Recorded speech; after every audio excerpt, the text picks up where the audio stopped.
there's a liquor store right across the street. Okay. And I've got like a little bit of Bud Light, Bud Select, and maybe a couple other things. I guess if there's a coffee, I bring them in, or you rather buy it here? Either way's fine. What's Are that? you guys here with Josh, or you guys here? No, we're just Checked checking it this, out. man. Oh. We heard it was a pool house. Gene Bentrup told me from out here. Gene Hill. Bentrup said Mark O'Brien and. Oh, yeah. Yep, he sure does. Well, Mark He's just O'Brien older. taught me how to play pool in high school, How long is it? 40 years ago. almost a year. So, real quick, this table is kind of open. These guys are playing alternating sets. They're gonna go from one table to the other. So while they play over here, this table is gonna be open. They're gonna be coming over here, it'll probably take an hour each set, I imagine. That's kind of what's gonna happen tonight. We're gonna be live streaming also. Yeah, absolutely. You're what? We're gonna be live streaming, so the You hear cameras that, will be Mark? on. Live streaming. Your table won't be on, but the other table will be. So if you walk through to go to the How's restroom. Efron Reyes doesn't come in? What? Efron Reyes. No, you will get it right. Oh, this is Efren Jr. That's why I'm mad. There is so I have two refrigerators back there. So there's Bud Light, soda, water. No. Whiskey, Got a water. couple American honeys. That's about it. They're in the freezer. Yep. And then bathrooms back on the right too. Just be real respectful if you walk by these guys while they're playing. Okay, in the front. Nice spectator. But any other than that, questions? My name's Brendan. You can also ask Dan, who's back there messing around. So any of these guys know, but if you need anything, just let me know. Thanks, Brandon. I We got appreciate it. sodas and snacks and stuff back there, all $1, beer and stuff like that. You can charge like $2. It's something different, liquor stores back there. Just let me know what you need. You got some American honey? Yeah, there's some in the freezer, top freezer. So the bottom refrigerator, if you get a soda or water out of there, you just gotta lift up the door and close it. That's about it. That's cool. Thanks, Brandon. You got it.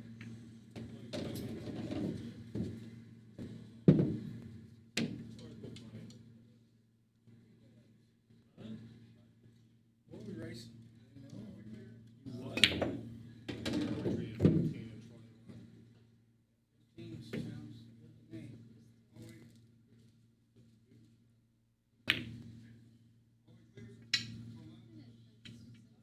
Oh, no, I'm just leaving shit.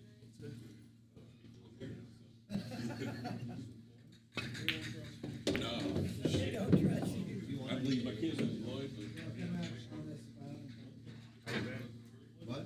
How you been? Good, man. Just training for your little marathon? Yep. Well, that one ain't very little. Well, this is my big one, dude. I'm training hard. It's gonna be a monster. 22 miles. 26 points. Oh, 26. Well, I got another training run at 22 miles coming up this week. Yeah, the action. Dude, I'd be lucky to run like 2-3 miles. Right, I could probably not even get a I mile. know if a cop was chasing you, you'd make it. Oh, a cop was chasing me. I could probably get a good 5-6 miles in. That's don't worry about a cop. Tell me something, Mark. You should buy it here. What's that?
was probably Sherman.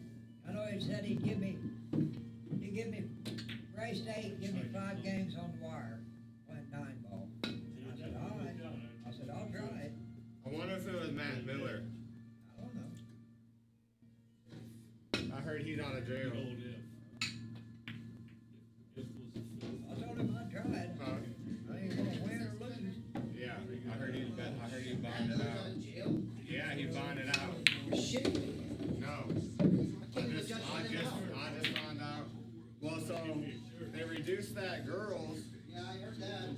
and then he was fighting to get his reduced, and I guess they went with a decent amount to where he could get out. So he bonded out. That's sick. I swear if he comes in here, he's getting thrown in the river. What, like, He will get thrown in the that's my thing. Why would you get bonded out? Because you gotta think, you gotta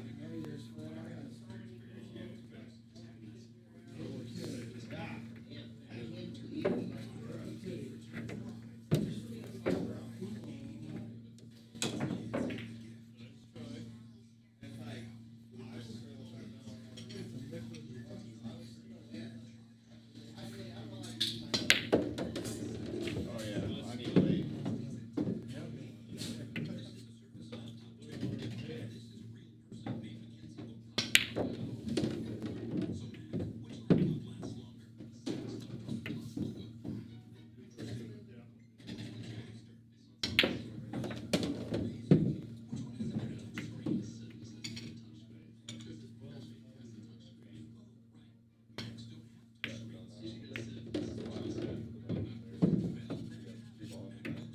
You wanna do winner or alternate? Winter break. I like winter break.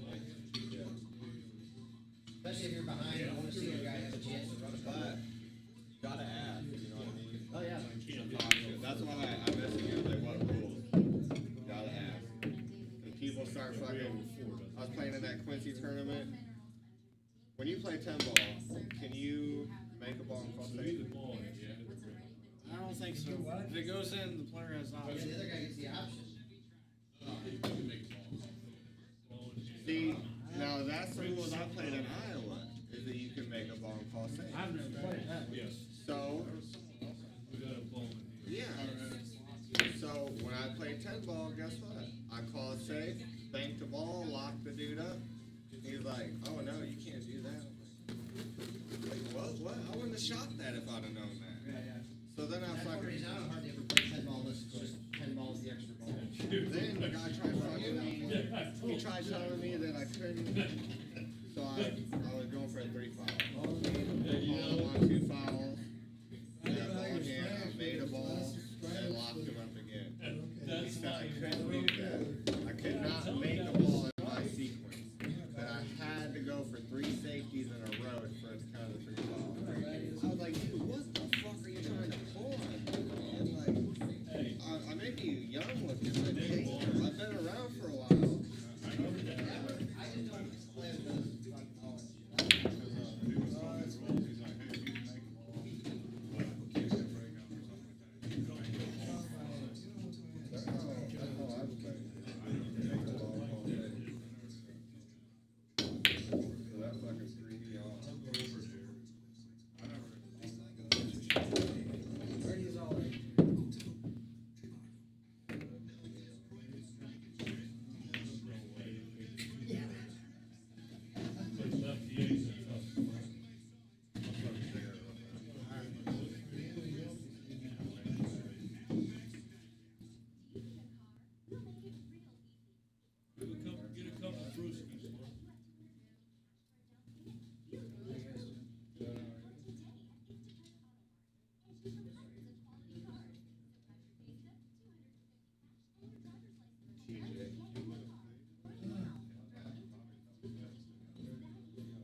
That's it.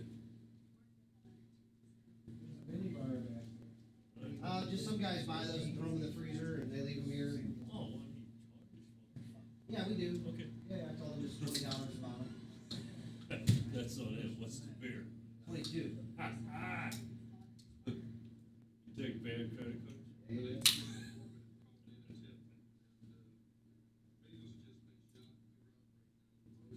We got credit card, man. 1 o'clock. Well, you know, if you need anything, just let me know. Yeah.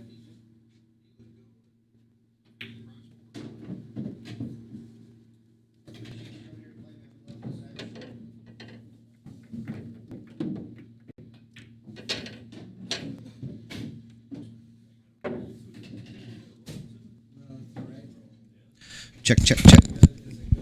Hello, everybody. We got ourselves a good match here tonight. So, get yourself some snacks. Get yourself ready to go. Get in your comfortable chair and your comfortable pants, and we're gonna have a little fun here. We have Josh Palazzola playing Lloyd Moreland. We got a guy from Upper Illinois. Well, I guess it's Lower Illinois, but upper to us. From like the Alton area, playing a guy from the Lake of the Ozarks area. They met here at the Players Club to get it on. We're expecting a great match. Race to 15 9-ball.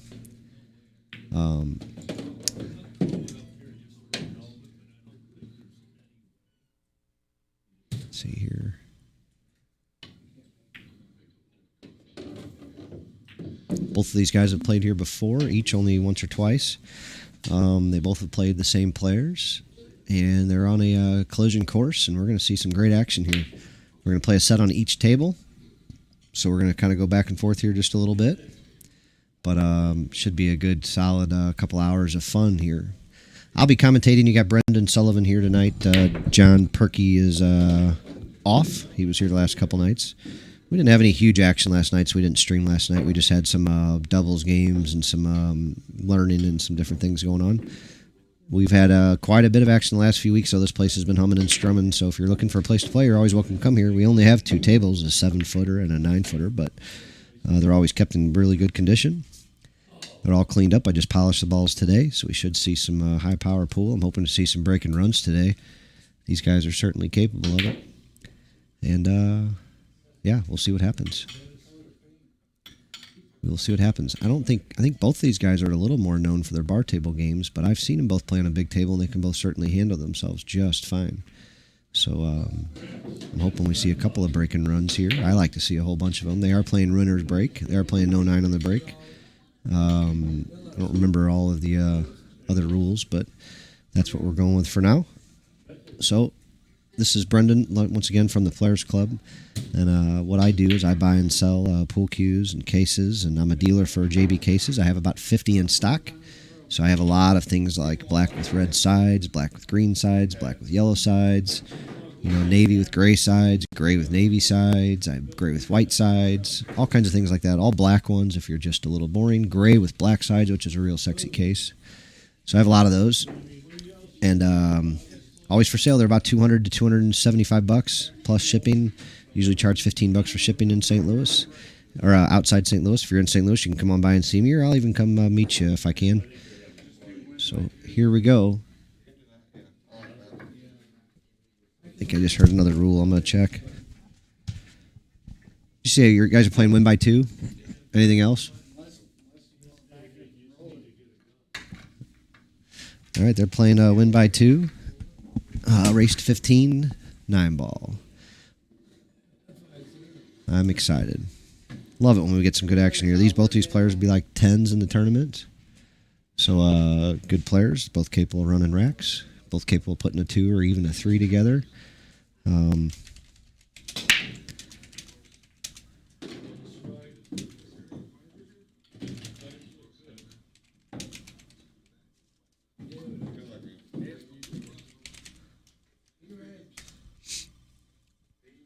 So I don't know how to do all the games you guys play with John, but I'm going to keep you guys entertained here a little bit. It's about the best seat I think I can get, so I'm going to sit here and watch it. Looks like Lloyd got the break and made a ball in the opposite wing pocket you might expect, leaving himself a thin little shot on the 1 ball here. I imagine he'll take it though, run into the 7, trying to stay for the 2 ball. So we made a 1 ball on the break, just that 3 ball. No, he elected to play safe, and not a real great one. It's an easy 1 rail escape. That ball is only about 2 inches from the rail, or even less, making it an even bigger ball to hit. So he's not going to have a problem getting a good hit here. The question is going to be how is he going to play safe? You know, do you 2 rail it and try to thin the cue ball, or are you going to try to come into it full and punch the 1 down? I would think he's going to try to 2 rail it, hitting it thin, leaving the 1 ball maybe on that side rail, putting the cue ball over by the 7 ball maybe, or over by that side pocket possibly. I don't know. I don't play quite that good, so I would be looking to kick and probably 2 rail it into the 1, but right below it, kicking it towards this corner pocket down here, towards the 9 ball, maybe hoping the 4 or 2 would get a blocker.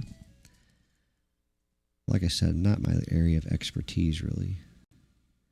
But I do kick this ball out playing 1 pocket every so often, so I do have a little bit of a guess. He went into it a little funny, but I think he came out of it okay. I'm surprised he kicked it quite that slow.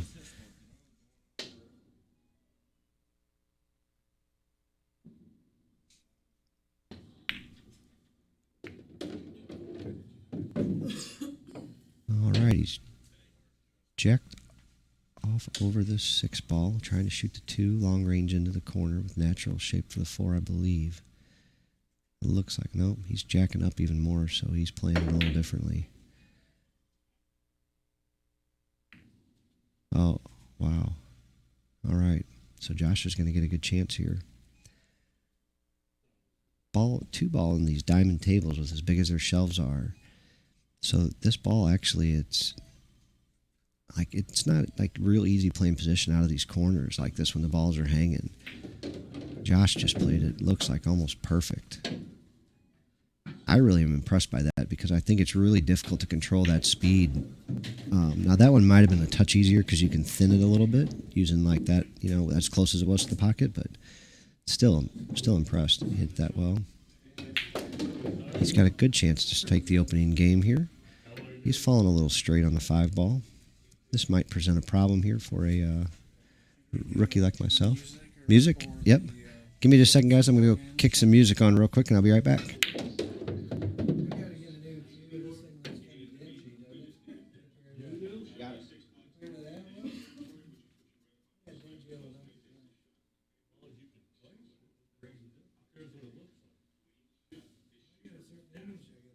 Yeah, I saw with your car out there. I saw you fucking.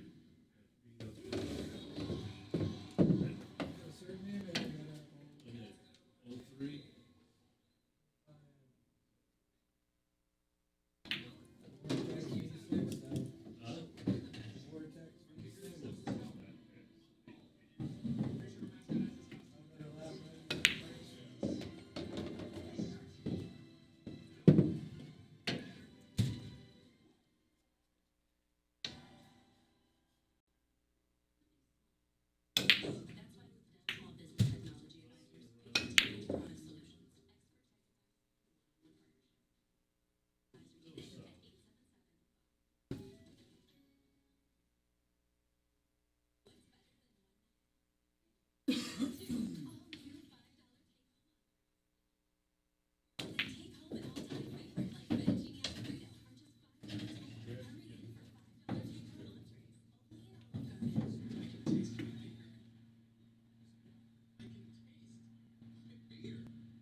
do this every night. I buy and sell a lot of these cases. That's why I do a lot of my time.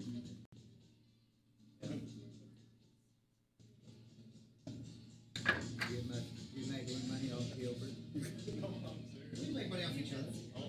And I keep him supplied with cases that he sells. He sells a few cues for me here and there. You know, he does some tips and stuff like that for me sometimes. Yes, we make money together, really. Oh, yeah. Yeah. Give you anything, Mark? Maybe anything?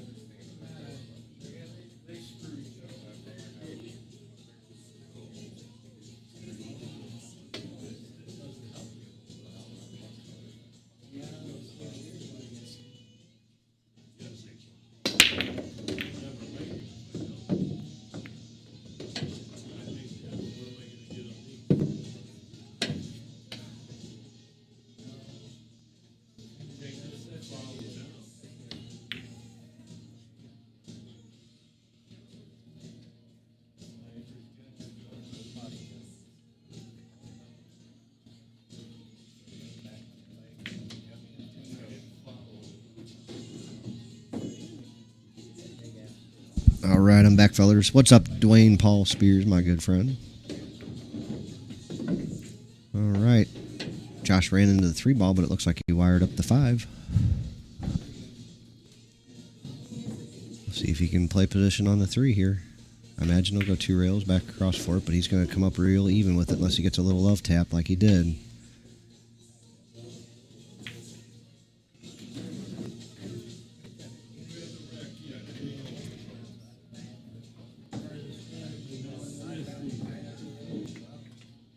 So he's got himself a nice long stretched out shot. Grabbing the bridge. Achilles heel for a C player.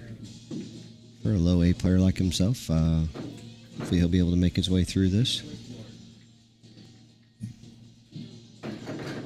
I missed Lloyd's break. I was out there turning some music on for the fellers. We were watching the Sniper movie with Chris Kyle. Can't think of the name of it off the top of my head now. But a fabulous movie. But the guys wanted some music going while they're playing here, so we went with what they want.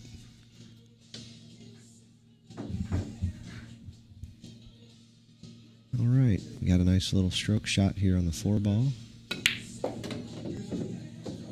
Punched it over nicely. Play a little 2-rail shape on the 8. Once again, he should be able to finish this one out. He's got to start finishing some of these, though. I know it's early, but these games all matter. So he even took the 3rd rail. It looks like he's sitting okay to get back here on the 9 and have a nice little easy shot.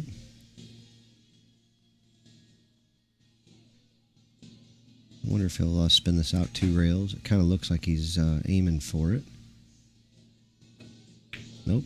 1 rail it is. Perfect on the 9. We should have a tie ball game here, folks.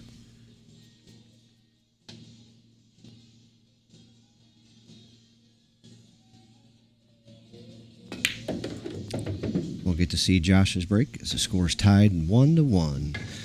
Once again, this is Brendan. I'm here on the mic tonight, owner of the Players Club. What we are is just a little club. I got 2 tables here, a 9-footer and a 7-footer.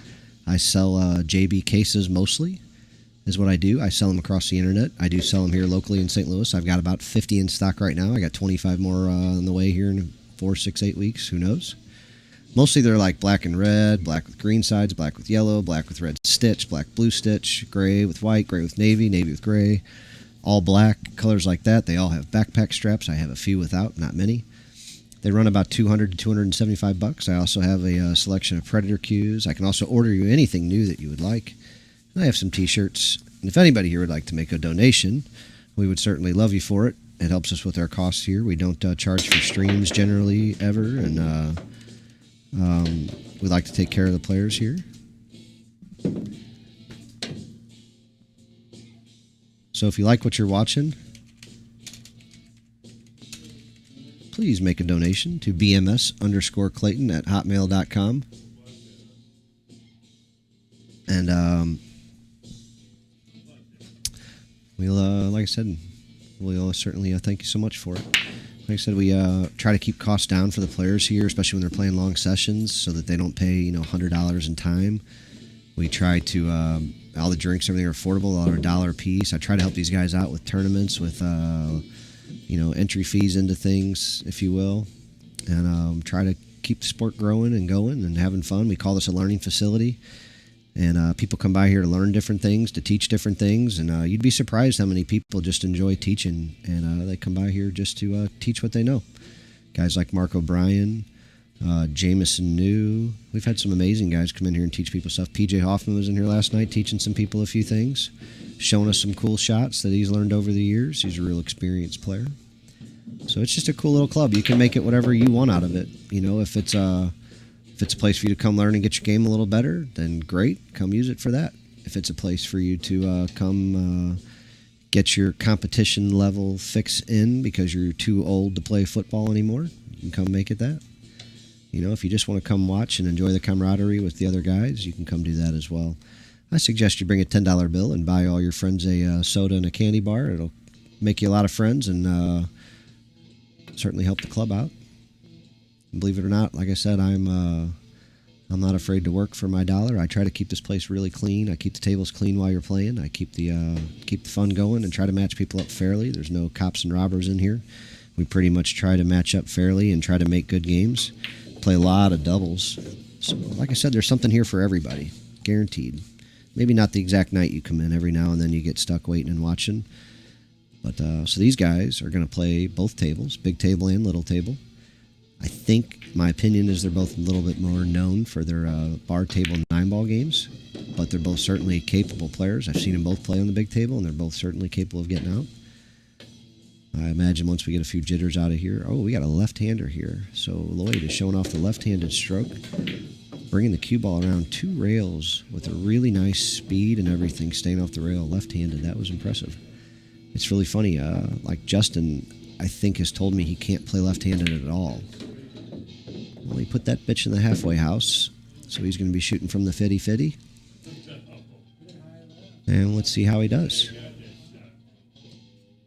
He's looking it over and chalking his stick. I imagine he'll shoot it over here to my lower left-hand side, but he makes me look bad and shoots it to the other side, it looks like, is where he's aiming. And he's going to punch it over there. Oh, watch the cue ball. It followed it up, but didn't go. Lloyd takes a 2-1 lead. He'll be breaking.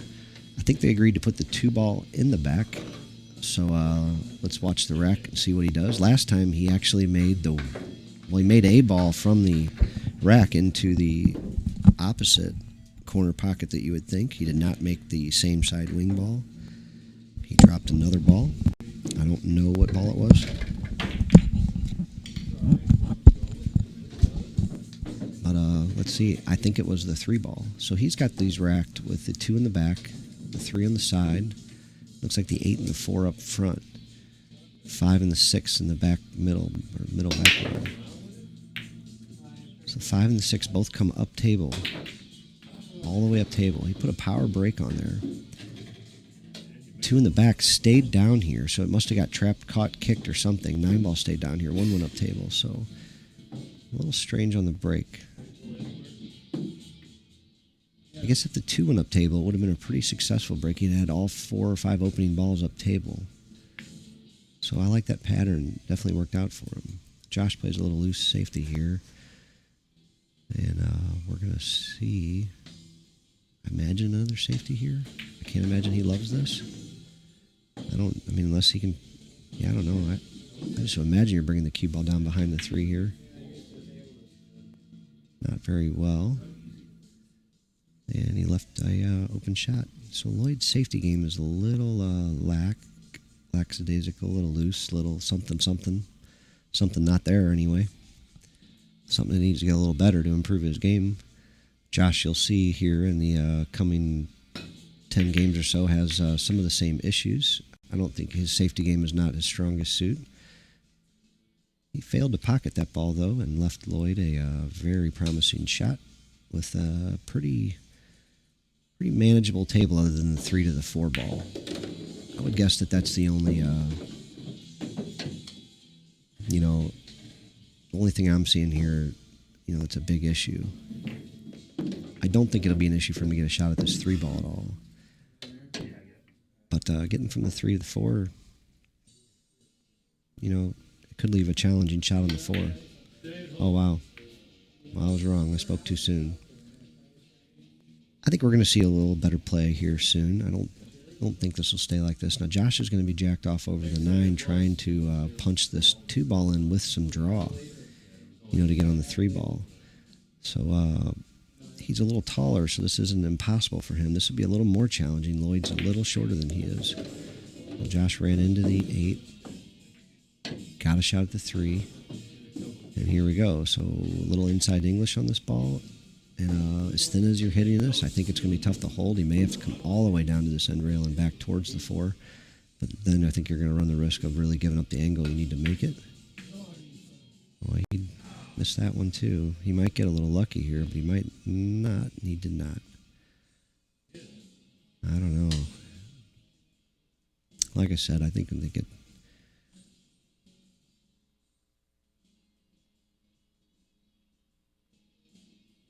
I don't know if he'll try to run into this or not. I can't tell if it goes. Okay, so he went that direction. Now I really don't know what he's going to do. Yeah, just that slow, obvious safety, but it's not easy to hit. I didn't like it. That's why I didn't like that at all. I didn't know what his plan was from there. I definitely would have been playing the other side. There was other safeties to play from the other side, and you go with the Chinese snooker, freezing him on the 8 ball, which makes any shot that you leave more difficult. But I think you could have punched it around and used the 6-9 as blocker, just using the other side rail as just a pain in the ass. But now he's going to be watching this monster shoot a little bit. And both these guys are shooters, so I think we're going to see some fireworks. And this table is playing it's tightened up a little bit here since we got cloth a couple months ago now, I think in June. So this cloth has tightened up a little bit, even though it still looks like to be in great shape. Balls are not sliding in anymore. You have to hit them pretty pure. And I think they'll tame the table here soon. I think we'll see some fireworks. This isn't going to work out. Oh, wow, he did put a lot of spin on that. That didn't look good at all. I couldn't see the spin on the ball, but I tell you what, it didn't look like it was going to take that much from the slow speed. It just didn't look like it could possibly have that much on it. But he punches the 8 in. Should have no problem with the 9. Tie the game up at 2, and he'll be breaking. Be interesting to see where he racks the balls. I personally would be putting the 3-4 up top, I would think, with the 2 in the very back. I think I'd put the 8 on the opposite side wing, or maybe even the same side wing, actually, with the 7 on the other one. The 5, 6 in the center back row, middle back row, whatever you want to call it.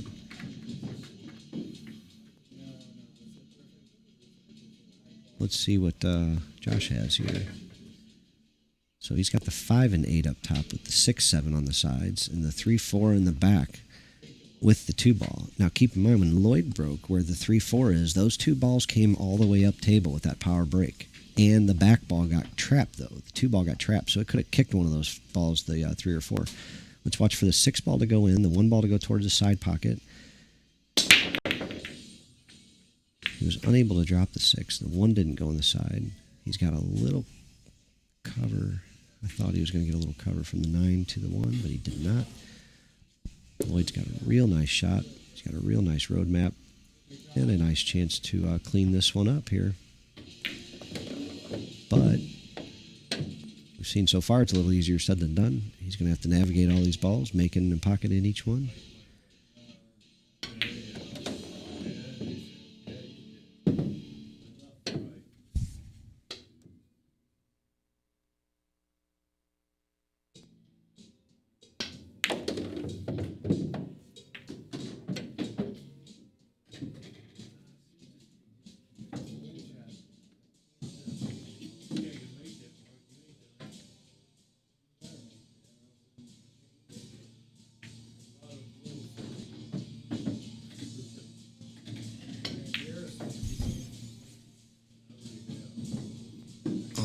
Lloyd,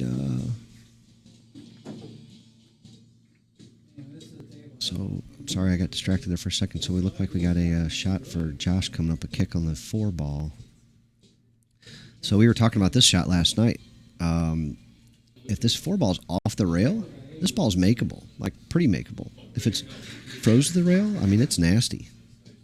So if it's froze, I'd be hitting this a lot harder. You know, as it is, you're just trying to hit it hard enough to get a shot at the 5 ball afterwards, just like that. Yeah. That's exactly the speed that I would have thought you were supposed to hit it.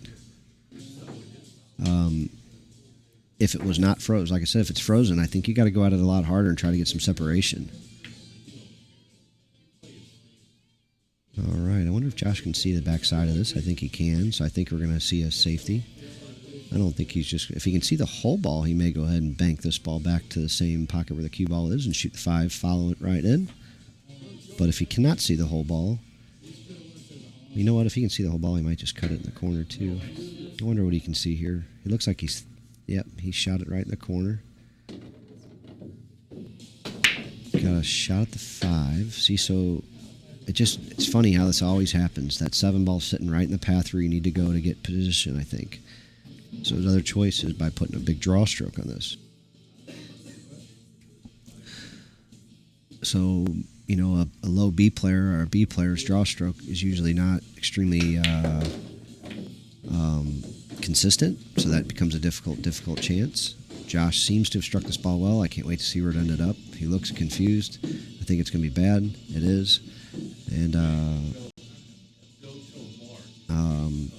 he's going to be looking for a safety here.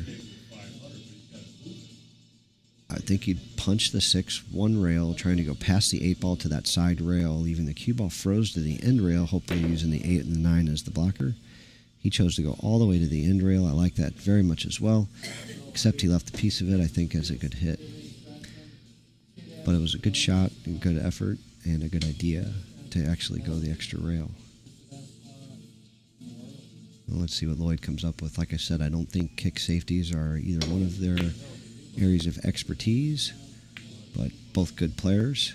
So Lloyd kick, got a good hit, gave up the shot. Little funny angle here. I think he can get to the end rail, but then you're going to come into the 8-9, which is not where you want that cue ball going. You can put a big draw stroke on this also. Don't think that's a lot of fun here. So let's see what Josh comes up with. I don't know. This is not my my forte here. I think he's going to the end rail. Kind of like so. Ooh, look how beautifully he comes right through the 8-9.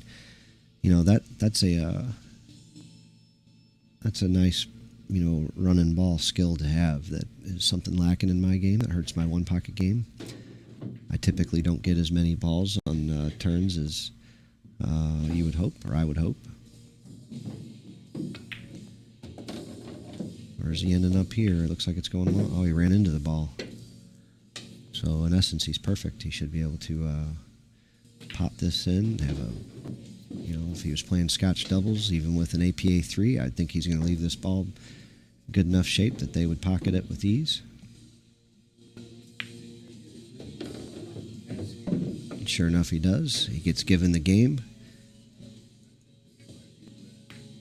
I think he's got a 3-2 lead now, but I could be wrong. Let's confirm when we see where the pennies fly, my friends. Yes, we're having a lot of fun here. Like I said, we've always got stuff mixed up. There's a couple guys in here, friends of Mark O'Brien's. They came in to play a little bit. So they're on the bar table. I didn't get a chance to talk to them a whole lot, but they're having themselves an adult beverage or two and enjoying themselves. So it was nice to get to know them, and I really appreciate anybody that sends anybody in here. We can be a little protective sometimes, you know, of our, I don't want to say territory, but we're a little skeptical of new people sometimes, just what their intentions are here. So like I said, this is what we call a learning facility. It's a little action and adventure spot. We got good friends that play each other, and that's the way we kind of want to keep it. It's not a hostile environment. It's not meant to be a place where you come to get, you know, robbed or anything like that. When I say robbed, obviously I'm talking about beaten out of your money, not literally beaten. So these two guys exactly know how each other play, and they're willing to fight it out. And we're going to get to see some fun pool here because of it. So Lloyd runs himself down here to get a shot at the 2 with the 4-ball backboard there. I think he'll slice this ball in, but I don't know. He could play some kind of safety here, although I don't like it unless the 2 will skim off the 4 back to the end rail. Nope. He flew it, let her rip, let her fly. Come on, pretty baby. And Josh is going to come to the table with the ball in hand, with the balls all wide open. There is a, so let's see, the 4 to the 5, 5 to the 6, 6 to the 7 are all not what you might call a roadmap for a mid-level player. So this is going to be, a decent challenge here for Josh to get out on this. This isn't a gimme. These aren't all stop shots. He's going to have to put some action on the cue ball. I don't know who all's watching out there, so it's kind of tough to tell what you're wanting to hear. If you're wanting to hear some stories or if you'd rather hear some technical analysis, I'd hope not, because I'm not the man to give it. I can certainly tell you a little bit, but I am, oh wow, that ball finds its way down the hole finally. These deep shelves, I'm telling you, they will jar up and hold some balls like you wouldn't believe. That one just finally could not hold on, though, and fell in the pocket. It's called pocket speed, my friends. I believe there's a couple of versions of pocket speed myself. I think there's one that's pocket speed where you're talking about at what speed will the pocket still accept the ball. So, for instance, if you hit this ball 100 miles an hour with draw, that pocket may just spit it out and jar it up. However, if you hit it pure enough, it'll take it. If you hit it a little slower, you can jar it up, hit it not perfect, but it'll still drop. You might have, and if you have a good enough stroke that it still has a little bit of that top spin rolling on the ball, it'll help it funnel its way in. But the other version of pocket speed would be playing one pocket, and you say hit at pocket speed, meaning that you want to leave the ball hanging exactly, either hanging or just barely dropping the pocket. So I think those are the two different versions of pocket speed that I'll refer to.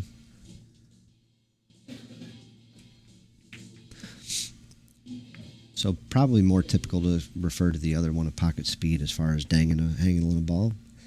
And in 9-ball, it would be more of how the pocket will accept the ball. So my corner pockets here, and especially on that bar table, when you fire a ball with a lot of low English, and I know there's other tables this way too, it'll rattle it up if you don't hit it pure. It won't just accept it real easily. And if you have a great stroke and you really have that ball, rotating nicely, it's got a better chance than if you have a punchy stroke like I do where the ball's kind of wobbling on the way in. And it doesn't start turning over and rolling really well right away. Just my opinion. I don't know the science of it. I could be telling you something completely false. I don't think so, but that's been my experience. And like I said, my terminology may not be to the science of it, of a Mark Wilson or anybody else, but that's kind of how I'm trying to explain it. So, like I said, this isn't the easiest rack to navigate, but Josh is doing it. He's not making it look easy by any stretch, but he is figuring it out.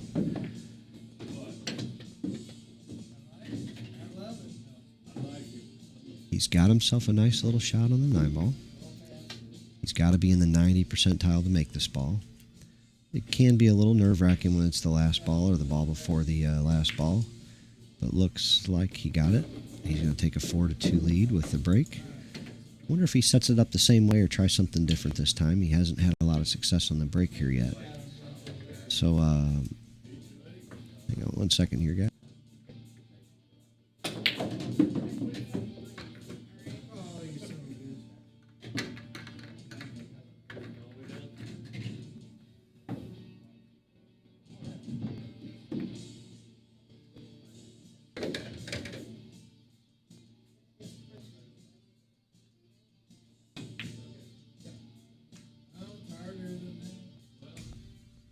All right, here we go. We got the 2 in the back. We got the 3 on the same side wing, so he's going to be looking to drop that ball with the 4 and 6 in the back.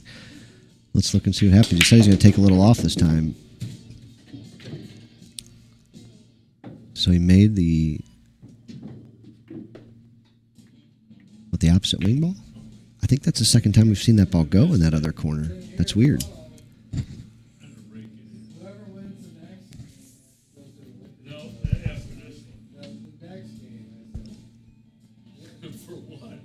He's got a shot at the 1.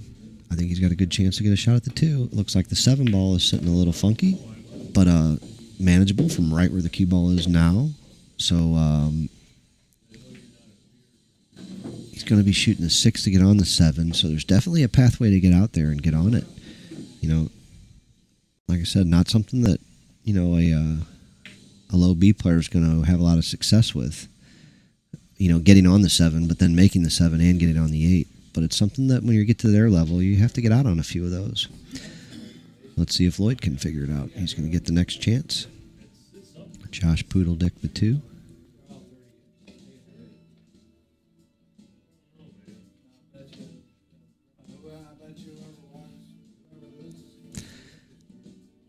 So Lloyd's going to have a chance to come around here. Oh, he's going to go for the 3-9er rather than even try that. I don't blame him. I didn't even really look at it, to be honest with you. You kind of get into a gear of watching these guys run the balls, and you don't look for the easy combos sometimes. Or I don't know if you really want to call this one easy, but he may look it easy. It's hard. I would want to hit this ball with a little bit of speed, not just to leave them hanging. And he did, and it didn't work out. He left Josh a shot too. So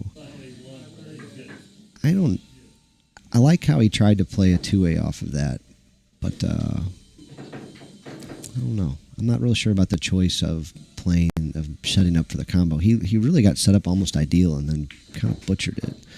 So I don't know if it was the best idea. I don't know how he hits combos, how his confidence level is, how he feels about it, but it didn't look really... Oh, anytime, sir. I'll be out in a few minutes. You got it. All right. He had a shot at the 4 and was unable to pocket it. Didn't get shape on the 6 either, so I think that was the trouble. Lloyd's got a pretty natural shape here to get on the 6. Now the 7 got put in. Oh wow. Lloyd's struggling just a little bit over here. He doesn't seem completely comfortable right now. So I think we'll see a 2 rails forward, high left-hand English to get on the 7 ball. I think it would end up somewhere near the 9 ball. But, this is not my area of expertise, but I can't see any other way you really do this other than maybe just straight high ball. Oh, boy, he ran right at that side pocket, but he got away with it. But he is straight in on this ball. Now you're going to have to just pocket this ball, take your medicine, and shoot the little difficult shot on the 8. Or he's looking to draw all the way back and shoot the 8 in the side. Another risky shot. He's got a touch of an angle where maybe if he really rips this back to the end rail, he can get a nice shot on the 8, but I don't know if that's what he's going to go for. He did. He also moved the 9 ball into a nice spot if he can pocket the 8. So all we need here is a pot, and he'll take the lead 5-2.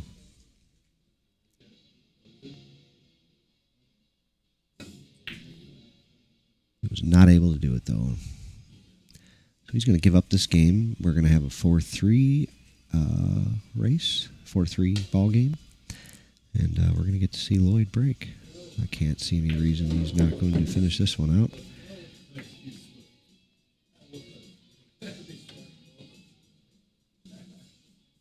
Go ahead and mark this one up. Call it 4-3. I'll be right back, guys.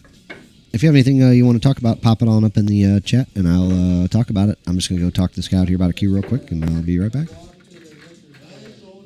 Walk to the liquor store. It's a quarter of an inch tall. Told you, man. I told you. You go to the liquor store. Oh, yeah. Hey, you got to confirm it. What's the brand name? Predator. No, I don't. These are all predators. All my cues are these right.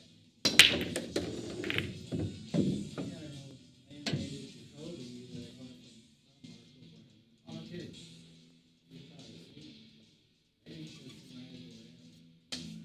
I didn't hang out right around a lot. I didn't really get in the pool for a lot. Yeah. I know Mark, but not really from there. I know him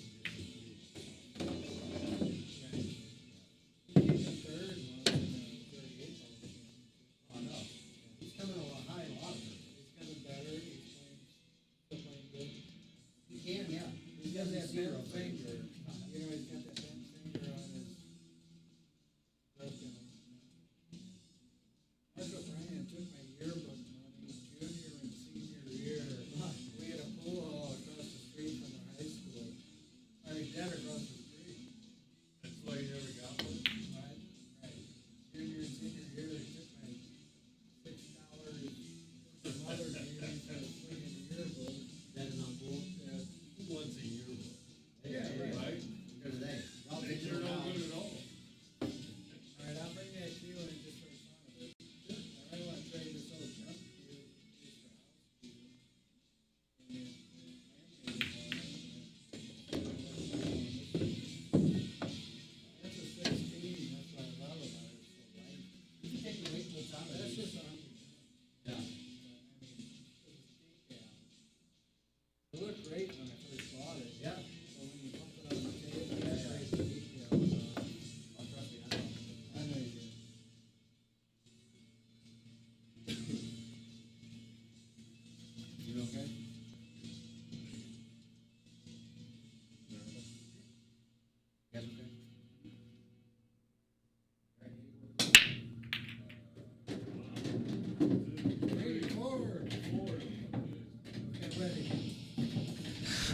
Rock and roll, everybody. I'm back. Josh is shooting at the 4. I wonder if the 5 passes the 8. I wonder if he looked. I didn't see him. So, what's the story? Morning Glory. Nice slow roll safety. Freeze on the 9. Wire up the 9-4-9. Wonder if we'll see the jack up kick. Mass A. I don't know that shot myself. I might just look to clip the 9 on the side of it, gaffing up the 4-9 maybe. I don't know what to do here. This is ugly. You could kick 2 rails. You know, like I would go a right-hand spin right at that diamond past the 5 ball into the side pocket area. Yeah, it's ugly. I don't know. He tried his best here. That was a good safety by Josh. I didn't initially like it. It looked very difficult to control, but boy, he did it well. I wonder if he's going to think about a 3 foul here. I don't know if they're playing 3 foul, but he's going to lock him up here. Problem is there's not a lot of places to lock it up the next time. These balls are real close to each other in a nice little safety here, but I don't know if there's a... well, he kept the ball right here, so there might be. He might be able to get a 3rd. I guess it's possible. Let's see. Like I said, I don't know if they're playing 3 fouls. They mentioned it, but I don't recall. Oh, we got a no matter anyway. Lloyd with a beautiful hit. Left a shot for Josh. It's a little fitty, but one that he should be able to manage depending on what he's going for as a leave. This is almost a similar shot he had earlier where it looks like there's maybe not enough end rail. Maybe there is. Can he go, 3 rails here? Can he, like, draw to the side rail, like right before the pocket and out 2 rails? Out 2 more rails? Like that? He did. Boy, he hit it good, too. So that's a nice big old fat stroke that an A player has that a C player may not. But you got to follow it up here by making this ball and getting shape on that 6 ball. Like, it's not good enough these days just to make one hero shot when you're playing the A level. You got to get out. You got to get out. Josh was unable there, too. He had a bank at the 6 that was very makeable had he made that ball. Now Lloyd is going to have... He's jacked off on the 6. He's going to be cutting the 5 ball in, which means you either want to hit it at the rail and the ball at the same time or cut it even with a little spin. Either way, inside or outside. He was able to do it. Ran into the 9 nicely. Got himself an angle. He's on the 6. He should be out. The 8 to the 9 is the only thing, unless he can hang this ball, trying to force the cue ball over. If he's trying to get a good enough leave, he could hang it. All right. I wonder if we'll see a 4 railer here. Big stroke. He sounded like he was lining up for it. 1, 2, 3, 4. Dead perfect to tie the score at 4-4. We got us a ball game, folks. It looked like Josh might go take a nice 5-2 lead. Instead, it's 4-4, and the other guy's breaking. So Lloyd is playing good in this building, and he played real good on this table last time he was here. I expect him to play good again. So I don't think this is going to end anytime soon. I think they're going to battle it all the way out. I don't think one guy's going to make the other guy say quit by going up 6 or 7 games. I think it's going to stay a little tight here. For 2 reasons. Number 1, neither one of them are really breaking, running racks, are just kind of trading games. So for that reason, it's probably going to stay a little tight. And the table's playing a little tight, so that'll probably prevent some of the high-powerness these two possess on a bar table. I like the fact that they're playing on this big table first, because I think we could see some better pull on that par table after this. We could see these guys really get into a few racks. Might be exciting. These guys both possess the skills to run like a 5-pack. I don't think we'll see that. I think if I had to set the over-under, I would do it at 2.5. Maybe even, I don't know, it'd be tough to set it at 3. I would hate to have to be the bookie there, hoping somebody's going to get the over. I think you're playing to break even if you put it at 3. But I think you can get the idea of where we're at. And like I said, people get afraid to play on the stream sometimes. It gets funny. They're afraid they'll kill their action if they play great. And, I'm like, well, don't be worried about that, because number one, you're going to look worse than you really are on that stream. And number two, even if you do look great, it doesn't look as good because your mistakes just get magnified by a whole lot. The people are very critical, and when they watch, it's easy to pick out the mistakes and and the game looks easy from up here from this view. The angles and the traffic look a lot worse down there. So, what you can kind of see clearly up here, oh, this is just a that. It's just a this. It's just not as easy as you think, especially with these tables jarring up balls the way they do. So you got to make sure you cinch the ball. Lloyd was finding that out. He missed a couple balls, trying to drum them into these pockets like this one here. If he's going to try to unload, to shoot this ball on the side, that ball becomes missable.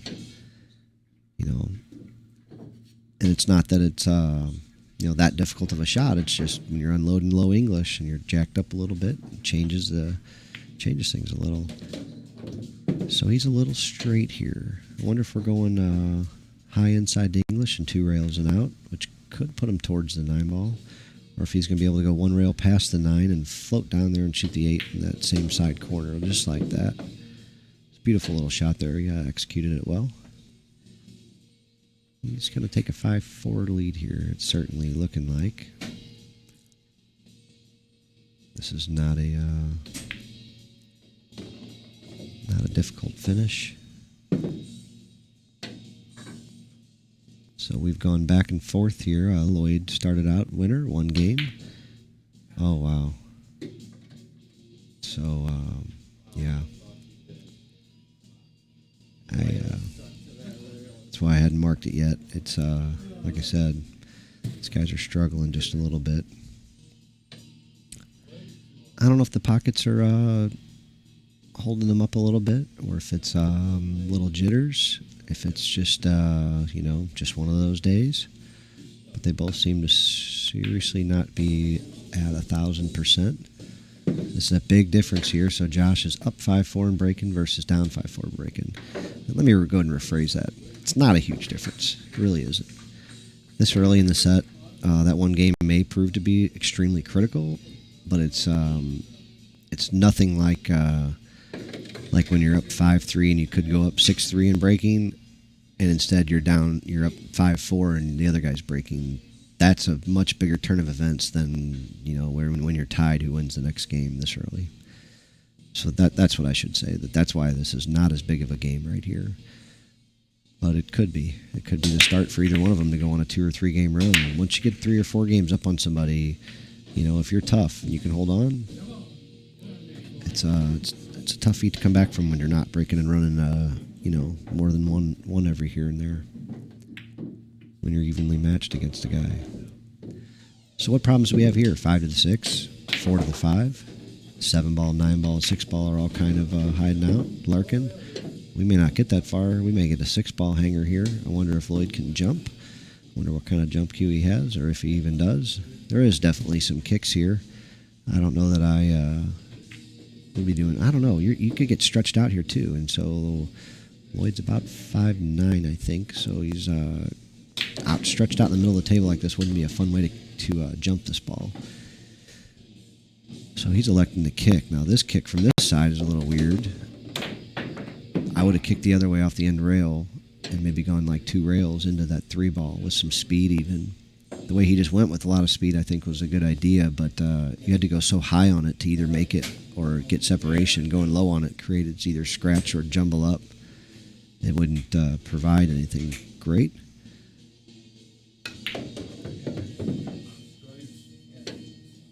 Wow. So Josh with the shot there and barely got on the 4. Now let's see if he's got the stroke to get on the 5. I know he has the stroke. Let's see if he can not run into a ball and make the right choice.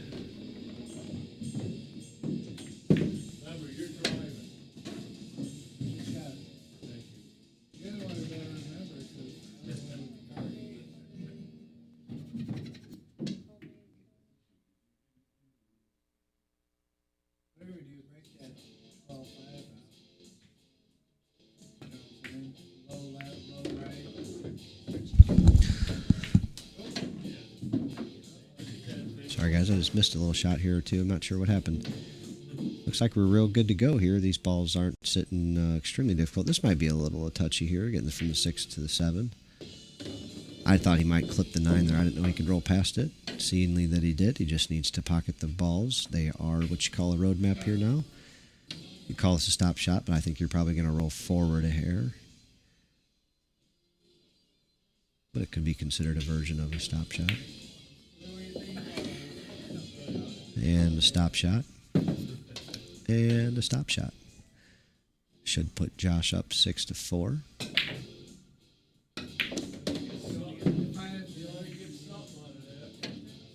Surprised he's not giving him this one, but, you know, I kind of appreciate the fact that they're not. I want to see him shoot the balls, and I think you should make the opponent shoot the balls most of the way out. Late enough in the rack, maybe, or late enough in the set, maybe it's a little different, but this early, I want to see your opponent shoot. Some guys prescribe to the theory of don't let your opponent shoot, don't let him get in stroke, don't give him confidence, don't let him shoot that last ball until it gets a little more difficult, and then you make him shoot it, of course. But you just don't want to give them the confidence knowing that they can pocket a few easy ones. So there's some psychology you can definitely play on your opponents when you get into little strategic things like that. You know, if you're getting a huge spot for your opponent, like if I was playing Josh here and he was giving me like the last 5 in the break, you know, or break ball in hand the last 4 or something like that, you know, at that point in time, I may not elect to let him shoot. So let's say I break and make a ball in the break and I run, you know, 3 balls and then I just dog the 5 ball, you know, and they're all just sitting pretty, and it's the first game of the rack, I'm not going to let him shoot. I'm not going to let him get in stroke if they're all easy. Now, if he's got a difficult shot or a breakout or something, yeah, of course I'm going to make him shoot. And so I may keep him off the table as long as I can, you know, and keep him in his chair. So, like, even the next game, I may go down 2, even 3-0, but I may not ever even let him hit a ball yet. If the, you know, like, if I miss the 7 ball, I'm not letting him hit the 8 and 9 in unless they're sitting difficult. You know, if they're sitting easy, I'm just not going to let them hit them. You got to expect that they're going to make those balls, and that the only thing good that comes out of it for you is if he misses a 1%er, you know. So don't take that chance. Just don't let him shoot. Keep him out of stroke, and make him earn it when the time comes. You know, make him come up the table ice cold with a nice long hard shot or a nice long hard safety. You know, or make them have a kick shot when their first time at the table. You know, if you frustrate them. It's a good strategy when you're getting a big spot. All right, what kind of stroke do we have to get on the 5 ball here? Are we going to play pro side by going 2 monster rails with high inside English? Nope, we go with a big stroke. Out on the 5 ball beautifully. Mark O'Brien gave us a nice little video on Facebook today showing St. Louis showing the power draw stroke. Very similar to what Lloyd just showed us right here on how to get on balls on the opposite side of the table. Talked about the importance of snapping the wrist and how important that stroke was for playing 9 ball. Lloyd got a nice little bump tug. Seems to be the favorite to get out here. If there was a problem, he'll solve it. Will be from the 7 to the 8. But, you know, for a player his caliber, this just shouldn't be a big problem. So does he hit this with low English, draw out 2 rails to shoot the 8 in the opposite, you know, the same end corner? Or does he shoot it with inside English, come up 1 rail and shoot it in that corner? He spins out 2 rails. Got on it nicely, but left himself a, 6-foot shot. Another couple feet for a leave. You know, actually, cue ball's got to travel about 4 feet for a leave here. That's the only reason I think I might have gone the other way. But he's done just fine here. Left himself a 90%er.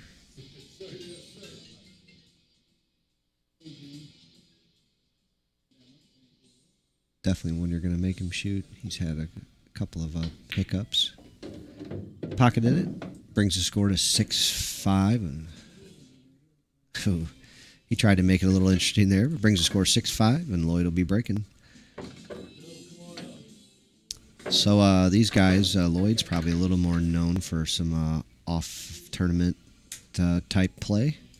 He's played a bunch of nice sets against a bunch of nice people. There's no fear in this young man. We've had him here a couple times and also heard some stories, and he's playing kind of kind of playing the upper level tier of pool players around the St. Louis, around the Missouri area. You know, not the extreme upper level, not the Andy Quinns and Chuck Ralstons and Johnny Neals and you know, a few other guys like that. But he's kind of tackling that tier kind of right below them, or maybe even two below them. He maybe hasn't gone up to. There's maybe one other level up there still below that. You know, the Steve Boucher, Kevin Karen, you know, I don't know, a couple other guys maybe still left in there that he could fight it out with. I know Sam Devers may want a piece of him at some point in time. Who else is there? I'm sure there's plenty of other players. I imagine Lloyd and Russell Pace have played a few times. I mean, maybe we'll get a chance to ask him. I don't think we'll be bothering him, but we might get a chance to ask him. There's another guy named Morton Warren I've been hearing a lot about lately. There's a nice power stroke there. Don't know if it is going to help him hold. Well, actually, he's going to get good on the backside of it. So he drew that almost 2 lengths of the table.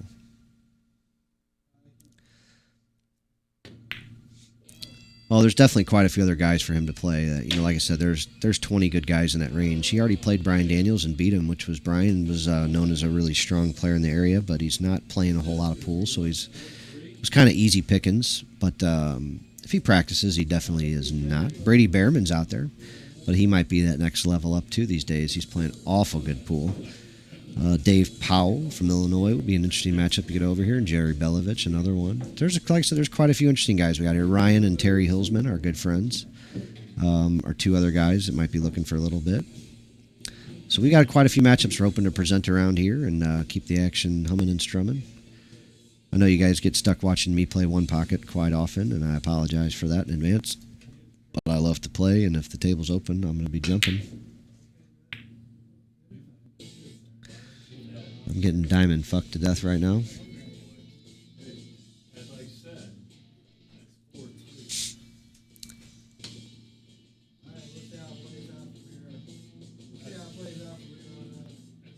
All right.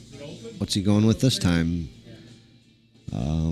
Like I said, his tactical play so far has probably been his weakest point. It's not his strong suit. Strong suit definitely is pocketing balls and running out. I just don't think it would be kicking or safety play as his top parts of his game. It's definitely running the balls. This one is kind of a running the ball scenario here. He kicked it in nicely. That one, as opposed to a tactical shot, was more of a shot maker shot. He kicked it in very nicely. He left himself position on the 5 with a nice little combo afterwards with the 6-7. There is definitely a room for error right here. Oh, okay, so yeah, he rolled all the way nice forward, but left himself a doozy here. He left himself a doozy here. This is going to be the good news is the 7 to the 8 shouldn't be a problem at all for him, but dropping this ball is going to take a shot. I might have shot that in the side because you can kind of just cut and float it in, you know. And if you miss, you can leave the cue ball as far away as you want. There's no repercussions because your 7 ball's hanging for you with natural position on the 8. So I might have floated that in the side pocket, hopefully leaving a worse shot. You know, all Josh has to do is pocket this ball. I hope he doesn't try to run the cue ball around, you know, real difficult leave here. The real big stroke. He just needs to pocket this ball. He did it very well and brought the cue ball around 3 rails for a beautiful position on the 7. We should see him be able to get out here.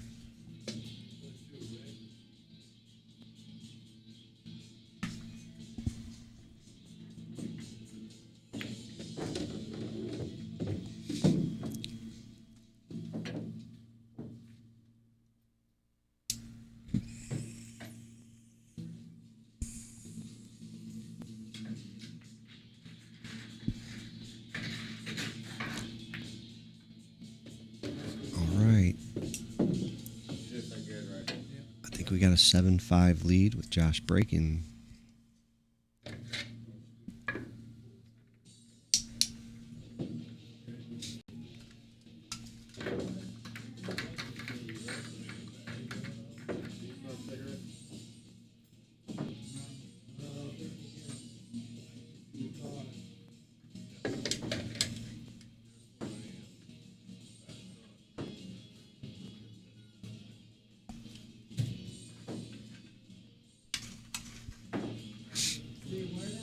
All right, 2 in the back, 3 in the 4 in the back. He's expecting that he's going with the power break, not the side break. He's going to try to make the 5 in the wing or the 1 on the side. About a hit, about a who.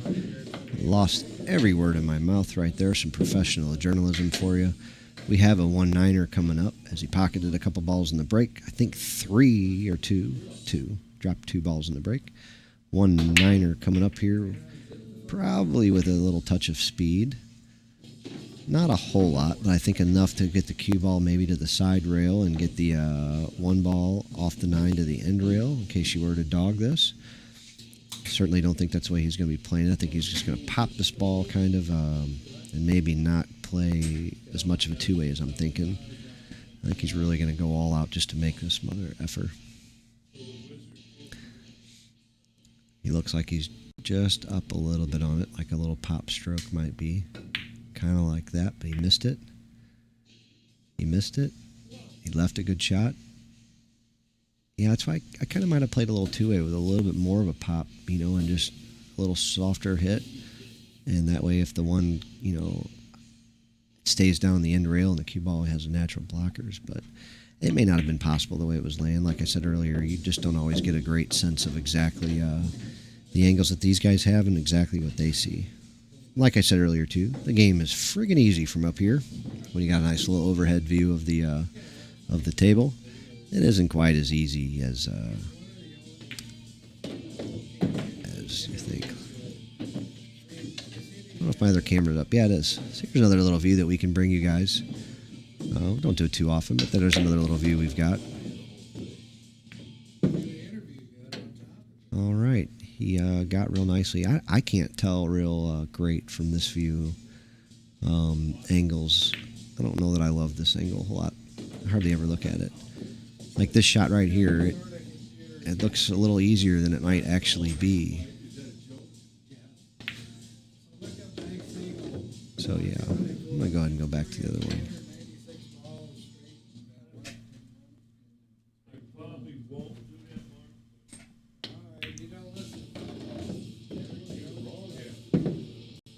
Oh, right in the middle again. Well, we got just off the middle, so we're going to see him back, cut this over into the right-hand corner. He's going to be a little stretched out. These guys make these shots so often, it surprises me. And he did not pocket that one, but man, these guys shoot those at a high level, and it surprises me at how often they make that ball. It's a hard shot.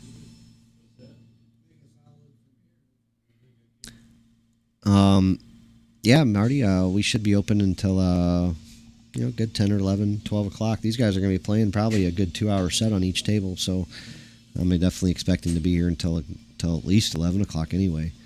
Can't say that tonight will be any kind of a 1 or 2 a.m.er, so hopefully it'll be 11 or maybe 12 o'clock. We'll see, though.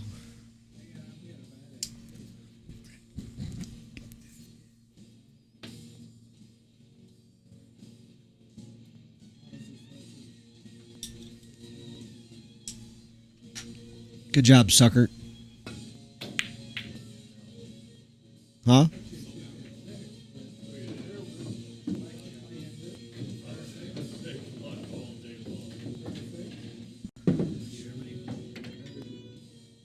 All right. I didn't even see what happened. I just heard Josh say, "I'm sorry." I was talking to Otto Man. I think we got an 8-5 lead. I don't know if he shit the 9-ball in or what happened there, but it looks like we got an 8-5 lead in a race to 15. So Josh is halfway home. Lloyd's a third of the way there. This could be a really big game here. 8-6 in breaking versus 9-5 in breaking is two totally different things. So this one, I would say, could mean an enormous amount to Lloyd. Not as much to Josh, but a lot to Lloyd. Going down 9-5 and the other guy breaking can feel like a death sentence. 3-ball just dropped, giving him a shot at the 1, a good pathway to the 2. I think it may be a little tougher than it looks here, but he might be able to run into that 4-ball or something like that. But I don't know. It could be he looks like he's going for the 1-9 here. Sure does. He sure did, and it sure didn't go. But the 1 found a hole. He's got a bank at the 2. Not many things in the ways of safeties here. So I would think we're going to see a bank shot at this 2 ball. I don't know a way that we don't. I just don't see a good safety. I don't even see a safety, to be honest with you. Anything that you'd want to play. So he shit the 2 ball in after shitting the 1 ball in. Left himself a 12-foot shot on the 4 ball with a 16-foot position leave. I'd say this is about a 30% chance here. Maybe 35. I might have been a little generous there. All right, 4-5 combo. So a 4-5 combo or a safety, or is this going to be a 4-5 carom to leave position on the 4? Yeah, it was. He didn't quite get position on the 4-9, but he could play the carom here. You know, just thin the 4 kind of. Sending the 4 up table and letting the cue run into the 9 ball. Could be a decent little shot here. Probably the one I might employ. The one he chose also. He was able to dispose of it, bringing the score to 8-6 with his break. And like I said, that game meant a lot to Lloyd. You're down 8-6 and you're breaking, you feel like you could be tied up in 5 minutes. You're down 9-5 and the other guy breaking, you feel like you might not get to shoot again. And if you do, it may not matter. That's the difference in the psychology of that, where I was explaining earlier. At 4-4, it's like, yeah, the next game doesn't quite matter that much. Even at like 8-8, the next game wouldn't matter that much, you know. I mean, you can make an argument at 11-11, the next game, you know, definitely starts mattering a lot more, but it still is not insurmountable. Like, you know, I would much rather lose a game 11-11 than down 8-6, you know, or 8-5 with a chance to go down 9-5 versus 8-6. It's a huge difference. That's all I was explaining earlier. All right. Lloyd bringing the balls to a rack, trying to get them all frozen, get himself a good chance to bust them all open. 2 ball in the back. 3 and 5 in front. 3 and 4 on the same side. So let's watch for the 6 ball to go in the corner, the 1 ball to go towards the side. And last time he broke the 3 and the 7, or 4 and the 7, all went way up table. None of that happened this time. So yeah, with this power break, you know, balls scatter and splatter a little differently than like with a pattern break, with the normal controlled break. So we're not kind of seeing the same exact patterns that you used to seeing out of players of this caliber. I think that's something Lloyd may look to shore up in his future, get himself to, you know, a good practice pattern and learn where all the balls are going. As much as he plays 9-ball, he should have a favorite one, and one that he practices quite a bit, I would think. That was a really ugly shot there, and it's going to provide an ugly outcome. It's going to give a friend here a 1-9 combo if he chooses. I can't imagine that he won't, you know. Yeah, I don't like how close it is like that, but I just still don't know how you're not going to shoot this. You know, I mean, I just think you're going to shoot this no matter what. Some way or other, you're shooting this. You know, if that 9-ball's frozen, it certainly doesn't have to go. So I think I'd be hitting it just like this, cutting the 1 into the 9 with a little bit of speed, bringing the cue ball up by the 8-ball possibly, and trying to get some kind of safety out of it. I think that's what I'd be looking for. I don't know what he's looking for. He might be looking to thin this 1 ball, putting it behind the 7 in case he misses the 9. Oh, it fell. 8-7, Lloyd breaking.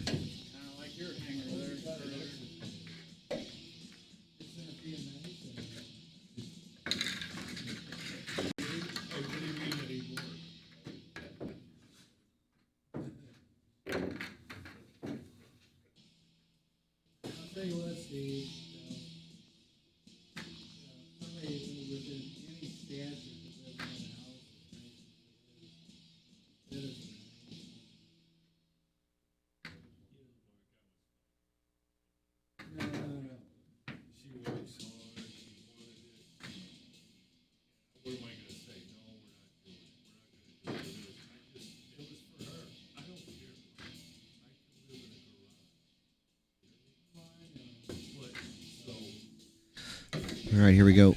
I get a kick out of tracking their breaks here and trying to learn something off of it myself. It's what I'm trying to do here is learn for myself. Let me give you 20. So I'm trying to learn for myself here. So that's part of what I'm doing. I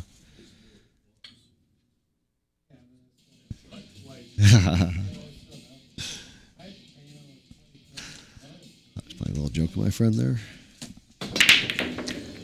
Big power break that time from Lloyd. Let that one go quite a bit and scratched. But he put a beating on that ball. Dropped 2 balls on the break. So Josh will shoot the 1, come out a rail or 2, and be on the 2. And we'll see if he can navigate these balls. They're all wide open. If Justin was playing this rack, you'd say he's 104% to get out. Josh is probably around 85.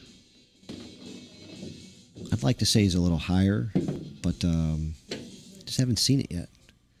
You know, I mean, his tournament level is showing that he has the ability to get out quite often. I just haven't really seen it come to fruition here just yet. Now this is a big table, like I said, and it's playing a little tight. It's not the bar table that he's finishing all these tournaments really well on. It's a nice stroke there. Got himself a nice shot at the 5. There's a little funny angle here at the side pocket there. If you put a little too much draw on this, you could go right into that side pocket. So I wonder if he's going to try to draw into the side rail, like to push it into the side rail right here, like that. And that brings it a little close. He's going to get a great roll out of it. So I was worried about it because if you drive it into the rail like that, I knew it was not going to give him the angle that he wanted. You know, but if he tried to really put a lot of draw on that, you can go right at that side pocket, and then you're right there at the mercy of the titties. And while titties are a beautiful thing, being at the mercy of the titties is not always the best place to be.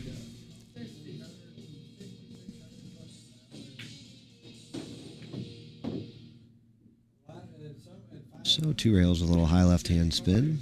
See how big he strokes it. That ball barely pocketed, but it did. That's all that matters. Oh, no. Did he hit it? That time the titty saved him a little bit. The titty held him up. The deep shelf, the cleavage, if you will, between the titties held up the ball. He got himself a hanger. Right in the cleavage of the titties. Let's see if he goes with a slightly jacked up pop stroke to get the cue ball down off the end rail and out for the 8 ball. Or if he just rolls the ball forward gently, not complicating the shot at all and taking the little harder leave. Yeah, he made it.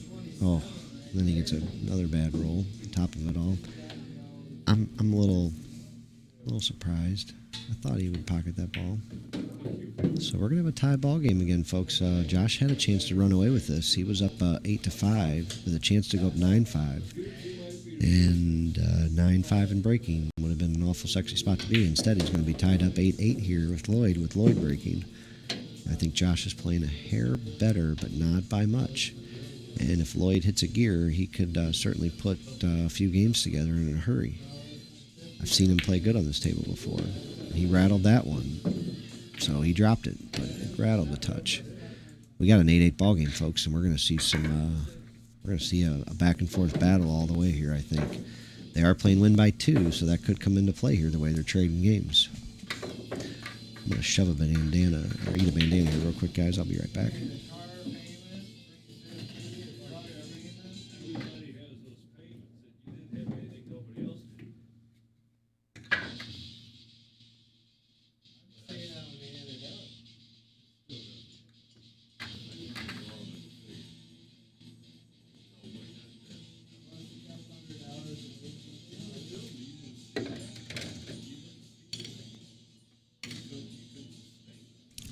Hello, Mike. Who are you, buddy?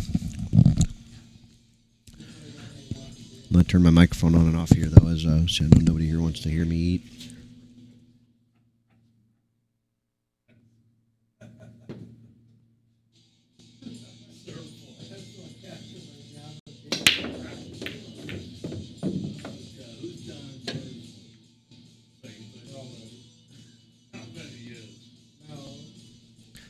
Well, Lloyd's got a real beautiful layout here. He's got a real nice shot at the 1 ball with a pretty easy stroke to get on the 2.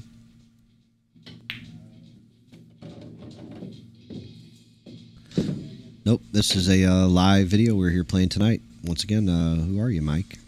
I'm just wondering. But, so here we go. Like I said, Lloyd's got a real nice layout here to get out. You still got to punch all the balls in all the holes. We've seen that be a problem here in the past 16 games for both players.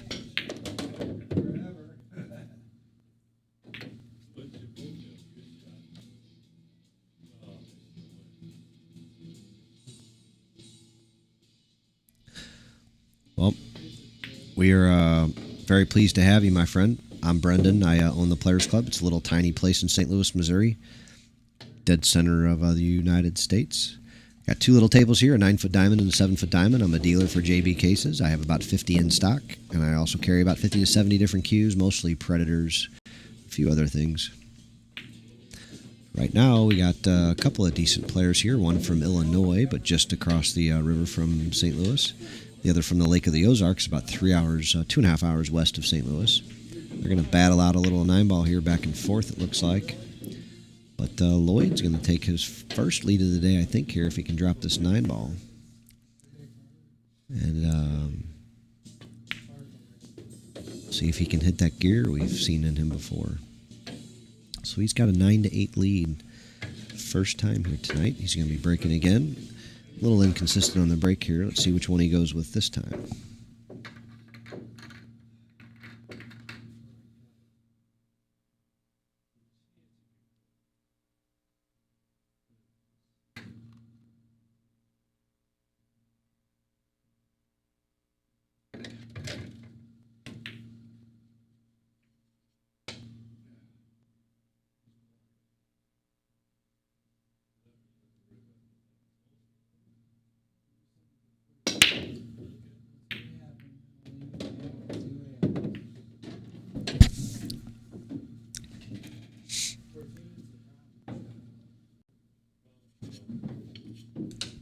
Good shot at the one. I'd hate to have to be the one to try to get on this 2-ball from here. I might be looking for a way out.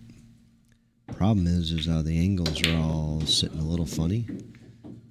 He went for it and is going to get rewarded with a nice little safe here. Josh cannot see this ball. He's going to have to one-rail kick at it. There is a kick here. You kick the back side of the 1. The cue ball goes down table, possibly behind the 5-9. Definitely scary to run the cue ball down towards that corner pocket like that. And the 1 ball kicks over by the side rail, hopefully. He's looking to kick this 1 ball in and get in shape on the 2, which is definitely a good shot as well. Actually, if you kick and get a good hit on this ball as close as the hole, I'd say you've got a chance to make it. Pretty good one with that. Josh does make it, gets good shape on the 2. I'm sorry I didn't see that shot.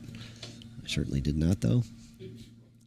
And one reason I'm sitting here and those guys are up there. I don't know if he's playing tentative or not, but he always plays a little calm. You know, it doesn't look panicky at all, but he certainly is just not really hitting that fine-tuned gear yet. All right. Fell a little long on this, so he's going to shoot it up in the corner with a little baby draw. I shouldn't say he fell long. I assume he did. He might have been playing it there. Hey, I really appreciate that, Mike. I'm definitely not only not an expert, I'm just an amateur rookie, and I'm actually not even our lead commentator. That'd be Mr. John Perkalicious Perky. He's the techie guy. I'm, I don't know what I am. I guess you could call me the brains of the operation, but that's a scary thing. I'm just a guy, buddy, and I love pool. And I built this place because it's 3 miles from my house, and it's the only 9-footer within 30 minutes of my house now. So I have a place to play 1 pocket. I can't make balls, so I like playing a little 1-hole. Love to commentate, though, and like I said, I think I got the best seat in the house. I can stand up and look around these guys anytime I like. I can also just sit here and watch both monitors and see what the best angle is. There was a pocket speed issue there that we talked about earlier with 9-ball players. So that pocket speed was the pocket speed at which that would still accept that ball. Like I said, 1 pocket speed would be, the perfect speed in which it'll either drop or hang right in the pocket, not giving up a bank. It's like I said, two different versions of pocket speed that you'll hear me referring to generally.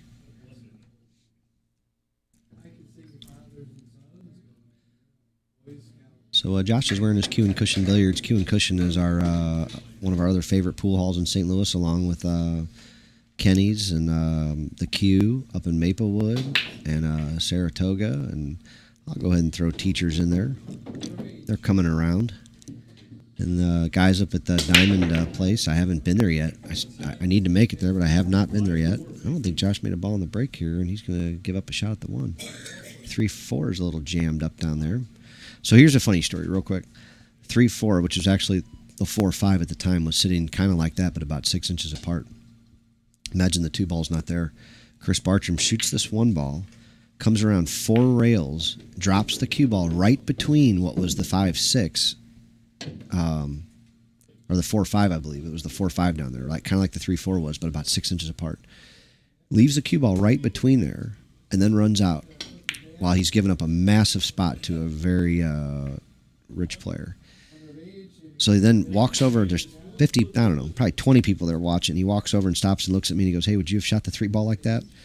You know, at 3,000 a game, and he shoots this 3 ball and comes around 4 rails and deposits the cue ball in a 6-inch little window where he's able to pocket both balls.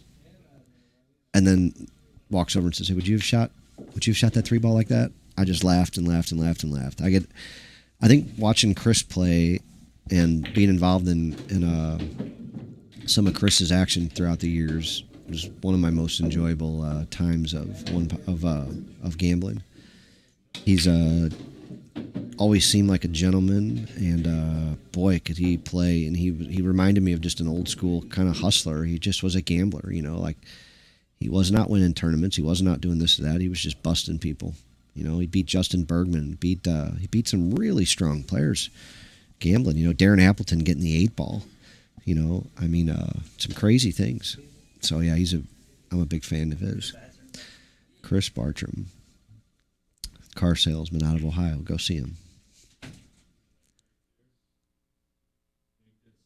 Yeah, I'm a big fan of Efren and Boosty too. I've met them both briefly, like, you know, seconds at Derby City every year. You know, obviously I've seen him several times. I'm a huge Efren fan. I love the creativity and just the amazingness. And Bustamante, we got a scratch here, folks. We got a scratch here. We got a ball in hand coming up for Josh, a chance to tie up this game. But Bustamante is one of my. I mean, just watching him play is just amazing. I mean, he might be the top 3 or 4 1-pocket player in the world. I'd certainly put him up there. I think you're certainly going Alex Pagulain number 1.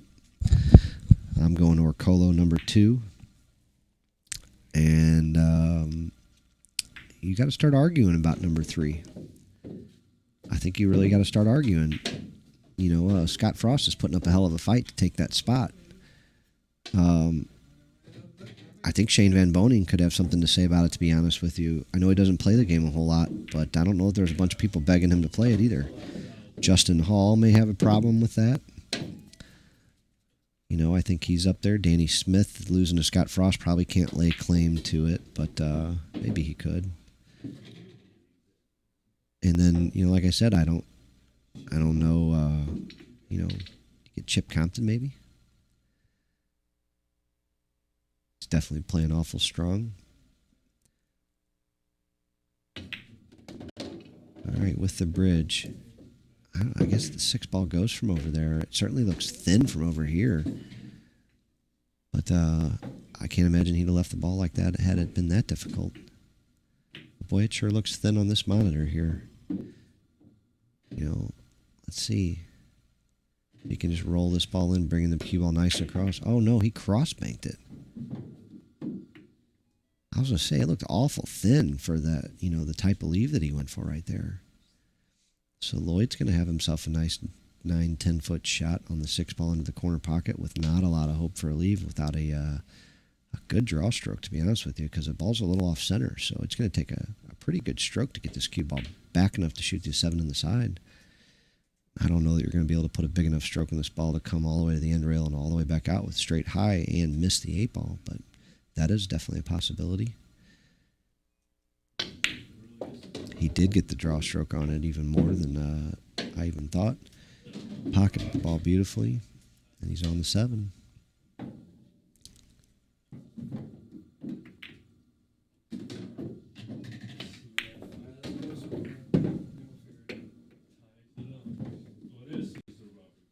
Let's go, 2 out. Gets to the pro side of the 8, leave an easy position for the 9. Should be able to finish his way out of here and take a 10-8 lead in a race to 15, win by 2.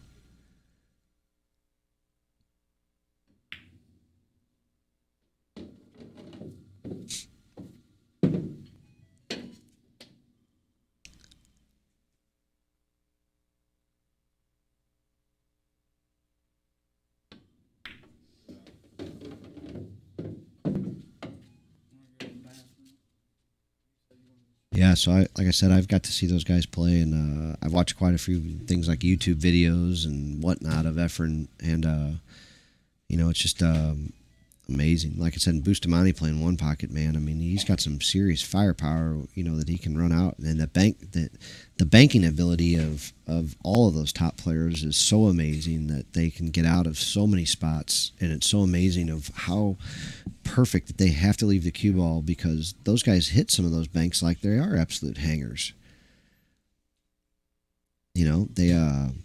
It's crazy. They literally can hit some of those banks and play position, and they there's not a question in their mind. They're draining that ball and they're playing position. They're going to get out, and that's the level they're at. Another guy way up there in my list, Shannon Dalton. Billy Thorpe's definitely making some headways in the game. I know I'm leaving a few guys out here that play the game at a real high level, but those are the usual suspects that you see going far. Efren, I'm just leaving out because he's supposedly retired and not playing a whole lot right now, so I'm just not bringing him up. But I would put him in the top 5 in the world even today in short races. One pocket. I don't know. You can find 5 guys that you're going to want to put against him playing races to 4 or 5 in one pocket, even races to 6 or 7. Once you get beyond that, you might be able to find a few guys. But if you played one race to 5 a day for every day for a month, taking 2 days off a week, I don't know you're going to find anybody to play Efren. I mean, I don't know you're going to find hardly anybody to play him that way. All right, that's fine. Checking it out, huh? You bump that up to a race to 8, 7 days a week for, it starts to get tilting in another man's favor, maybe a touch. But I don't know. I could be wrong, too. I'm not around Efren very much. Say what? I just know that, thank you, sir, that if he's in good shape and good health and been practicing and been playing, that he's one of the best one-pocket players in the world.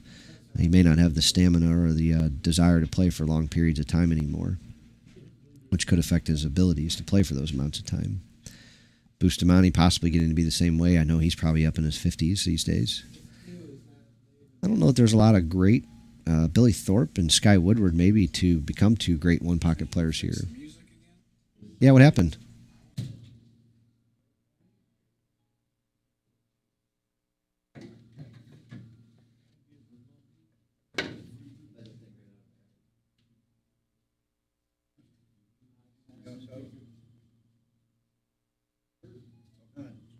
Get in the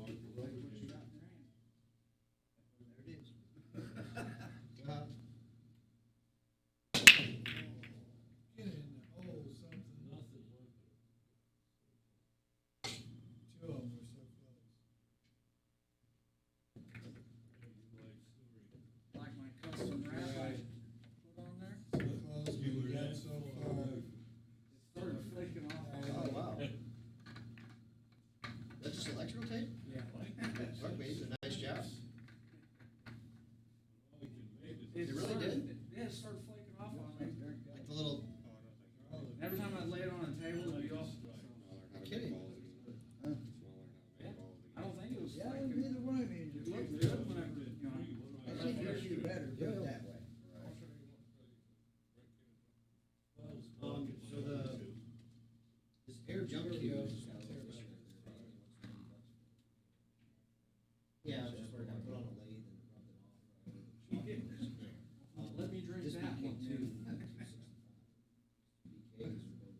All right. I'm back, guys.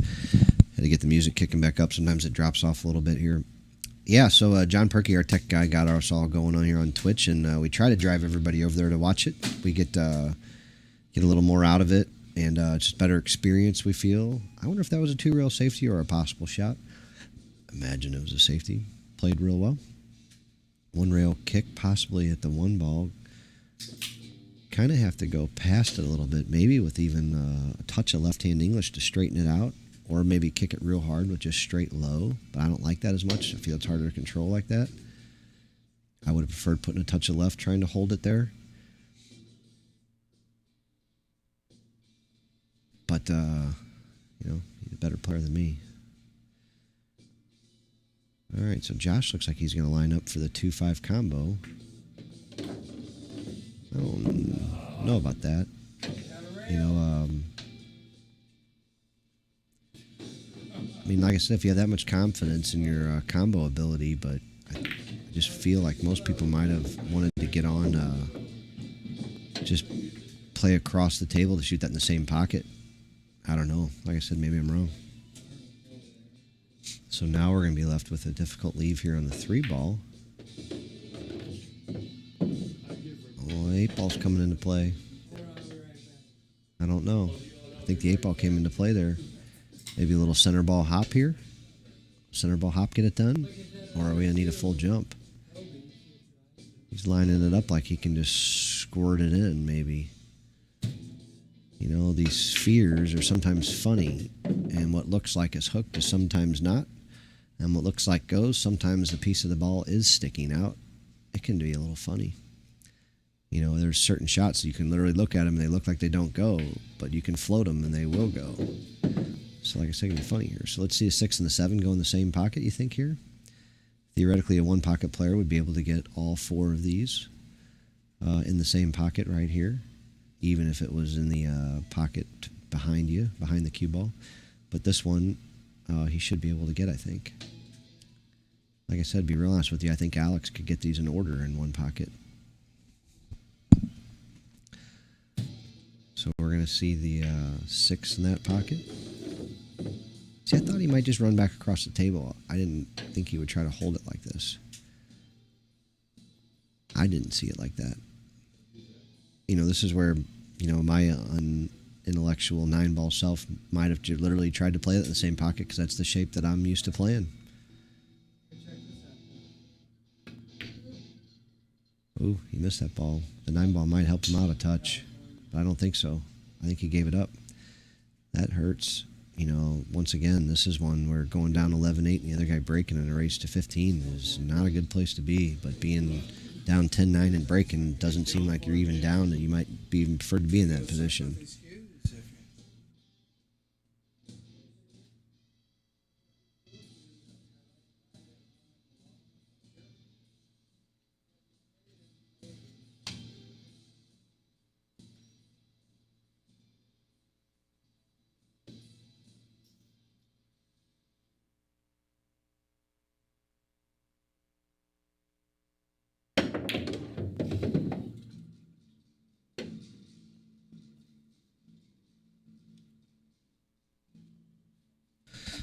Well, he speared that ball, but he's a country mile away from this 8-ball with a bad angle.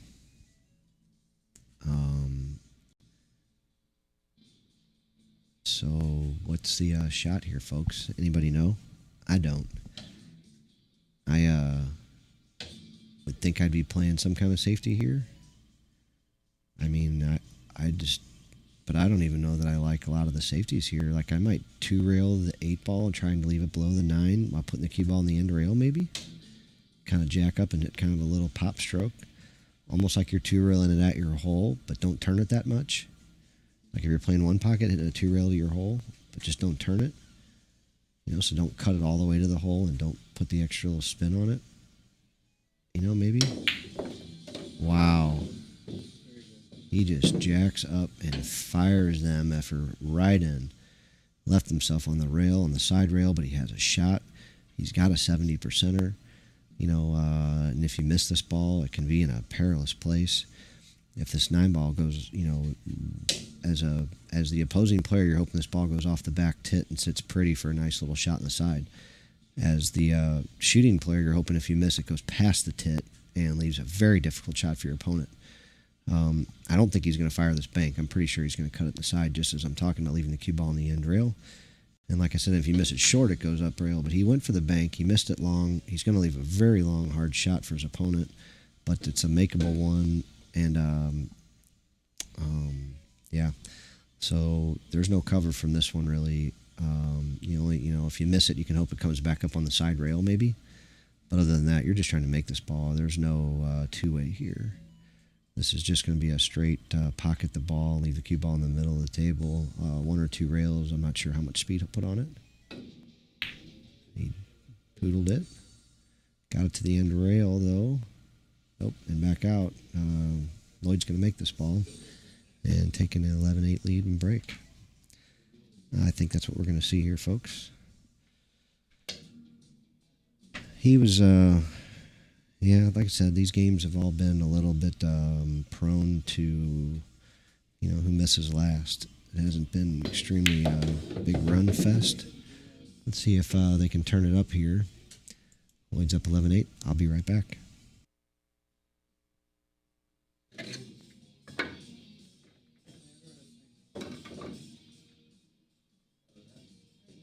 Oh, you got it here. I did. This is Michelangelo's view from the Steel Cushion. Yeah. Adobe. He claimed it was worth $850. I paid $150 for it. But I'm looking at this white view right here. And on a trade plus. That's a smart system. That's way cool. Yeah, let's see. Well, it's got a lock, too, that goes in there. So what's with the short, This is a Predator. It's got a Z2 shaft on it. So these Z2 shafts are low deflection shafts.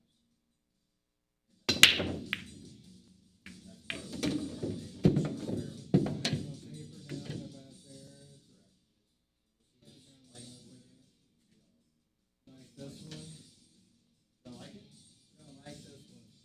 Placed wood. You're saying it's, But I don't think this is spliced wood.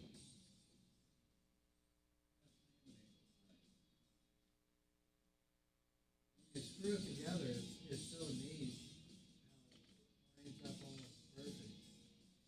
Oh, yeah, they're beautiful. I've seen a few of them. With a stainless steel shaft. What do you figure that is worth? I got it listed for 500.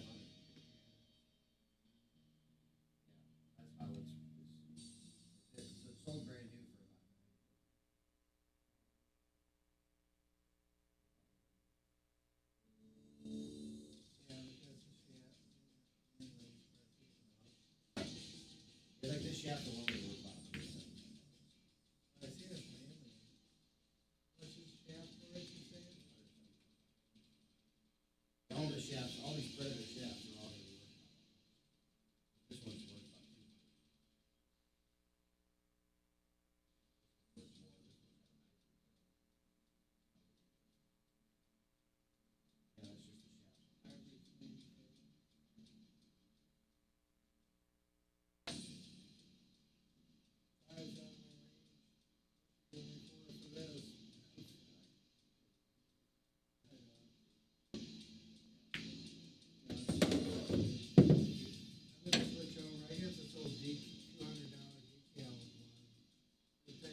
just like a monkey, it's just like a board. It's just like a board.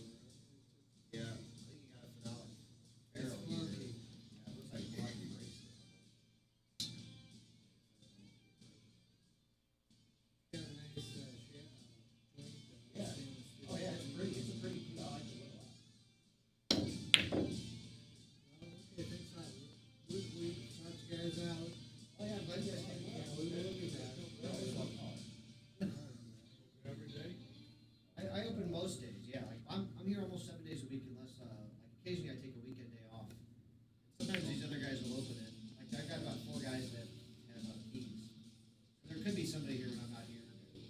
Now, see, you're a lot younger than us. We went to high school with Mark O'Brien. He took my yearbook money. You told that Senior story. year. Mark, I you didn't told tell that him, story though. already. I didn't tell him. Yeah, Yeah, you did. That's all right. Well, what about when, I didn't tell you a story about when It's Freeman and called Alice early went snow. broke. Freeman and Alice went broke. We moved the 5x10 tables, 5x10, down to our way. Yeah. Across the street from Southwest High School. Well, Mark O'Brien, he was so obnoxious, he resisted the big tables. He'd get on them on his hands and knees and shoot. Forget about one foot on the floor. He's a character, man. Is he not? Comes in. Yeah, about once every 2 weeks. Yep. Tell him my, Last time you saw Mark. tell him Mark Greenwell's done. Last time I saw Mark, he was on a police. He's still on the police. Were you Captain. What's that? were you on too? No, firefighter. Oh. My uncle was doing real well. Yeah, he was a- Well, his dad was a sergeant. I've known him for 45 years. Yeah. So, What are you?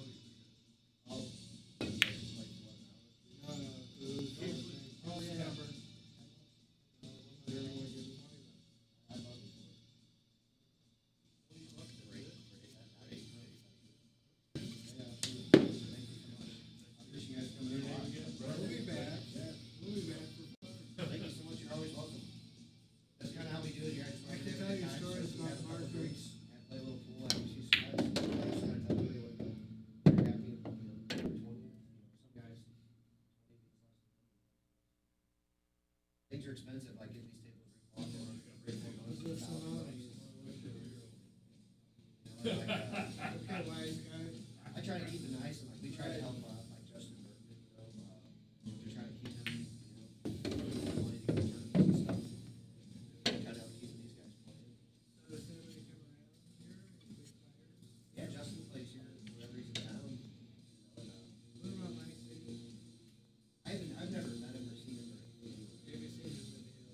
I've never been to the East Coast. Yeah, I've seen him play on videos. I've never really been to the East Coast. Or that's not right. I've met him a couple times down in River City. Alright. Yeah, I go every year in January. He's my hero. Yeah, yeah, he's awesome. We were just talking about him on the chat over here. I was, his uncle owned a pool hall in the Philippines, and when Efron Reyes was 12 years old, he'd sleep underneath the pool table so he could wake up and play pool. Yeah. I've heard millions. He's the millions- magician, millions- he's the best. You know, Mark O'Brien today posted a really cool video about St. Louis Louis. Oh, yeah. So I watched that him video. play. I hadn't seen that Is video. that right? Yeah, there's video of him, a lot of him in Memphis playing tournaments, playing different things, doing TV articles and stuff. It's pretty cool. I saw him, I saw him take the guy's paycheck one day, $273, day after billiards. He was giving him the 3-ball, all the way down to, all he had to do was make the 3-ball. That's crazy, isn't it? And then I was there. Is that you? No, it wasn't me. Yeah. But I It was was good. there when the guy had to call his wife and say, listen, I'm not gonna be on the field. I just lost my whole paycheck for the booty. Yeah, I hear it. I wonder who really lost. Are you ready, big guy? Let's go. I like to leave it here. We'll make a deal. Make the guy a deal. Told you what you said, you can get. How much for that white He fish? said, how much? And I still need like 350. 350 plus 6. You got that one?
glad you guys came in. Have a beautiful night. We'll be back. Be safe. For sure.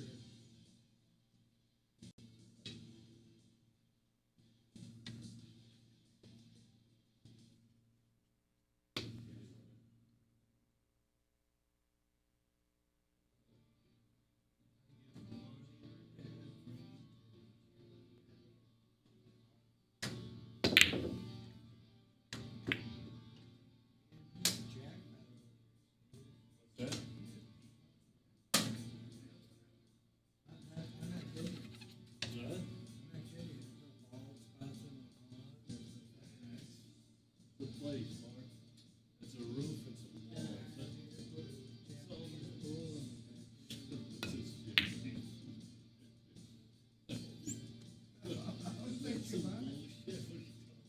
Japanese food.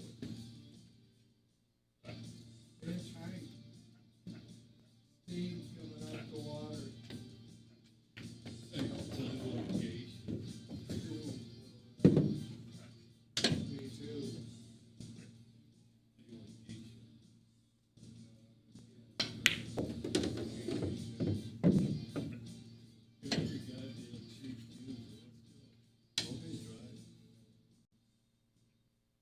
Do the speed limit. Show up. With the Vortex six.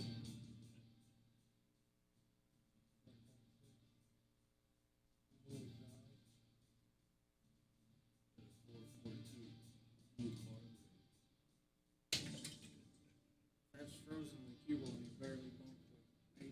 You found. Well, I'm just saying, if you bridge over there, accidentally tap it, it's gonna, If I touch you first, yeah. as long as it's frozen, it's a hot match. Now that I can beat you. It's frozen. But, No ducking. You just take that Alright, I'm almost ready. right in the skull. I'm almost ready. There's the door. I'm almost ready. Are you telling the stories? It started. What do you write them down?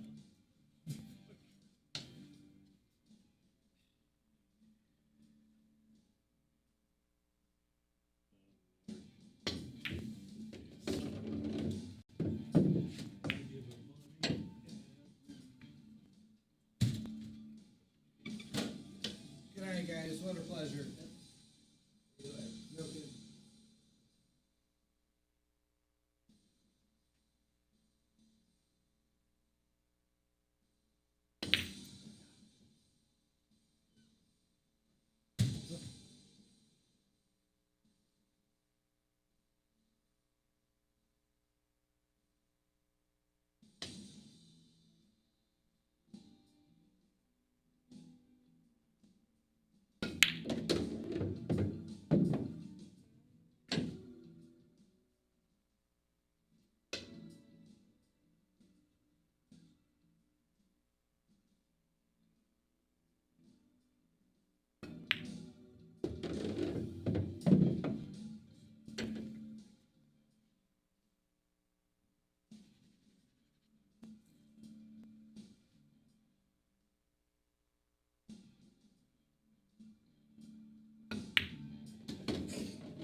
Blow the dust off this Chicky check. I'm back, guys. So we've got some action. So we had Lloyd was down 8-5. I think Josh was shooting like the 9 ball or the 8 ball or something. And hey, Mike S., thank you so much. We appreciate you watching. I know you're welcome back anytime. Hope you follow us. I don't know that. All right, do you want to just hold on to it till the end here? I don't have change with me right now, but we'll take care of it all at the end. How about that? All right, thanks, Bobby. So he was down 8-5, and he's now he won 7 straight before Josh got that game. The score is now 12-9. I'm pretty sure Josh did not drop a ball in the break. And Lloyd's going to have a safety probably, but who knows? Maybe he'll try to cut this ball in. He's been a little aggressive in the past.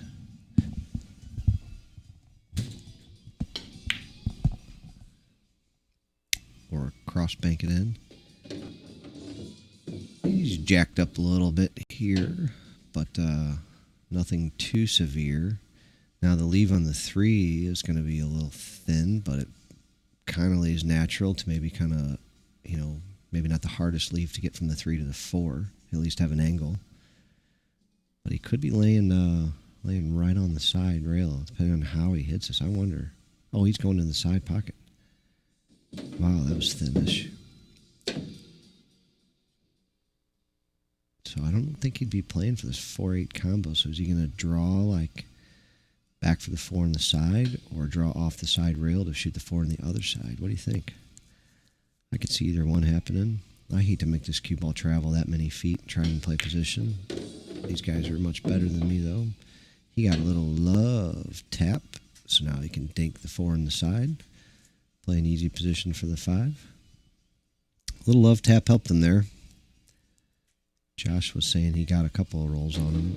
I was away for a few minutes talking about a cue, so I didn't get to see, but they can pile up in a hurry. So that 8-ball's hovering a little bit in the way for going around the table, so he looks like he's going to have to hit a little low and pop it over. Seems to have hit it real nice. Kept it before the side pocket. Got a good angle on the 6. Don't see any reason why he doesn't finish this one out. Nice straight high ball here, I imagine. Get a shot in the 7 right where he's dangling over now. Or he could try to really stroke it and get in the side pocket and get a little funny on it in the side. Like I said, I think he could have hit almost the same shot and just stopped over there on the side and shot it in the corner. But he elected to go the extra rail and the extra mile to try to get on the 7 in the side. A lot of players say that you'd be a much better player if you just pretended the side pockets weren't there and just played for the corner pockets and just played like the sides weren't even there. And if they come into play, great. But, that might be a shot to consider that theory on.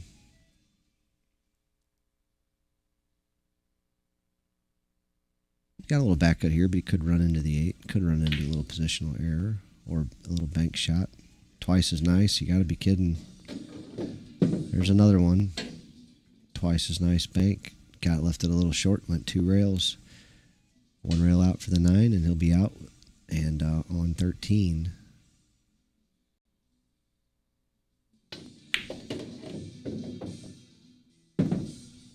So I think a couple rolls here frustrated Josh a little bit. Lloyd's going to take a pretty decisive lead here now, and Josh is going to have to really come with it if he's going to take this set down. Lloyd will be breaking.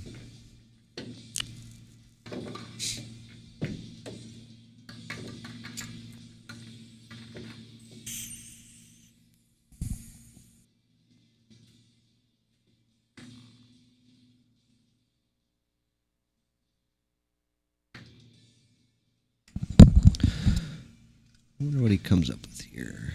We'll see the 2 in the back for sure. Doesn't seem like he's gone with any real specific pattern. I haven't noticed any extreme tendencies. The 5 and the 6 has been in the back, I believe. So I think we'd see those back there maybe. This time it's the 4-5. Or no, is it the 3-4 back there? I think we did see this before from Lloyd. And the 3-4 came all the way up table. The 2-ball got hung up a little bit. I'd be looking for the 8-ball to go here, but the 6-ball's been going for him. The same corner's been weird. Neither one of them did. We got the power break. He hung the 9-ball. Absolutely hung the 9-ball. He's got a kick shot at the 2 with a natural lead for the 3-9 combo. Lloyd's going to go up 14-9 here. It's pretty inevitable unless he gets hung somewhere, maybe behind the 7-ball, but it's very unlikely. This is as long as he can see the 3-ball, it's very likely he's going up 14-9 here, and he tied up some balls. Not that it matters.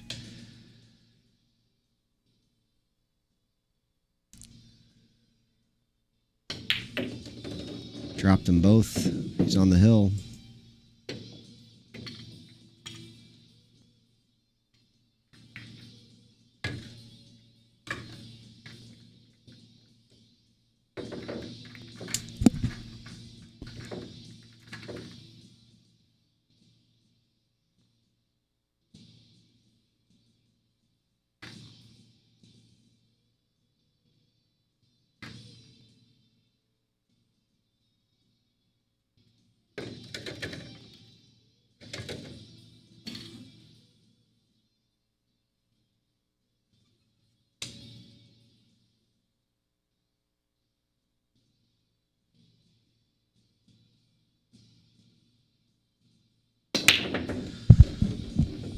All right.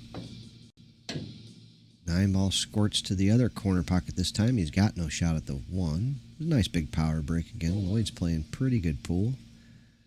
But he's getting a few rolls. He's going to punch this 9-ball away, it looks like, leaving a safety at the 1 ball. So let's see what Josh's tactical game is like right here at this instant. I think I'd be cutting the 1 over, trying to put the cube behind the 5 myself, using the 5, 4, and 8 as blockers. Josh is going the other way, using the 4, 5 this way as the blocker. He left the jump shot into the side. I don't think he can possibly see it other than the jump shot. He goes straight for the jump cue. And let's see how he jumps. I'm going to watch something dumb. Watch for the cue ball going towards the 9 ball if he gets a real thin hit.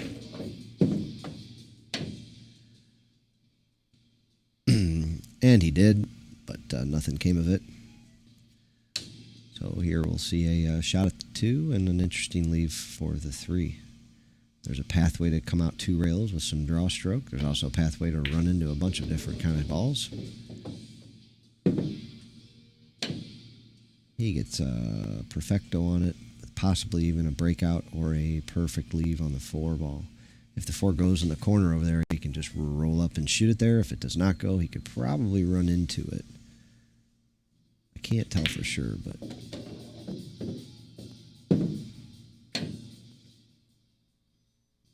yeah, so I don't know. I don't know if he was trying to run into it and didn't, or if it goes and he was just playing position. I can't tell. I guess we'll know here in a second. It sure looks like maybe he's shooting this ball, so... oh, he banked it and drilled it and left himself 12 feet away from the 5 ball. So as he pulls out his 12-foot stroke, the old number 9 on the back winds up, gets a little squirrely. He knows he's going to have to punch it. Jacked off a little bit, jacked up. Fires it in with a big stroke. Comes out really nice on the 7, although he's complaining just a touch. Just a little protest there, thinking he should have came out a little better. But he's left himself an 89%er. He did miss this shot earlier. It was a little more difficult earlier that he missed than that one. That one he had a little bit more angle.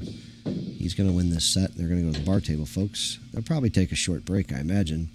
And we're going to go to the bar table for a race to 15, win by 2, unless we see a major flub followed by 5 more. Not anticipated.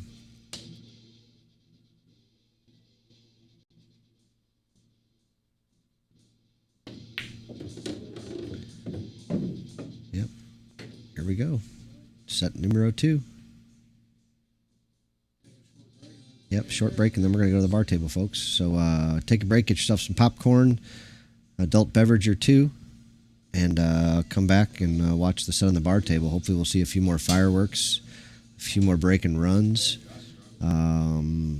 Maybe not as many errors. Lloyd certainly got going pretty good there towards the end. Josh seemed to struggle just a bit. And like I said, at their level, it's not so much about, whether or not you made any mistakes. At this level, it's about, running out and producing production. It's pure winning. It's pure, getting out. It doesn't matter what, when, where, how, and why. It's just who wins more. You gotta get out, put the win on the board, and keep your opponent seated. At their level. It's more about what you do to your opponent than what he does to you. And if you're worried about a couple rolls and this and that, you need to be breaking running 2-packs and 3-packs, and these guys are close to that level. They're real close. So I'm having a lot of fun. I hope you guys are too. Once again, I'm Brendan. The Players Club is my company. I buy and sell cases and cues, but predominantly I'm a JB case dealer. I carry JB Ultimate Ruggeds. I have about 50 in stock. 3x6s, 3x4s, 2x3s, and a few 4x8s for you guys that need one a little bigger. They all have backpack straps, beautiful for walking around tournaments. You can throw them around your shoulders, and it's a lot more comfortable feel than just carrying your heavy cues on one shoulder and switching shoulders all day and night. So they come in like black and yellow sides, black with green sides, black with red sides, black with red stitching, black with blue stitching, navy blue with gray sides. I've got a few other colors, a few other styles. Gray with black is really sexy. So whatever you're looking for, let me know. I can also order you whatever you like if you want a nice brand new leather case. I've got a few that customers have that are willing to sell if you need one right away. But if you're willing to wait, you can order one in 6, 8, 12 week time frames. Kind of depends on where they're at and what stage right now. So like I said, guys, coming up, we're going to have an exciting race on the bar table. These guys are playing for something nice. This isn't just a steak dinner. So they're trying their best, I know. And we should see a good set. So like I said, get yourself a candy bar, soda, and adult beverage. Get ready. Get some action in on it. See who you like. Josh is well known for it. And JB, yeah, you're welcome to match up with this guy. We've had a few guys in here you could play. So anytime you're welcome to come back, you just got to let me know, sir, and we'll find somebody for you to bang the balls around with. But he's certainly somebody that's in your range. But I'll be back, guys.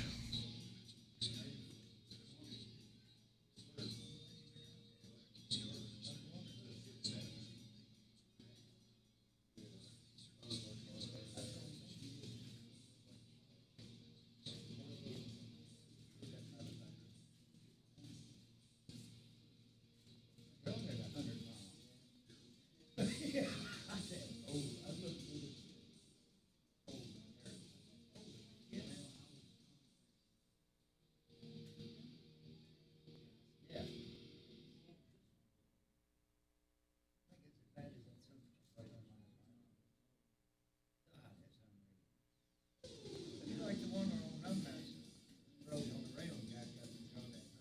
They got that tree in the corner, draw that cue ball, fucking over halfway down the table. Oh, I did it. The cue's right here froze, and three right here, he drove it back to that second. Last night? Yeah, I said, no. I said, this table is bad. I see what? Tell me why you had so much trouble with the draw. What do you say?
Oh my God, I seen you threw that 5 in. You just, Josh, Josh.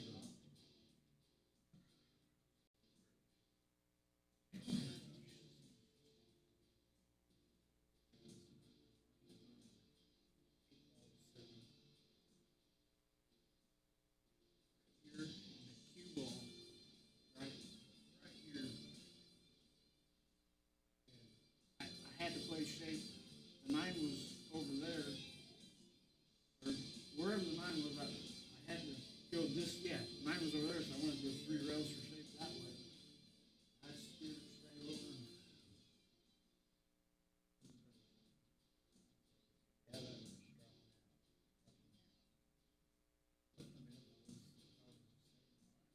Yeah.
fighting, boys. Appreciate you. Giddy up, folks. Who's ready to rock? Because these guys are. Josh is getting ready to break over here. Cue ball a couple inches from the side rail. Going to be looking to make the 3 ball in the corner pocket, 1 ball on the side. That's how he breaks. 3 ball went high, as it generally does. He struggled with the same break. I hope he is going to try something a little different, because it's just he either needs to take something off of it or cut it a little less. But he's not making, or rack differently, but he's not making a ball in his breaks here. He's going to get stuck like a pig here. I can't imagine any other way to shoot this. Freeze the cue ball right where it is and spin the one with some left-hand English, hopefully banking it up above the 8 ball. Yeah, he really made sure it got up above there. I would have tried to leave a little more, less space between the cue and the 8. But that works too. We got a 1-rail kick coming at the 1 ball. Tactical games have not been either one of their fortes, but they're both trying hard. They're just not, their level of ball running is a little above where their tactical play is, in my estimation. Having said that, they're not exactly running wild over here. I mean, these guys have both competed at a pretty high level in some tournaments, finishing and winning some tournaments and things like that. But for some reason, is Josh going with a jump here? I'm a little surprised. I guess, I don't know. It's almost like there's only a half a ball you can hit here, which is the only thing you want to hit here, because you're going to look to bank this out and play the safety. But yeah, I don't know. It didn't look like a real comfortable or easy or fun jump shot. And I hadn't seen Josh jump much yet, if at all, so I didn't know how he jumped. But he's going to get a second safety plate on him here. And like I said, for playing 3 fouls, no, JB, I'm on the same side on this one.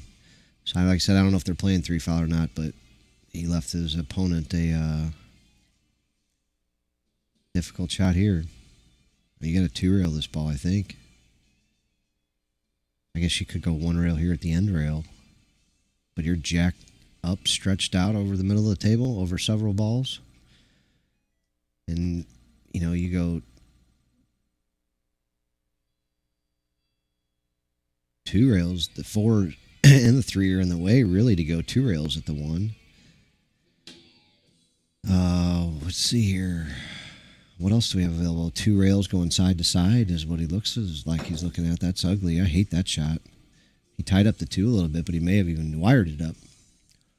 The 3, 4, 7 sitting a little funky, but I mean, nothing scary really.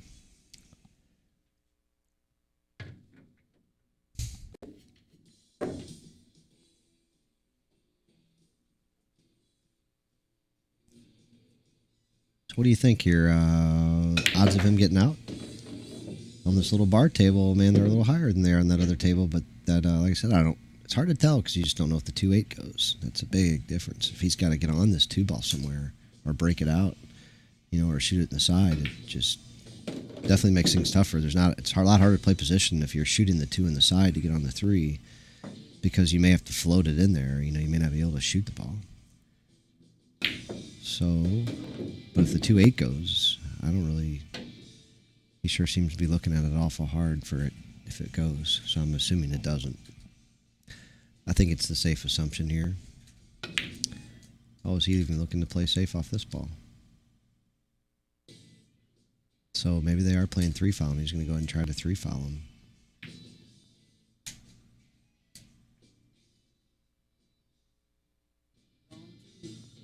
He just alerted him he's on 2.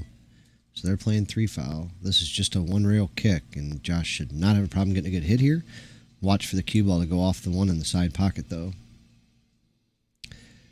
I think you want a real nice kick and stick here, letting the cue ball or the 1 ball end up below the 8-2, but he hit it a lot harder than that.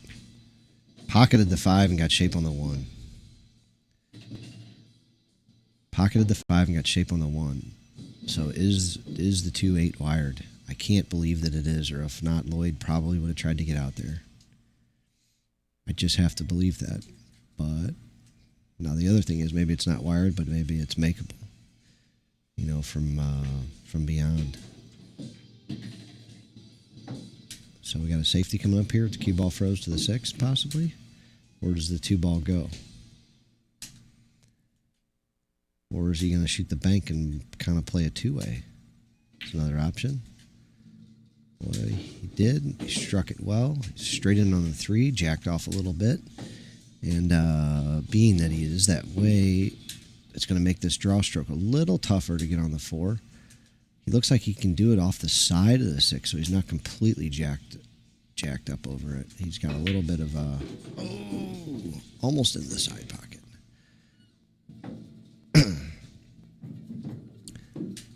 So now it's here.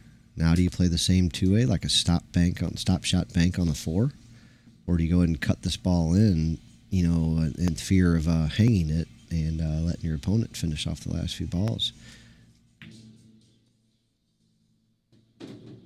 Oh boy, he's flirting with that side pocket, something fierce. Just something fierce. On a bar table, on a big table right now, I'd say that his chances were, 60-40. On this little table, they should be higher than that. Josh is a pretty accomplished bar table player, and I really want to see him hit another gear on this table. Now, I've seen Lloyd hit a gear on this table, and he absolutely can keep up. And if Josh doesn't play good and doesn't break good, he could be running behind in this set too. Lloyd is. This is a pretty even match. I'd have to say Josh is the favorite.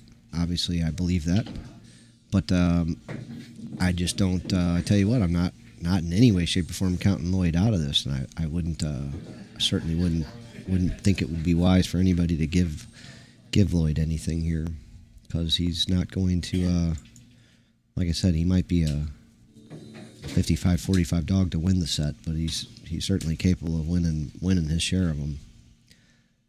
And I'm not even saying, like I said, I could be completely wrong here too. I'm just kind of, it's weird. I'm kind of going off of Josh's pedigree of tournament finishes, but Lloyd's got some more seasoning and gambling and stuff that I've heard of.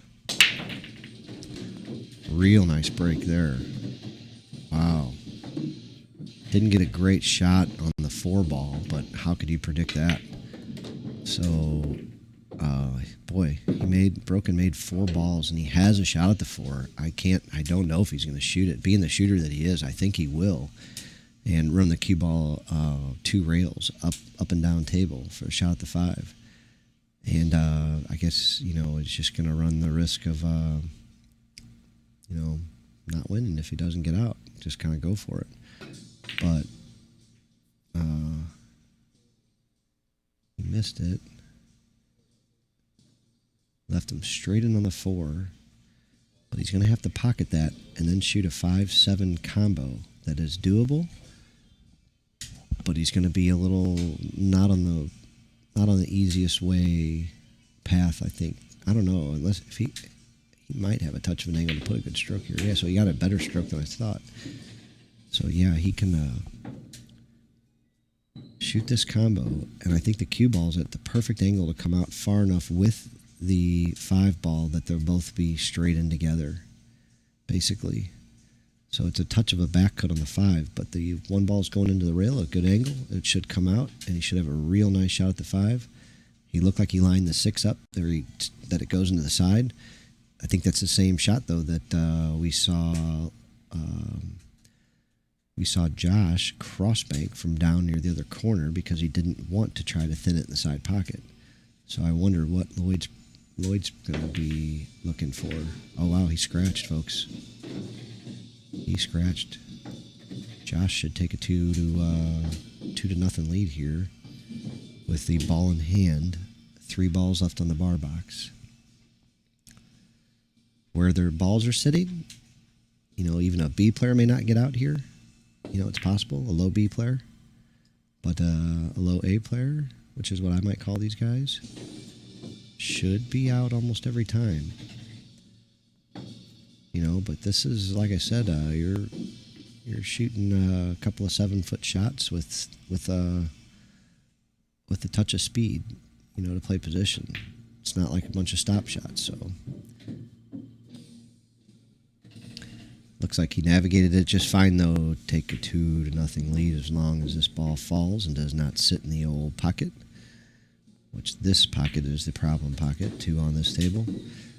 Josh up 2-0. He's going to be breaking again. Now, I like that break he had from the other side of the table. I think he'll go back to that. Let's take a look and see. Let's also see where he breaks how he racks these suckers again. Like I said, this is a learning lesson for me. I wonder if any of you guys are getting anything out of it. Let me know if you have any things to add. But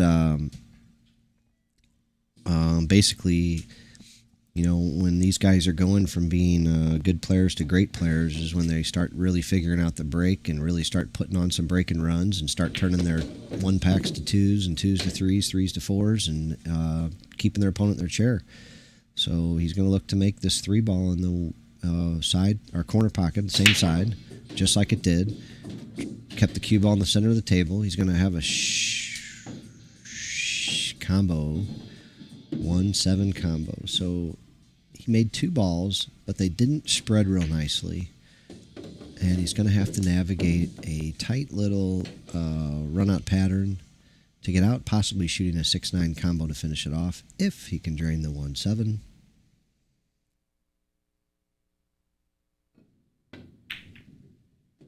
He did. Watch out, 8-ball. Looked like he could have caught a little trap there. So he's got a nice little angle here. And he's got a big enough angle that he may not have to put any English on this ball at all other than just straight top, pocket the ball, and run the cue ball straight down for the 2. Now here's where it gets funny. If you come up long on here, you have to run into the 6-ball to get a shot on the 4. If you come up short, you run into the 4-ball and things get a little hairy. You get straight in on the rail, things get even different. He got almost dead perfect. Play a little 1 pocket here, home A. Don't be afraid. Let's see the 4 or the 2 in the pocket. Draw back, shoot the 4 in the pocket. Draw back or run up or off the rail and shoot the 6-9. And, or there you go, a little pop into it. So has he got the angle to get back on the 6, or is he going to have to go shoot the 6 in the other corner and run these balls? I think he's going a little high left, going to run out there to shoot the 6 in the other corner. Pop, biddly bang. Drop the 6, come up above the 8.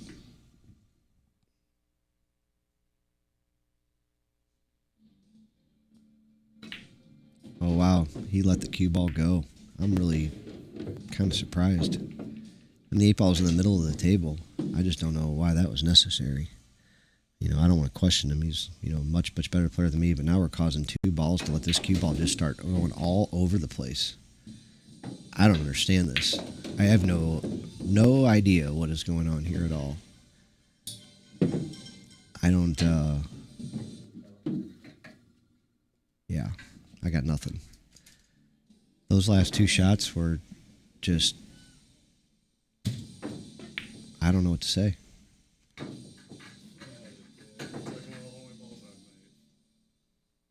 Oof. Comes back to watch that one. He'll be a little stunned. I mean, that 8-ball was hanging, and the 9-ball wasn't in the tough spot. I didn't get that one there. I don't want to give him too hard of a time here, but you know, like I said, I think low A players deserve the criticisms that I'm giving out. You know, expect them to play at a near, you know, play the game the correct way, and maybe miss a few balls, maybe not have the break, maybe not have the cue control, you know, things like that. But I mean, that little out, man. I mean, I think that's one you got to expect from a player of his caliber. I mean, you got to expect that from a player, period.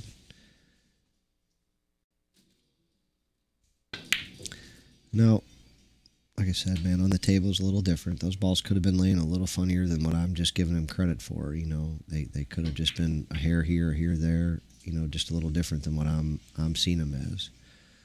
I don't really know exactly what Lloyd was going for there. So, are we putting the cue ball behind the 7? Are we putting it behind the 5? Or are we going to go ahead and cut this ball in and play position on the 3? He's got a lot of choices here. Cut it in. And I don't know what shot he played for.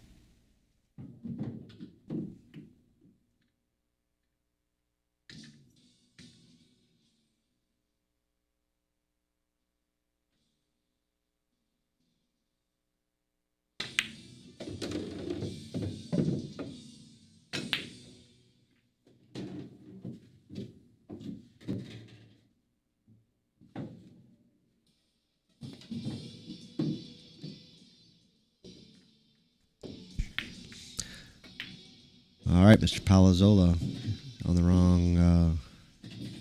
I think he's okay. He can just roll this ball. At first, I thought maybe he went a touch far and he was going to have to go rolling this cue ball again. I doubt it.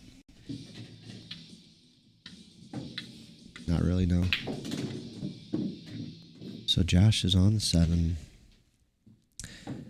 I don't see any real problems. He can either come across and shoot the 8 in one corner and the 9 in the other.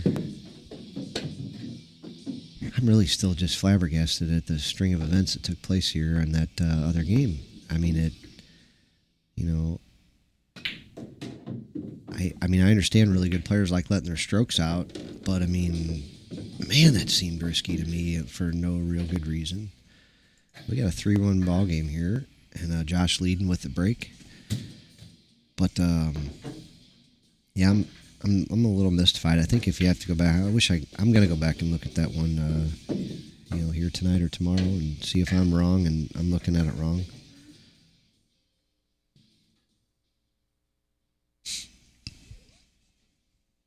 All right. Here we go. Let's look for the 4 ball in the corner pocket. And a cue ball parked in the middle. That's what we've been getting lately. He did make the one on the side, but he did not make the corner ball. He's got a bank shot at the 2. He could... I don't think so. I was going to say he could bank it and go into the 8 ball with the cue ball, but there's no cover. I mean, you're just going all out to make that ball then. And I mean, it's just, I wasn't in love with it. I mean, I bank pretty good, and I'm sure he does too. And I'd like to think that I'm always going to make that bank, but in reality, you're going to miss it 3 or 4 times out of 10. And I don't know if that's a good enough percentage to shoot that ball or not, or if you had a better safety option. But these balls are pretty open, so I expect Lloyd has a good chance to get out here.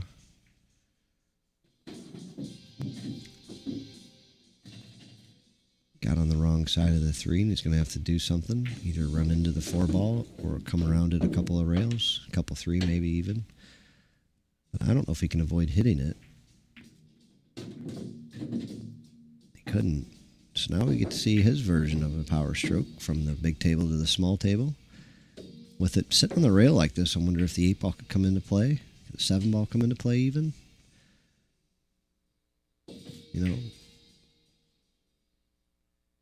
Let's see if anything comes into play.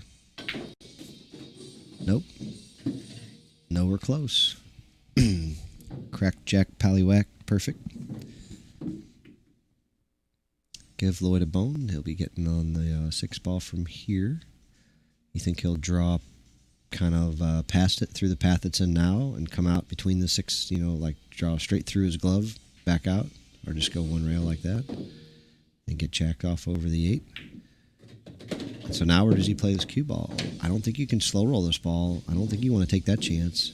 That cue ball's going to travel a little bit, so I think you have to come out and try to play the 7 in the side or in the same corner as the 6. Cut this ball in with a little low English and go, or a little left. He stayed below it and didn't risk fucking around with that 8 ball. So, on this little bar table, you don't have to be afraid of this. It's only a 5-foot shot, not a 9-footer like it might be on the 9-footer. He jiggled it. He got a little jiggy with it. Hung it. Josh has got a nice little hanger. This ball's a little close to the corner, but he should be able to come out a couple of feet and shoot the 8 ball wherever he really feels like. Shouldn't, well, boy, man, he's really coming up in some in-betweeners. This one's got to go on the side, I would think, here, and just draw off the end rail just a little bit. Maybe a little low inside, something like that. I don't know. I really don't know. He took the corner and went around a few rails. Oh, no, don't do it again. Wow. I mean, this letting the stroke out thing is a little tough. He pocketed it though. He made it happen. He's up 4-1, and he's breaking. I don't know. I know good players always say that on the diamond tables you have to go the extra rail. Don't try to hold the ball because you just can't. You just can't. But I mean, I don't know, man. The couple shots he did let his stroke out. I mean, it seemed like he got a little careless with it. Little like our Lizard King. Wish we had him in the house a little more often. And Terry, we got some guys that might like to have a little piece. There's that break. Let's see if he can sneak something in because nothing dropped on its way on its own. So we got a safety coming up. He could cross the 1, putting the cue ball behind the 5. He could hit it thin, bring the cue ball all the way up table. He chose crossing it. Did not do a real good job there. Pretty sure we can see a big piece of this ball and have a good go at a safety or even a 1-8 combo if he wants. He's a shooter. He may like this. That 8 ball's hanging awful close to the hole, and I'd say he's 80% to drop this ball. Now the cue ball, though, is another question. Oh, wow. Okay, so maybe he can't see this whole ball. I thought he could easily. Oh. Tough. You'll be here all week. We'd love to have you, sir. I'll be here all week as well.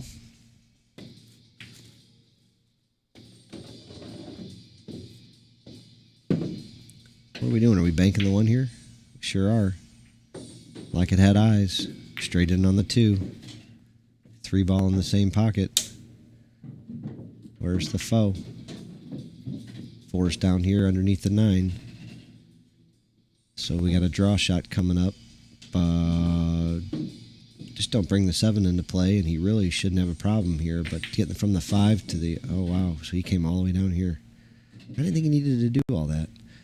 So what do we got now here? We got a 4-7 combo. We got a severe back cut on the 4 running into the 9 ball, which actually has a potential to go even off the 5. He's got the 4 up in the corner with some tough leave on the 5. He looks like he's slicing the 4. He sure did, and he let that 9 fly. He got rewarded here, folks. He's going to get out. He just needs to put a big stroke on this ball. We all know he's got it. We've seen the power draw before. We've talked about it. He's got it. Hit it perfect. Yeah, maybe a little straight, but I don't think it'd be a problem. That 8 ball's hanging as long as he can make the 7. Well, he jerked it out of there and actually left himself maybe even just as difficult of a shot. Still a huge favorite to get out here. Huge favorite. But the old announcer Shark got him. And 7 ball didn't even hang up. It went straight into the rubber. The color of rubber.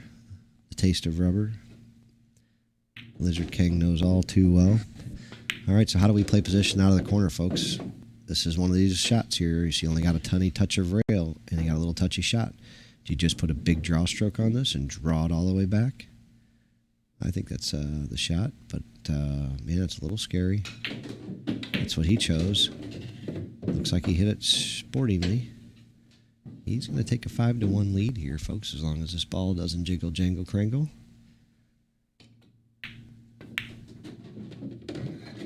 That's a good place to be for him. I know he's not happy the way the middle of that last set worked out. He was up 8-5, had a chance to go up 9-5. I think he missed a 9 ball. I could be wrong, but I think he missed or didn't take advantage of something happened, but he lost. And going up 9-5 and breaking could break your opponent, but being down 8-6 and breaking can really put a lot of life into your opponent thinking, hey, this is just like being even. You know, think about it. If you're a really good player, would you rather be breaking winner break format and down 6-8, or would you rather be up 8-6 and watching your opponent break? You know, at this level. You know, at my level, I would much rather have the wins. You know, at their level, you know, well, you miss a ball, it could cost you 2 or 3 games. I think Mark Wilson's famous for saying that if, you know, you miss an easy ball or something like that, that it's supposed to cost you like 2.3 games. They've got it figured out at the pro level.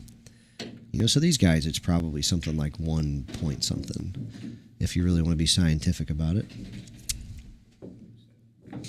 may not even reach the level of 1 point something to show you how good pros are. It literally may be like 0.7, or 0.6, or it really could be. It's hard to fathom the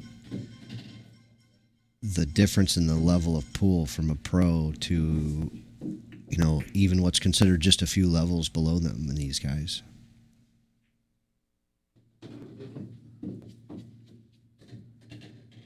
So Josh just recently beat Justin in a tournament, like 10-9, an alternate break format. Josh was a 10, Justin was like a 16, and Josh beat him 10-9. And it's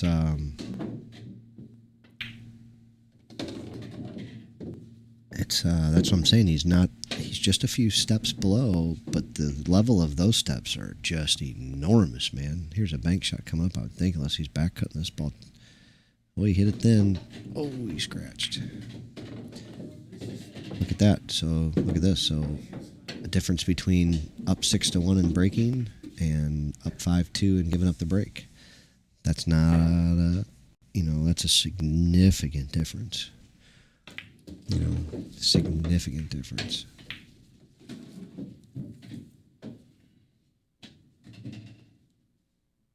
Yeah, Lloyd overran it just a cunt hair, but of no concern or issue to anyone. He's still out, probably giving the ball. He's going to be down 5-2 and breaking, and looking to bring it to 5-3 and breaking. So we got Lake of the Ozarks versus Alton, Illinois going on here in St. Louis, Missouri, specifically Valley Park, Missouri at 141 and 44. I'm Brendan, the owner of the Players Club, dealer for JB cases. I have Ultimate Ruggeds in stock, 3x4s, 3x6s, 4x8s, a few 2x3s, mostly like black with yellow, black with red, black with green, black with blue stitching, black with red stitching, things like that. A few other ones like gray with black sides, very sexy. And I have some all black ones if you're just wanting a $230, $40, $50 case or so, depending on the size. Got a lot of used cues too, a lot of Predators. I can order anything new for you. Just let me know what it is you're looking for. Here we go, Lloyd with the break. 1 ball ready to rock on the spot. 9 ball in the center with 2 in the back. 8 ball in one wing and 4 on the other we're going to be looking for to go. Let's look for the 4 ball. It went high. Made the 9 on the break. It's going to get spotted after he takes his first shot, I believe.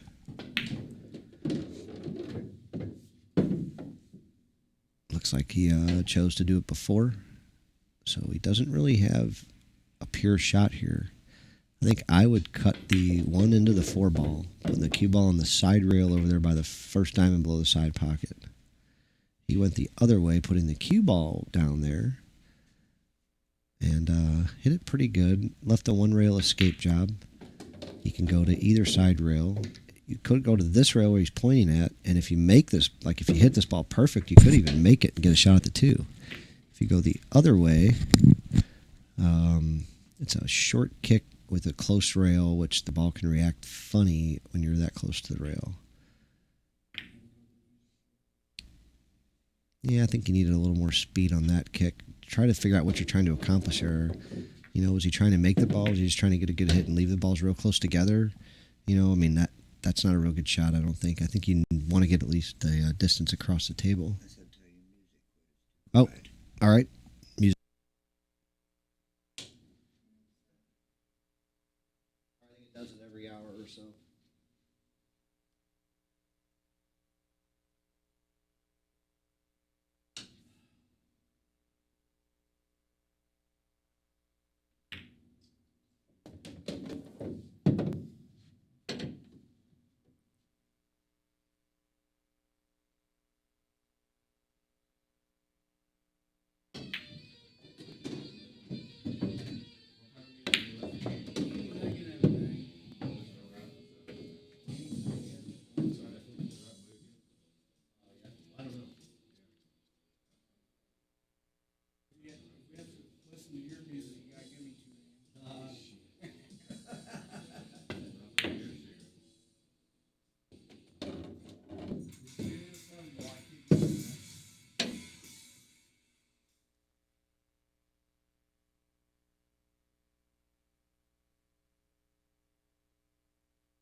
All right, what's going on, guys? I missed a little bit here. Looks like Lloyd's running the balls again. Looks like he's down 5-3. Made up a couple of games. He was down 5-1.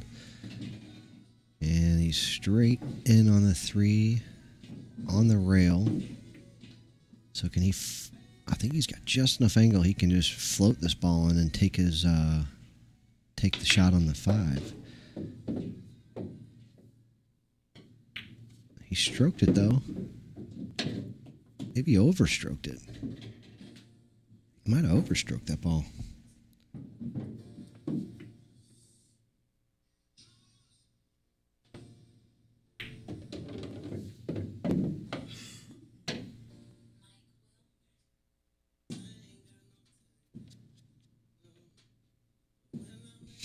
What's he going to figure out here, guys? You can thin back cut this ball and risk running off the 9.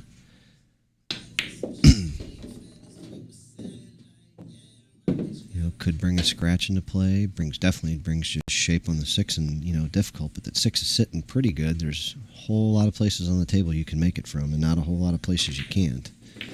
He pocketed it and scratched off the 9, and look at this. The 6 ball is going to get gaffed up a touch by the 9.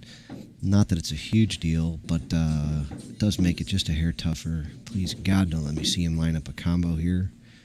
I think we'll see the 6 in the corner, 7 in the side, 9 in the corner. Could just be 6 in the corner, 7 in the corner, 9 in the corner, whatever you prefer.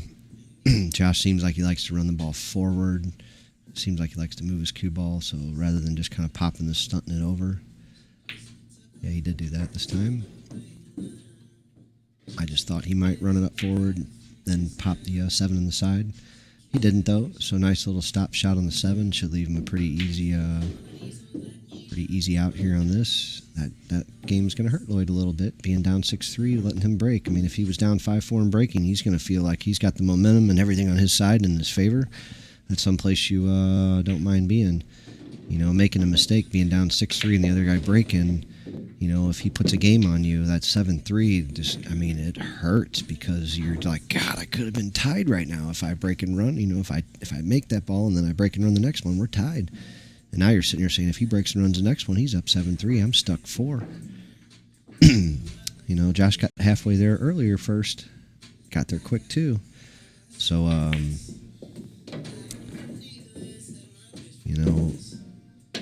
wonder if he can hold it together and keep this one going. Like I said, I think he's a little better bar box player than he is a big table player, so I think his consistency will be better over here, and his break is certainly working a little better. I think this 1 ball will get real close to going. The 5 ball will get real close to going. He put more power into that one. He did drop a ball, and he's got a good shot. He's got a real good shot. Now, the 5, 7, 6 are all sitting like they don't like each other. But,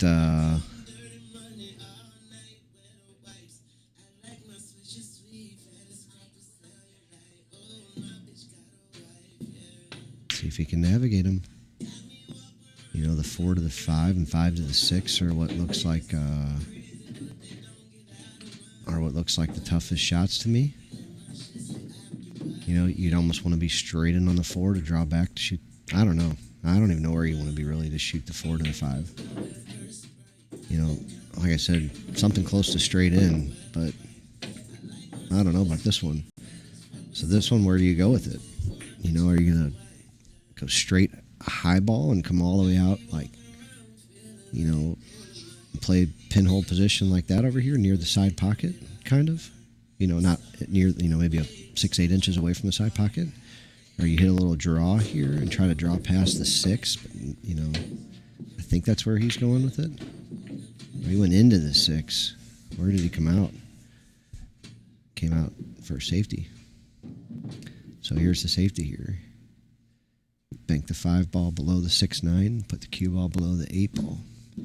So left hand spin on the cue ball. About a little less than a half ball hit. A little more than a third ball hit, maybe. What does that sound like to you guys here? I think that's a shot. Now you can also go the other way, but like he is here, it's the easier way. I don't like it as much. You don't get the distance. He left a shot here. I mean, he can actually make this ball, so there's that. But I just don't like this way. There's just the other way, man. You can really put the guy in a real bad spot. You know, you bank that ball below the 6-9, and you get him even. You can get him to the end rail just getting the distance, but you can also get the, you know, the double hooks. You know, like this guy's actually got a shot here. You know, you don't want to see that off of safety, man. A shot that makeable ball like that, much less just a good hit. So, yeah, I didn't like that choice there a whole lot. This is what I was talking about earlier with their tactical games. I mean, I'm just a C player. I've got a lot of one-pocket experience and some 8-ball experience, but I just don't like the safeties that they're even choosing, much less the way that they're hitting them. And I know it's way easier said than done, so you guys can all make fun of me later when you watch me play. You'll see what I'm capable of dogging. It's certainly a lot, and these guys are capable of it too. It just, like I said, I'm going to be critical as hell of them because they're some of the better players that we see around here, so we're going to hold them to what they're supposed to be doing. He ran over this ball. What do we got here? A cross bank or a shot in the side? It's got to be a shot in the side, doesn't it? You know, does this ball go long more often than short? I would think so. He shot it off the back nipple. Made it easy. 6-4 ball game with him breaking.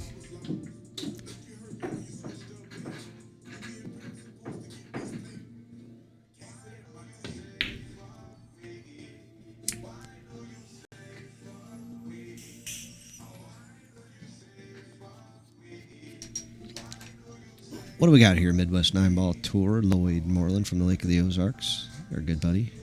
He's been in here a few times, and we really enjoy him. He's a super nice guy and likes to play pool, and he's been taking on some of the toughest competition we got around here without going all the way up to the top. You know, but I mean, Josh Palazzolo he's a top 10 player probably in this area. You know, I would think.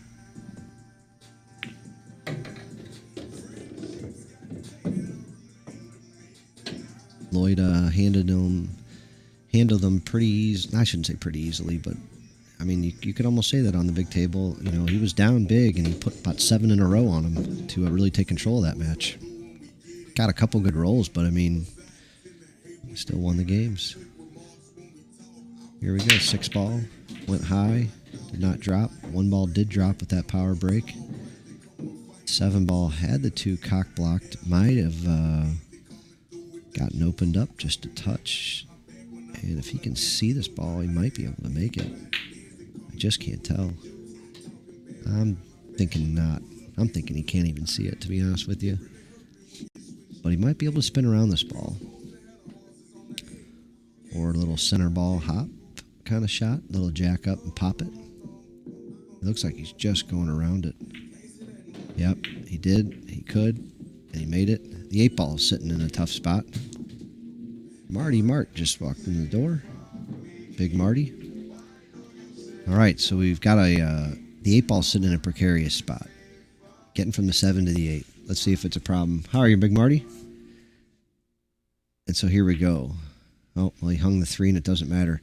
You know, it's so weird when there's another tough shot out there like that. It seems like they're dogging a ball before we even get to those tough ones. It's kind of strange. Now, this ball's sitting funny. That 4-ball is all the way in the way. I don't think he can spin around it to the correct side. He's going to have to spin around it possibly to the high side and try to kick this 3 in, which is just not the way you want to do it if you have your choice. Yeah, he's even looking up table now. It looks so bad. He's even looking up table right now. It looks so bad. Yeah.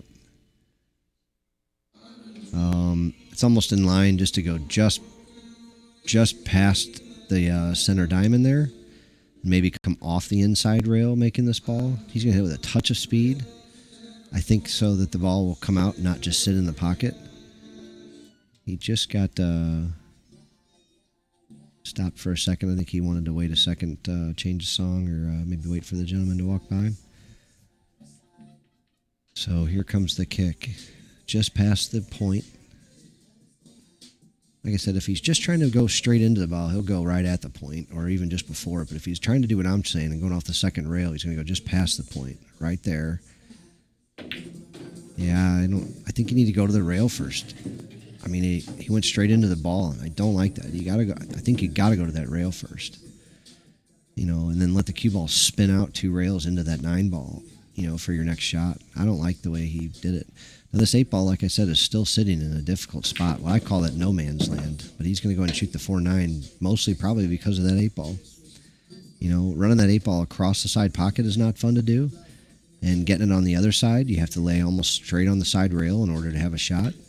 And, you know, that makes it a difficult shot if you do get straight on it. So I think that's why we're seeing the 4-9 combo here, despite the lack of accuracy we've seen on some combos today. I'd say he's, man, I'm going to give him 6.5 out of 10 to make this ball. Maybe 7. I hate to be the one betting on the over on that one. But he pockets it, brings it to a 6-5 ball game. This has an eerie feel of the same one as the last set.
All right, giddy up. Let's look for the 7 ball to go in the wing in the corner pocket over here. Although, like I said, we haven't really been seeing it. He's going with more of a power break, less of a technical break. So we're seeing balls drop, just not the normal ones. Not the one on the side, not the 7 in the corner. That time we saw them both drop, making me look like an ass. And no cock block. Got a shot at the 2. No easy leave for the 3. So I guess you kind of cut this ball in with just straight low, maybe a little low left, and try to pull this ball around. And I don't know. Certainly some safeties you could play out of this. I like putting the 2 ball where that coin is over there on that 3rd diamond, and putting the cue ball over here on the other side where the other diamond is. Oh, he went straight at the 9 ball and knocked it in. We got a tie ball game, folks. 6-6. Josh was up 6-1 here not that long ago, or at least 5-1, I think. I think it was 5-1. Now it's 6-6. This game changes in a hurry, this 9 ball. It changes in a hurry, folks. Things start bouncing funny. You break a little funny, things happen, and all of a sudden the game's changed completely. You know?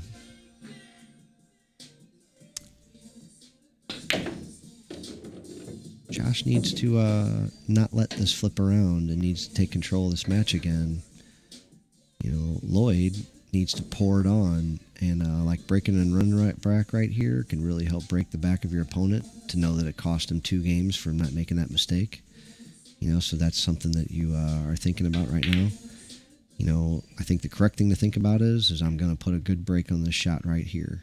And that's all I'm thinking about, is let's just put a good break on. You know, not let's kill it, not let's do this, let's put our same consistent good break on. Didn't do that. So, I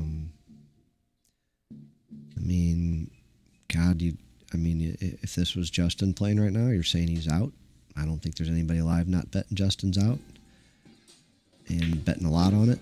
You know, like he's 90-something% to get out right here. Maybe more. Maybe in the high 90s. You know, Josh is, I'd like to say he's in the 90s, but truthfully, I think it's probably 70s. You know, so where are our problems? You know, the 5 to the 6, 6 to the 7, 7 to the 8, 8 to the 9, they're all just not stop shots, no matter how you look at them. They all have multiple, they all have rails and speed involved in them, and shot making for the 7 ball. You know, so it's, oh, look at this. So he hung himself up already. He hung himself already. You know, I don't even know if he can see this 5 ball. I don't know if he can see it. if you can see it, I think you'll see this cue ball go for a tour of the world, around the world in 80 days. I think he's going to go at it. He kind of has to. He did. There goes the cue ball. Are we getting a shot at the 6? He's got one. He's making it interesting, folks. He's making it interesting. He's got a good shot at the 6. This isn't really a missable ball generally, but trying to spin this ball back for the 7 ball makes this ball a little missable. Position makes this ball a little missable. Look at that. Cue off the 8. If that goes straight into the 8 and freezes on the end rail, this is almost a near impossible out. Even as it is, this is difficult as heck. He's straight in on here. Are you going to play pro side right here? You know, that means you're drawing this ball back 2.5 feet to get where you are right now, which is a pretty sexy spot. He jiggled it up. It happens all day. Put a lot of low English into these pockets, and they doesn't like it. You know, like I said, that rack, you'd like to say Justin's way, you know, the monster favorite to finish it out because it's just all, you know, pocketing in position, play of open balls that are not prohibited. But there was some tricky little multi-rail position leaves and things like that that had to be made there, and Josh was not capable of finishing that one out. I shouldn't say not capable. He did not finish that one out. Lloyd got himself a little straight here, but he's okay. He's off the rail far enough, and he's a good enough player that he is absolutely going to get a shot at this 9, and it'll be one that he's over 80% to make. My guess is he'll be about 8 inches up above that, maybe a foot up above the center diamond. Oh my gosh. This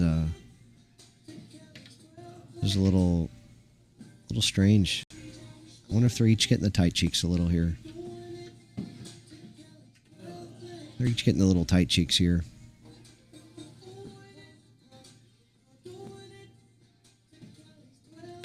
You know, this little bar table, these guys are supposed to be mini magicians. You know, they should be able to figure these out. You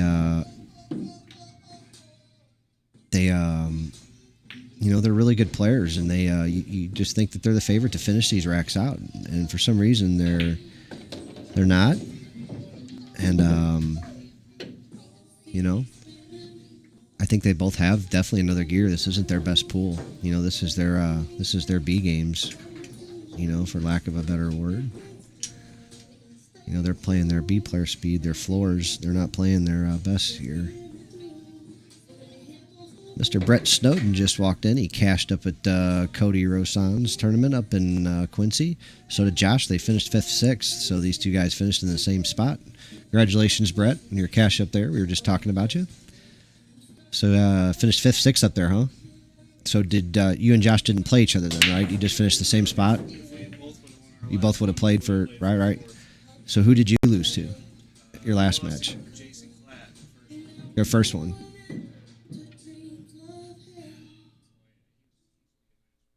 Troy Kirkendall or? Oh, an older guy? So his son was in here one day and asked me if I knew... I think it was his uncle, actually, his nephew.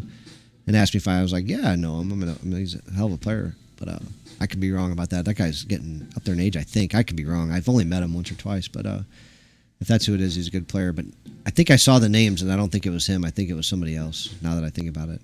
But Jason Klatt's obviously a hell of a player. Who did Josh lose to, do you know? Brady?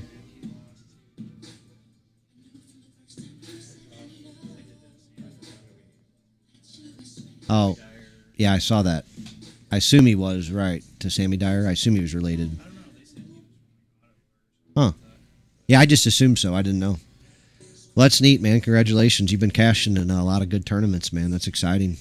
It's exciting to see some kind of results in your, work.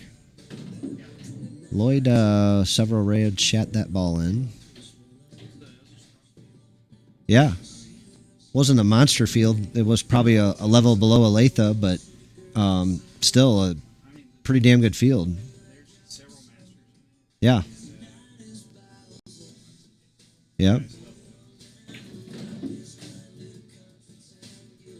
Yeah, the only difference between that and like Olathe is probably 7 or 8, of the really higher level players, the Shane McMinn, Chip, and Joey, and,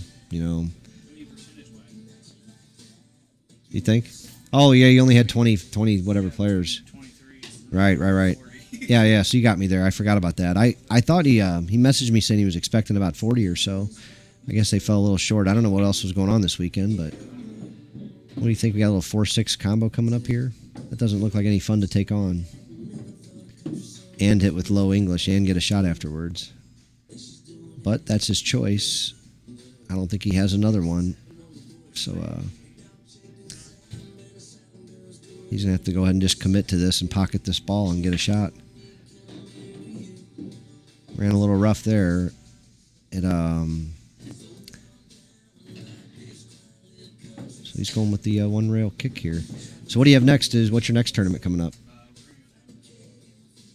Poplar Bluffs next weekend? Oh, all right.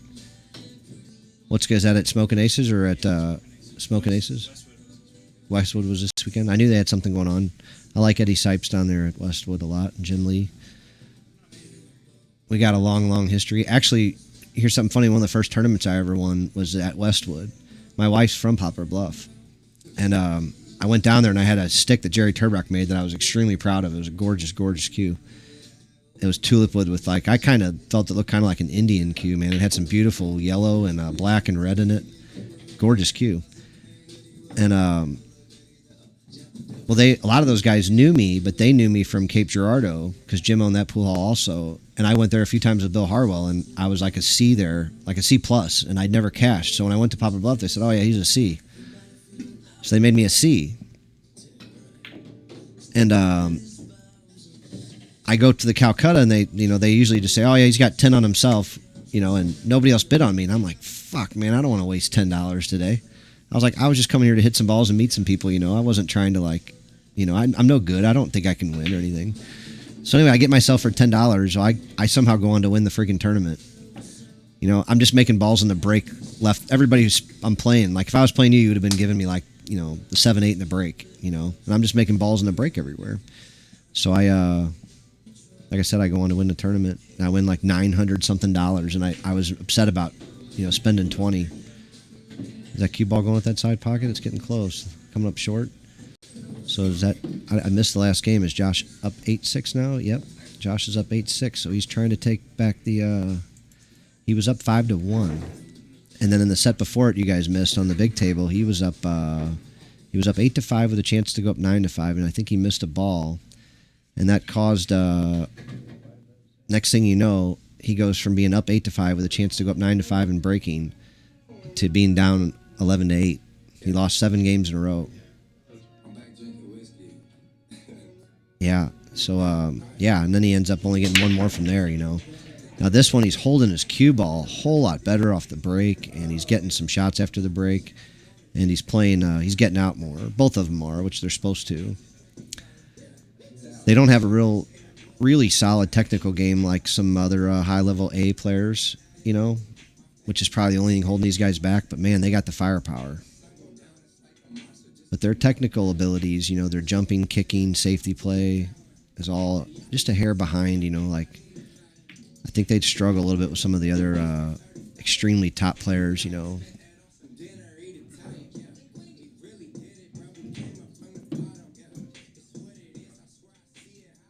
Oh, yeah.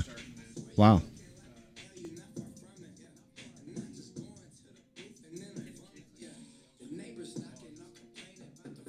You can throw the headset on if you want. Oh.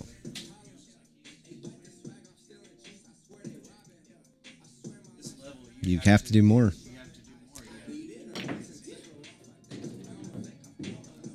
Yeah. We've been talking about that a lot here, and I've been saying with these guys, I'm like, Josh said something about a bad roll. I'm like, hey man, you're supposed to be running a 3-pack at some point here today, and then running a couple of 2s. And definitely several 1s. It's not about what your opponent's getting a good roll for. You need to start running out. You know what I mean? And you've played this top competition. It doesn't matter if you get a bad roll or this and that. You got to do something to your opponent, man. You want your opponent saying, "Oh, he ran a 3 on me, and then all I did was kick at a ball." That's what you want your opponent saying. And yeah, I firmly believe that the balls go where you tell them to go, man. They're not doing anything that much differently.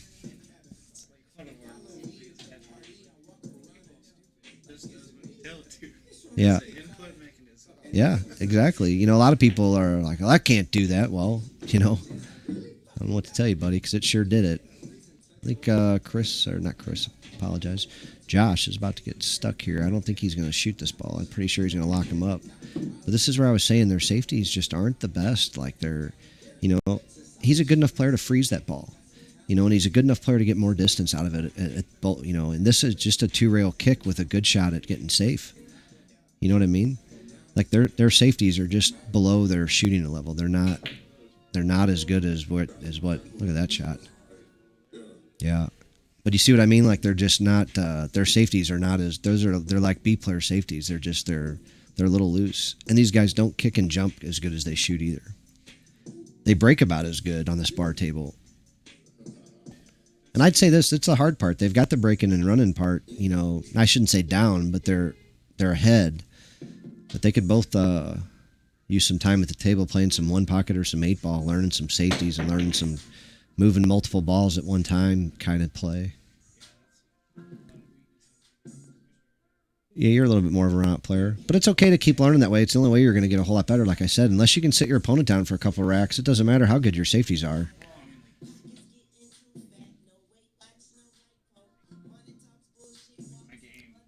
Yeah. It helps you fly through the B player range, you know, because B players are guys that, you know, like me, I'm not really a B player, but you can call me one if you wanted to. But basically it's because of my safety game. You know, it's my safety game and my tactical game is probably above my run out game by, you know, where these guys are the opposite. You know, their run out skills are definitely above their tactical skills. They're kicking, banking, safeties.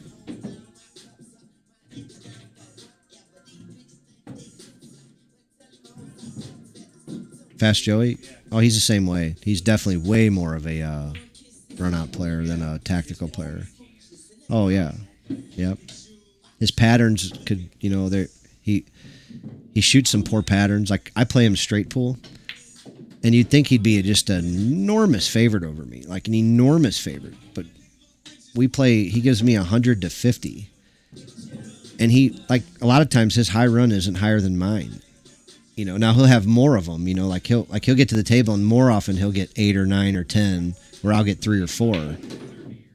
But he's not, he's running like his high runs are like they're never over 15. They're usually like 13 or 14, you know. And we've only played a few times, but his skill level, he should have a higher run in there, you know. Even not playing straight pool, he pockets balls so well. But I don't think he plays patterns all that well or can, you know. Yeah. What do you think that could suit his style? You know, just make the balls. Just all you do is go make the balls. Just pick whatever you want, shoot it, make it, and get on another one. You know, it's not it's kind of like 9-ball. They dictate exactly what you have to do. You know, there's no ifs, ands, or buts. And I think that's why that game's great for him. But what do we got here now? An 8-7 game? 8-7 game.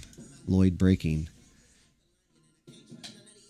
Looks like he's going to this side of the table. Let's look for this 8-ball to go in the corner pocket.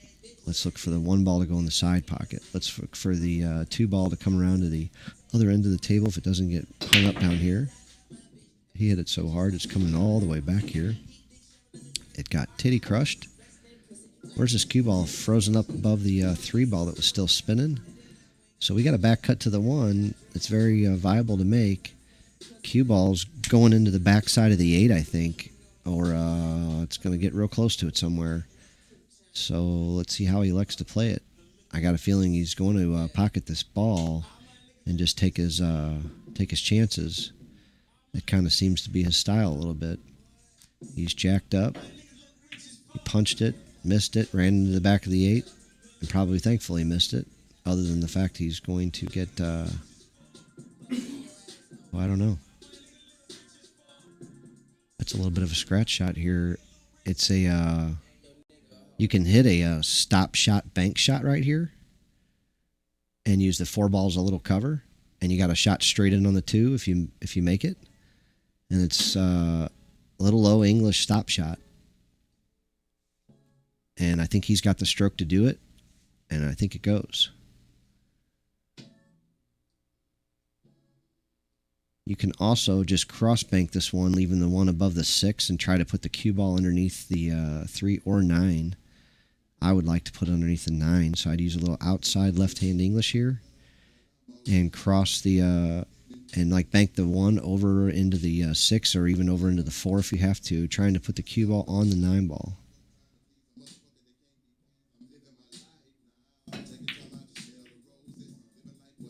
All right, so he played a safety that didn't go. He left a 1-9 or a 1-4 combo. I think that's the 4 ball. It is carom. Yeah, carom's. I don't know though. The carom. I think that ball's almost frozen, so I don't think it'll come across and give him a shot. And that's what I'm saying. The combo could end up sitting funny because that 1 ball could stay on that titty, even if the 4 ball drops, and the cue ball will be on the end rail. So this may not, like he may have to go ahead and hit this ball a little bit with some like high inside English. Yeah, and open it up like that. Yeah, and he hit it good and opened it up.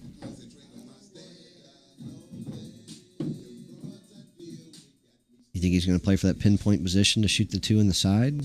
Or is he just going to go ahead and come on up and shoot the 2 in the corner?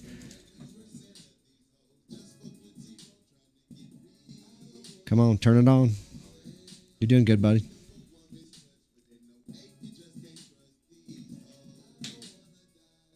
Yeah, I think he's going to...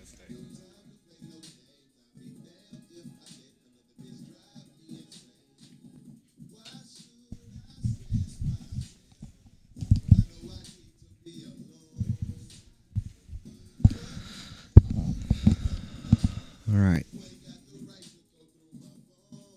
He looks really worried. I guess the 3 ball could come into play here.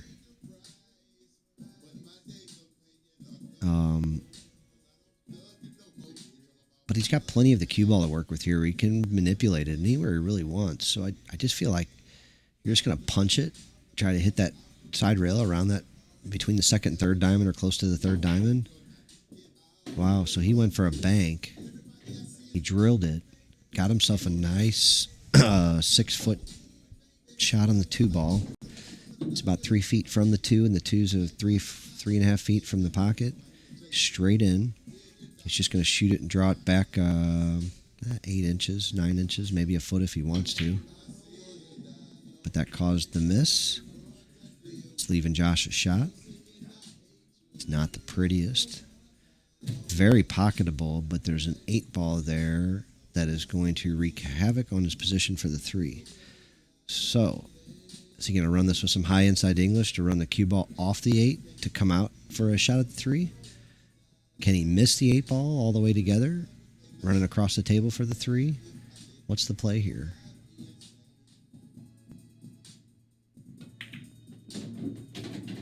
So he pocketed the ball. Man. So he did run into the 8, but he pocketed the 8. And the cue ball still came all the way across the table and behind the 5. I mean, that's just not the best of luck here. And I don't think he can go rail first on this 3. I think he's hung up even more than that. I think he's got to jump this ball. I don't know that he's got any other option here at all. You know, I don't think he can go rail first. I don't think he can masse around this ball real well. You know, I don't know that you can do anything other than jump this ball. You're only jumping a half the ball, and you're pretty close to it. You know, and if you make it, you're perfect on the 5. So I think that's got to be the shot here, unless he just doesn't have the comfortability of jumping, which is possible. Like I said, I saw him jump a ball earlier today, and it wasn't the prettiest thing. It's the only time I've seen him jump. He's kicking at this ball. He must really not be comfortable jumping because, man, I mean, this kick doesn't provide a lot of future in it. There's not a lot of cover out there. It's a bar table.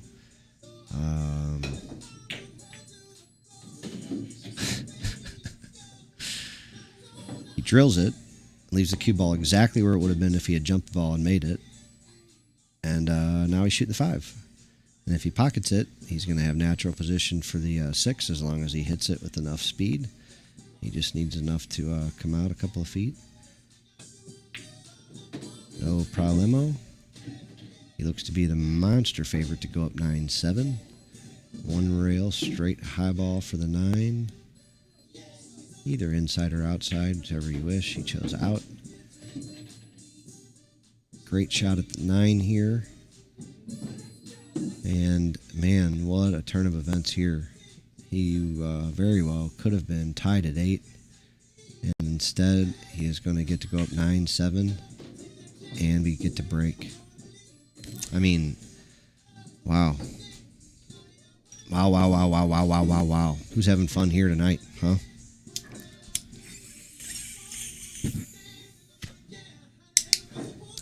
We got us a match, folks.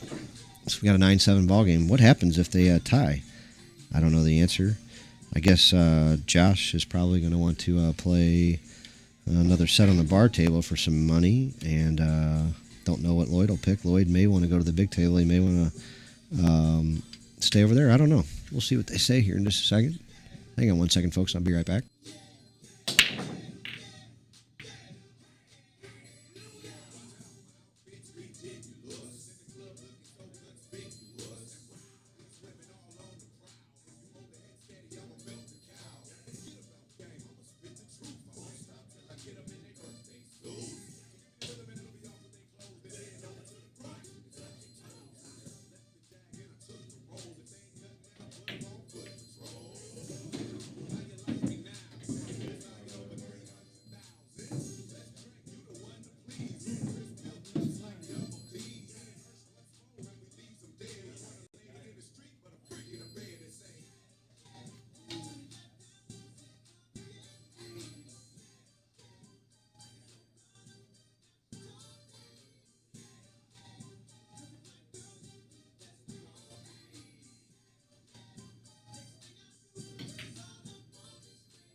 Sorry about that, guys. Here we got Lloyd putting a good clinic on here. He's got a shot at the 3. Can he come all the way back down table past the 7 for a shot at the 4, and then put the power draw stroke on it to get back out for the 5 ball? It's a series of good shots here, but he poodle-dicked the 3 pretty bad and didn't get a shot at the 4. But he left Left Josh a country mile away from the 3-ball. This would be difficult to pot. It'd be really difficult to pot with enough high left-hand English to get all the way back down on the 4-ball. So, I mean, because he just doesn't have that much ball to cue here. Like, and you're going to run off the top of this ball without being able to get a full punch through it, I think. Man, maybe he's got it in him. Nope. He tried. Well, actually, he got the cue ball around. Just didn't pocket the ball. That's difficult there. I mean, it really is difficult there. So now it's Lloyd's turn. He could potentially jack up, pocket this ball, and draw back off the side rail and get a shot. He probably has a good enough stroke to accomplish that. Most amateurs wouldn't be able to get that initial draw that you need to get into the side rail low enough to get onto it. They would hit the rail too high, and the ball would come out, past the 7-ball. Now, Lloyd looks almost like he's going towards the right-hand corner with a lot of low draw. You could use straight low or low left. And once again, you got to get a real good draw stroke on it, or else this ball's going to stay, either even or go, forward. You won't be able to get it to move backwards. He's got to put a monster stroke on it. He did, but he missed the ball. He overcut it, giving him that the extra oomph that he needed to get the cue ball back down here. So we should see a safety here. So you bank the 3-ball at the 8-ball, putting the cue ball over on the side rail, using the 5 and the 7 as a blocker. It's pretty simple here. You're just a simple little cross bank with high left-hand English. And you're hitting it just slow enough speed so the ball drags over towards the 8. Or you fire it and play position on the 4, hanging it in the process. And your opponent is going to come to the table with a shot. So does he go rail first here with a lot of left-hand spin? Let the cue ball come around, so it's going to hit the rail, strike the 3-ball, come around 1, 2, 3 rails, leaving position on the 4. Or you just go into this with some just above center left-hand spin and spin out 2, 3 rails. Or do you play the freaking pro side? What a champion. Play the pro side with the dead nut safety. You just hit a little stop shot here, pound that 4-ball out a couple of rails to the other end rail, creating the distance and the blocker. Or you hit an extremely weak, no good safety like that. I don't understand that. I don't know what to say.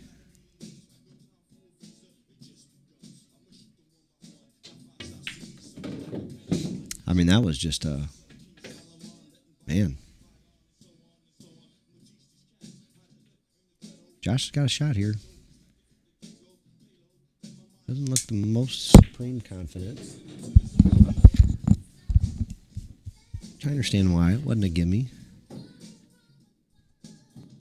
So he laid himself on this side rail. Now, I find this shot extremely difficult right here.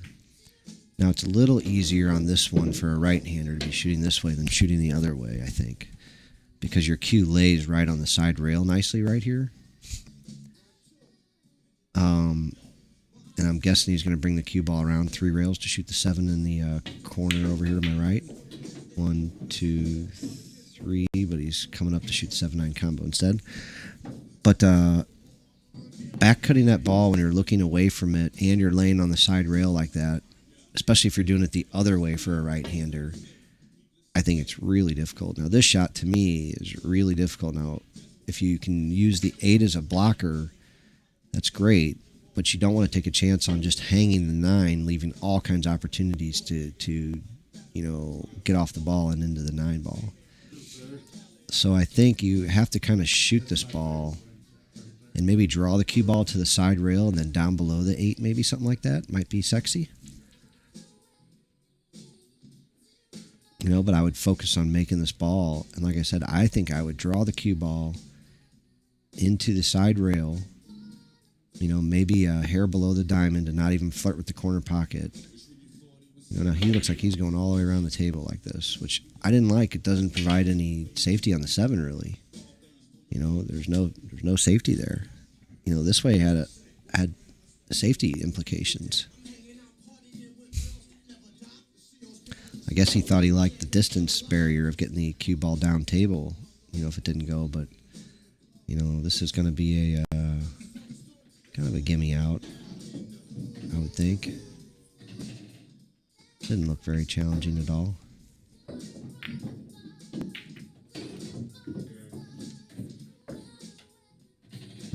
Josh gave it to him. I might have made him shoot that and end up on the rail right there. I know he was a little frustrated there, but looks like we got a 9-8 score with going to 15, win by 2. Lloyd is down 9-8, but he's breaking. He made his move when he was down 8-5 last time. He made his move early this time. He was down 5-1, and he brought it back to a 6-6 score.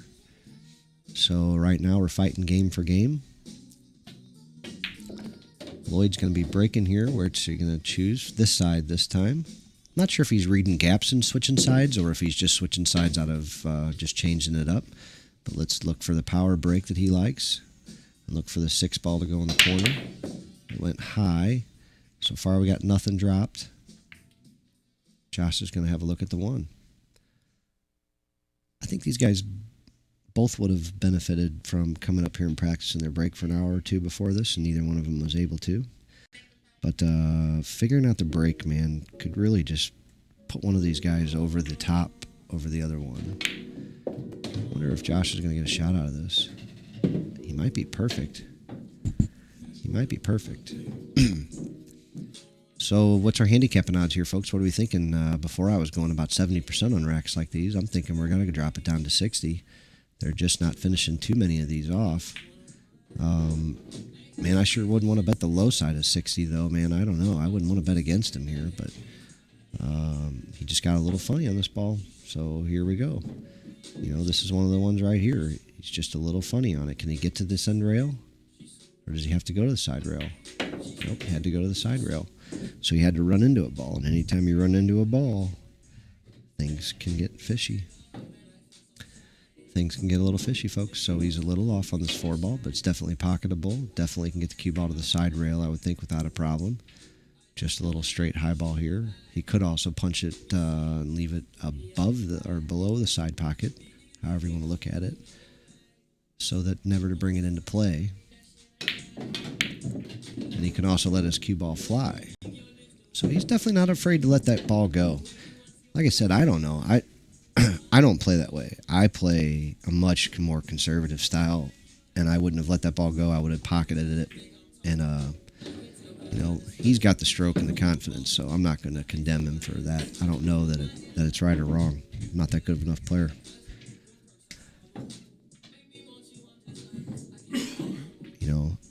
I'd like to think, though, that he starts getting out a few more times if he's correct this often. If you get my drift. But then there's also the difference between being correct and then executing. It's like the old adage in baseball, does the manager's decision matter or not? If he pinch hits for guy X and the guy gets out, does that mean it's the wrong decision? If he pinch hits and the guys get hit, does that mean he's a genius? What does it mean? What it means is at the end of the year, you want your team to be in first place and win the division and win the whole World Series. That's what it means. It means at this level, it's about winning and losing in production, and that's it. There is no more, I tried my best, I did this, I did that, I did what I was supposed to, that guy got rolls, whatever. It doesn't matter anymore. Did you win or did you lose? Did you get the cash? That's the measure. At the end of the day, old Colton Wong, if he's not hitting, he's on the bench. When Bader wasn't hitting, he went to the minors. That's what happens at this level. You don't win, you go home. You don't make money, you don't play pool. You get a job. That's all there is. It's life. And life's happening on the pool table right now. Some guys play for life. Some guys play for the little extras in life. I call it when you go to the casino and you stick $20 in the machine, it's entertainment. You stick $200 in it, it's an investment. It's not a good investment, but it's an investment nonetheless. At least it is for me. For some people, it's still entertainment. So it's different for everybody. It's different for everybody. You know what I say about running and about life? Everybody's a hill's a little something different to everybody, you know? What's a hill to you or a mountain to you might not even be a hill to me, you know, to run up. But, you know, to go deal with the general public might be something very easy for some people, and for other people, it's dead torture. You know, the thought of public speaking to me is something I would love to do and enjoy doing. The thought of public speaking for some people terrifies them to no end. So everybody's different.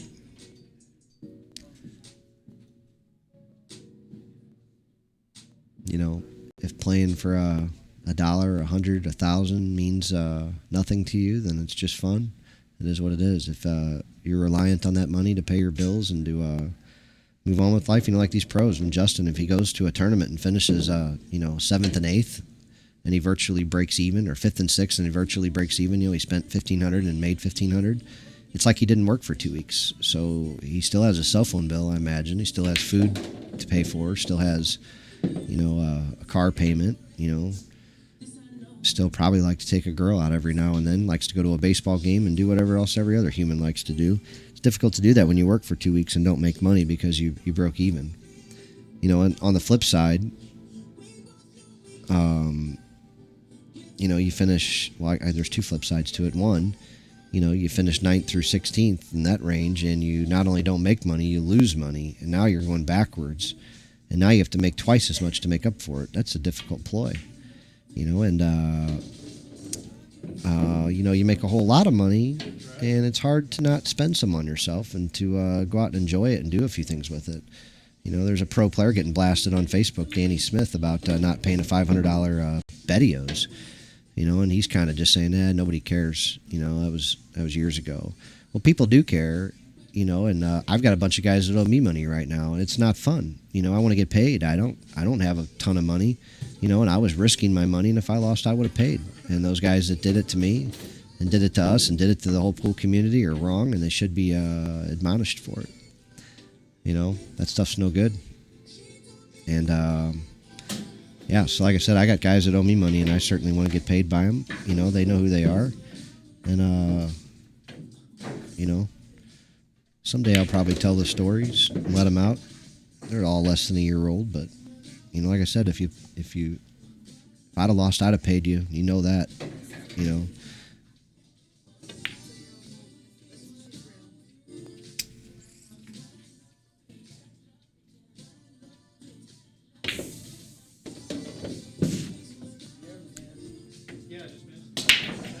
All right, I think Josh has got a 10-8 lead. He just made a couple balls in the break. He's got a real thin slice on the one ball or a pretty nice bank shot on the one ball. I think I kind of like the bank here. You can hit it with just straight, like high outside English and just make the ball, or you can hit it with low, just straight low and draw it like that. That ball, man, it's hanging on by nothing. He hit it really, really, really good. And he even had a real good shot at pocketing the 2 and playing position for the 3 in the side, which looks really difficult. Now, Lloyd is going to have to put that power drill stroke we talked on about. He doesn't have a whole lot of pocket to deal with over here. That's right. I like that shot, Josh, that you just hit. Yeah, or shoot the 3 in the side from where you were, honestly. You could have just drew up on it. You know? Yeah, so now Lloyd has got a good shot here. And let's see if he can manipulate it to get either behind it to shoot the 3 in the side, or if he can run into it. Or let's see what options he comes up with out of this.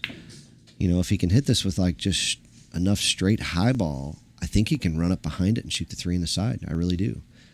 You know, now these guys have put some power strokes on balls, and when they do, that's when they miss them. So keeping that in mind, if he was going to miss, this would probably be the ball. Now, he may not be able to make the 3 from wherever he leaves this. You know, it's possible he overruns it. It's possible he gets a bad angle. It's possible a lot of things happen. But this is the kind of ball right here that has been missed a few times when he's put these big power strokes on him.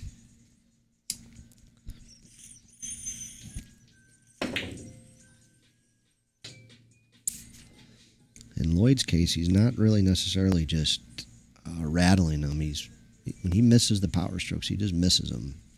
Usually hits the full rail. All right, so he chose to power stroke that one and pull it back. I don't think he can cut this ball in. That 6 ball is sitting in the hole, making that pocket a little bit bigger, but it also creates a problem. So if he banks this 3 into the 6 and you hit the rail first, the bottom rail first, it cuts the 6 in, and then the cue ball will go up the side rail, presenting a problem shot afterwards.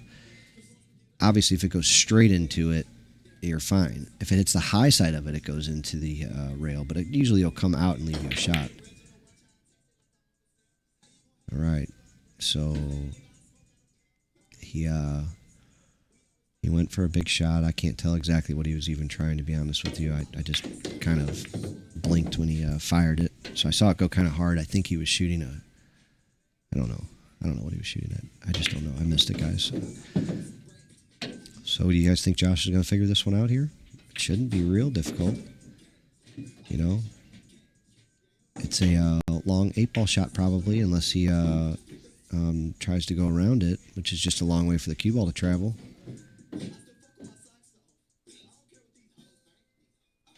Yeah, so what does he do here? Do you hit a draw shot here and try to draw it back just 6-8 inches? Or you go ahead and go off top rail? Yeah, he went with the draw and just got the 6 inches. And he's not straight in.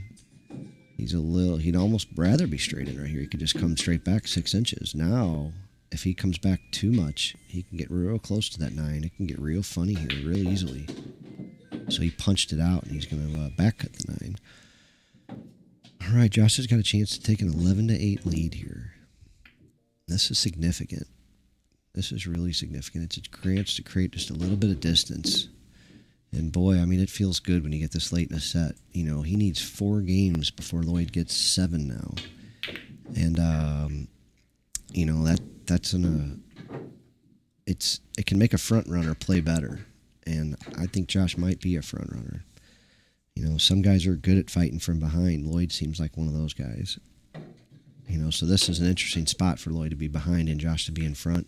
And let's see which guy can turn up the heat here. This is a turning point right here. This is a big one. You know, 12-8, man, and the other guy breaking is not what you want to be. But 11-9 and you're breaking, you feel like you got a chance. You know, you feel like you got a fighting chance.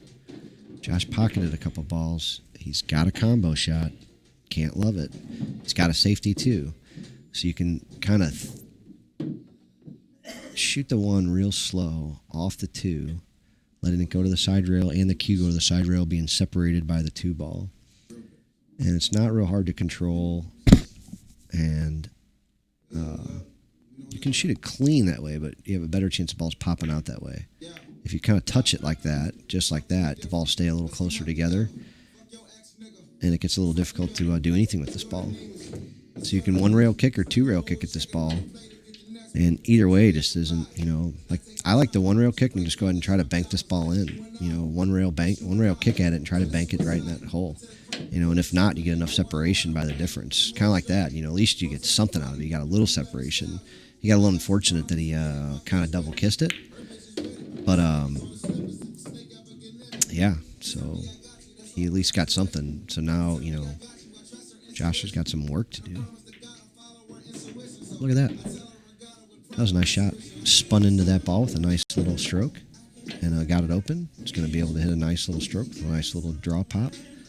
Stay on that 3 ball. Shouldn't be a problem. Yeah, Josh lost the set on the big table pretty bad, like 15-9. He was up 8-5. And he, I don't remember exactly what happened. I want to say he missed the 9, but I could be wrong about that. And Lloyd won like 7 games in a row from there. It was kind of crazy. He got a few rolls, but I mean, you know, he created them too a little bit. So,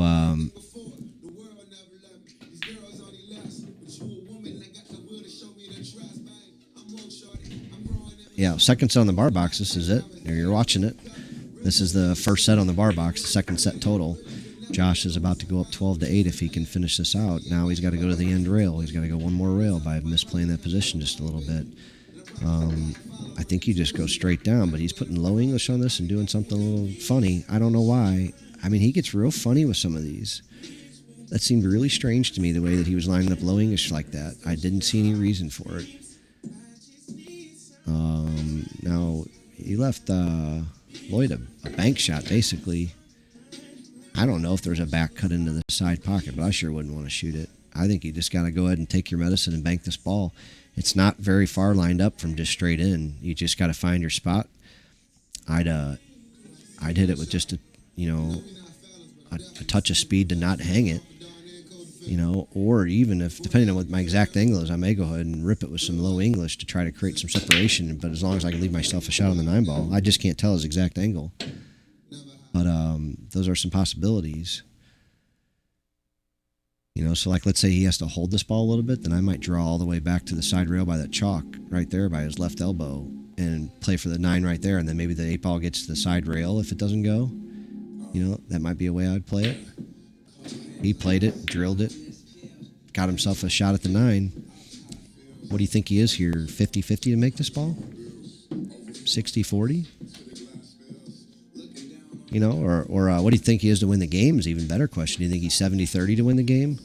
Because I think he's at least 50% to make this ball, but I think there's another 10% that he leaves the cue ball in the end rail and the 9-ball in the end rail, leaving his opponent not much of a shot.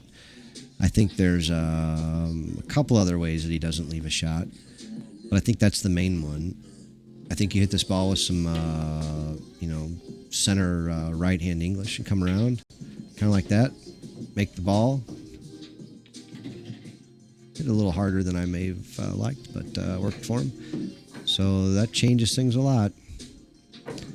11-9 versus 12-8 and breaking. It's a big difference.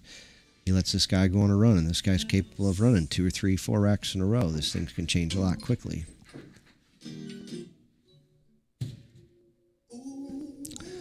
So, Mr. Lloyd Moreland is going to come to the table. He's got to feel like he's in this thing very well. He beat him on the big table. He knows he came from behind before. He knows he's capable of breaking, running a rack. This would be a good time to do it here. Get it to 11-10 in your break, and you're going to put a little fear in your opponent. You don't like to hear. He's hearing big footsteps coming at him. It looks like he's lining up a little high. Struck it good. Held the cue ball, pocketed a ball. Has a look at the 1. Probably a safety. Can't really see why you would shoot anything else. Yeah, Lloyd is a 630-ish, I think. I think he's a little under targeted on there. Josh is like a 680, probably a little over, due to a few tournaments he's finished real high in, like when he just beat Justin at Teachers. So he's probably a little higher than he should be, and Lloyd's probably a little lower than he should be. So all in all, I think they're a pretty even race. But so far, I'd have to say Lloyd's got the best of it. He won a set already, and he's just barely behind this set. He's also got his opponent kicking at a ball or jumping at a ball right now. So right now, I guess you'd have to say Lloyd's got the best of it. He's got one set already booked. And like I said earlier, it's about production these days, not about I was winning, I was ahead, I was this, I was that, I got a bad roll, I did this, I played better, I did blah, blah, blah, blah, blah. Who the hell got the money? Right now, Lloyd's got it. Josh makes the jump shot, breaks out the 9-ball, gets shot at the 3-ball with a very good angle to get at the 4. Got the 9-ball off the 6. I don't know if he was trying that or not, but he certainly did it.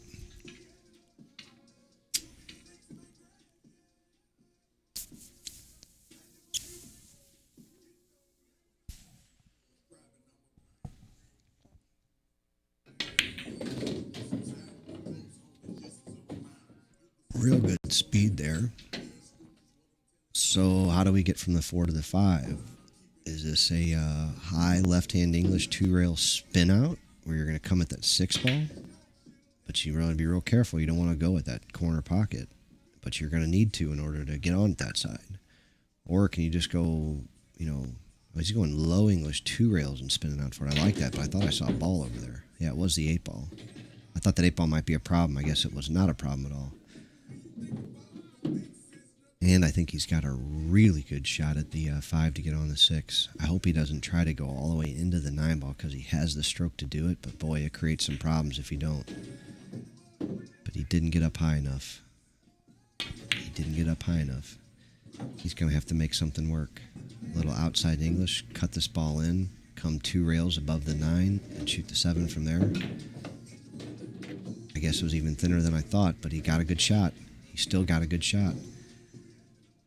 I mean, he's got a good shot and a good angle to get on the 8. I mean, I wouldn't want to be the opponent right now. I got to think I'm the dog in this. I got to think I'm the dog in this game. My opponent's at the table shooting this 7 ball. I have to think I'm behind. He made it. He's out. Yeah.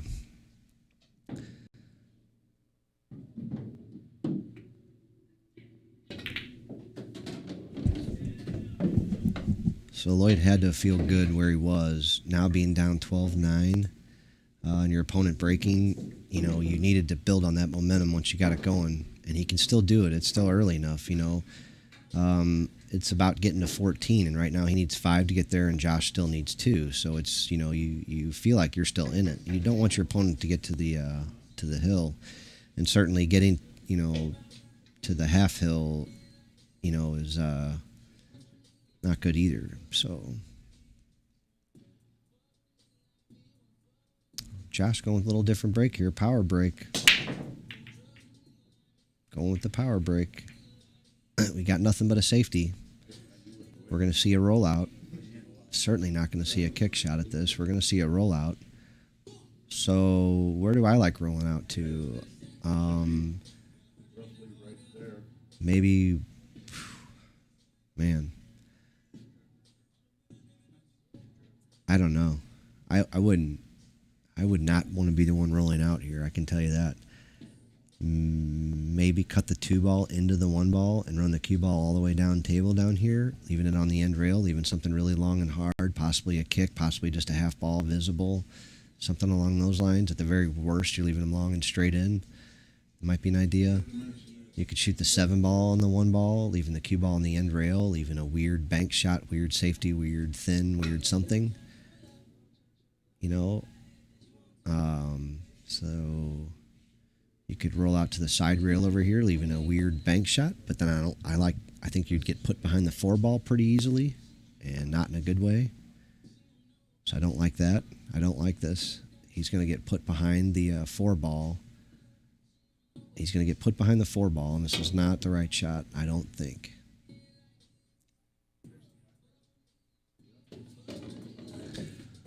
So if Josh sees the side of this ball, he's putting him behind the 4. If he doesn't, he's giving it back. So one way or the other, this isn't going good for Mr. Lloyd. Like I said, I do not like that rollout. I don't like it. He's only got a 1 rail escape here, though, as we had another kind of weak safety played. He is jacked up a little bit. Complicates the shot, which is good. So I guess you could say that's gives him an extra mark on his safety. We got a nice kick there. I think he intended to do most of that, and I think he hit it really good. Great speed, great everything. A+, man. Nice job there. Josh has got a 2-rail kick at this ball, though. You do? I don't think so. I mean, maybe he can go off the end rail and spin into it, but I think he's going 2 rails here. Now, you can actually kick and make this ball, and you're going to get separation, too, as thin as you're hitting it. Oh, no, he went 2 into it like that. I thought he would go past the side pocket and spin into it. So he's going to get hooked up here again. Like I said, this hasn't been the strength of these guys' games, the safeties and the kicking. You know, Lloyd hit a really nice one on him a couple shots ago to to create this shot, but overall it hasn't been the art side of this game.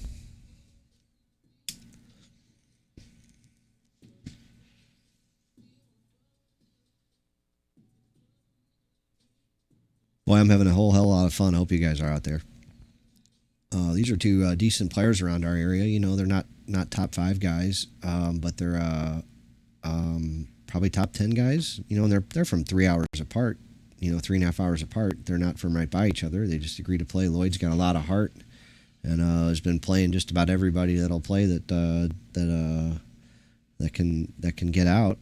You know, that doesn't get out too often. You know, there's definitely some guys he's not Not built for just yet, but you know, who knows? Man, it'd be exciting when they get there. We got some guys above them, you know, the Steve Bouchers, Andy Quinn, Johnny Neals. You know, we got a few guys above them. Arizona Jay might be a target at one point. Might be kind of fun. Who knows? Sticks. Oh, wow. Police tribute. I'm going to be out of town. Right? I'm going to New Orleans that weekend for my anniversary. I know, I'm excited as shit. We go every year, so. That's cool, though. Who makes them better? Oh, yeah. Wait till we're done here and we'll throw them up on the camera. We got tickets to September 20th to the Styx show, the Sticks tribute. Styx tribute show at the Family Family arena. Arena. So we got a few tickets over We here. got 2, 4, 7, it looks like. 7 tickets. Somebody wants to go to a concert, let us know here. Make a little donation to the club. Yeah, he said there's like a $10 parking fee or something. You can make a little donation to the club if you wish. But we got some exciting action here, folks. Are we going to see a safety here or a bank shot? We got Lloyd looking right here at the 3 ball. He could go for a... you could bank this ball 1 rail back in the corner with low left-hand English playing position on the 4, which would be the aggressive way to play. I think the smart way to play is to play a safety, kind of like that one there, but that one's no good. Like I said, their safeties are rough. So, what do we got here? I like a cross bank with high inside English, just not enough English, you know, almost just straight high. If you put too much left, you run into that 5 ball. And bring the ball back down below these balls. What else have we got there?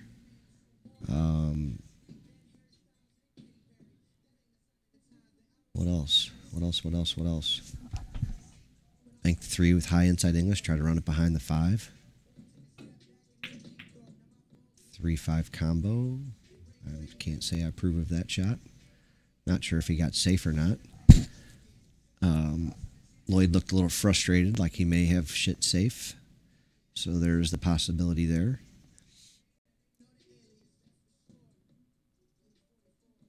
So he didn't look real happy about it. He got the short stick out. So he's going airborne.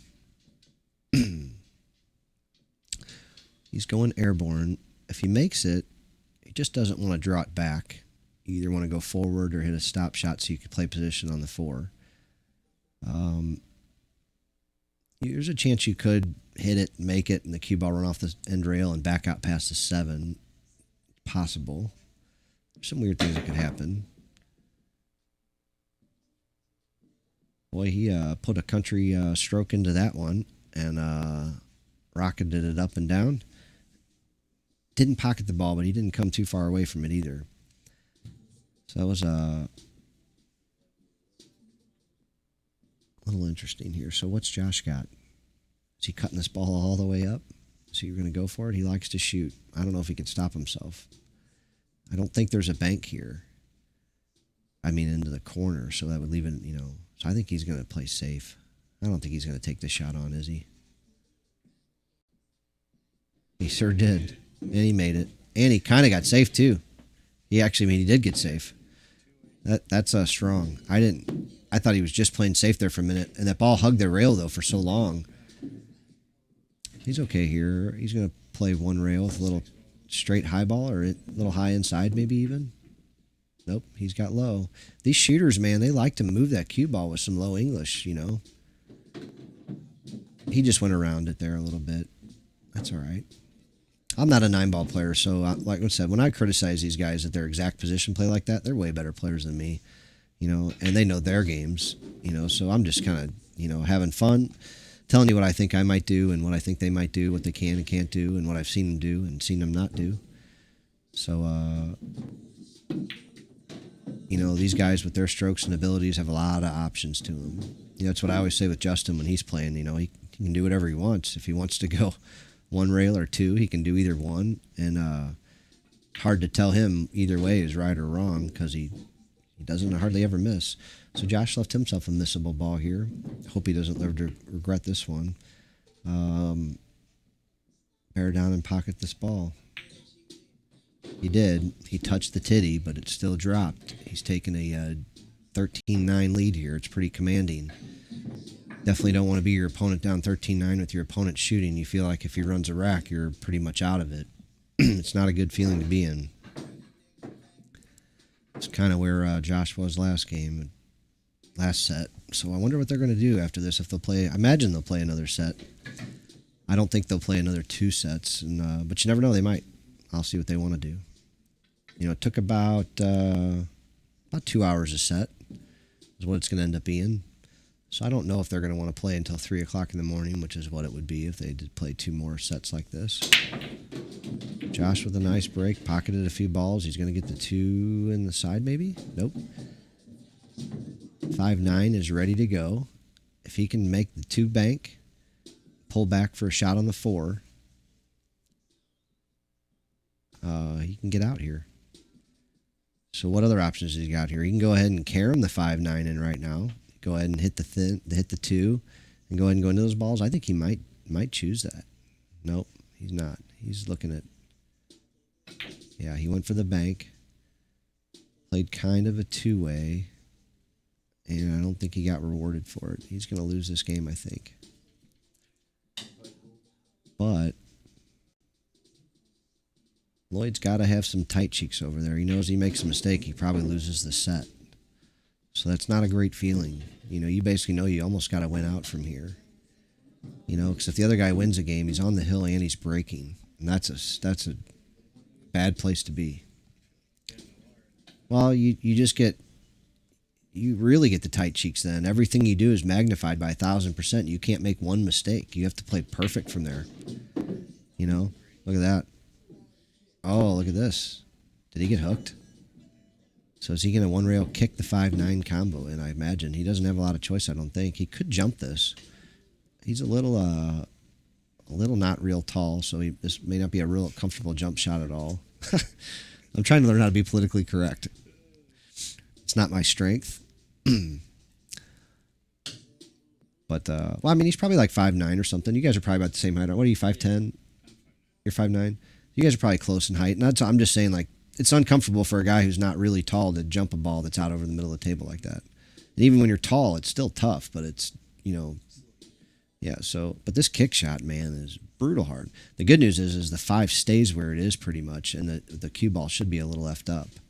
You know, down here in the, oh no, he went it. Oh, look at this. Look at the shot he's going to get out of this.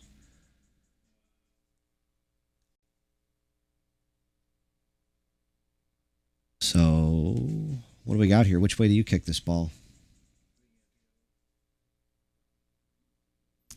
You know what? I didn't turn this thing on earlier. I don't know if I can even find it now. I don't know if I remember how to do it, but I'll see if I can do this here.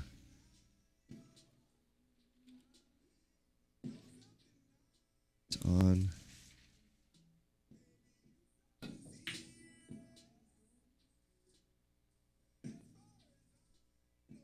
Nope, that wasn't it.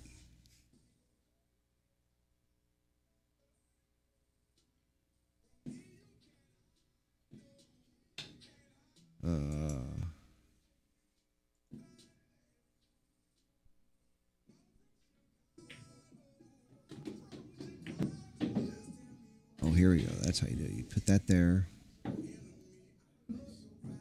Pull this up here. Max it out.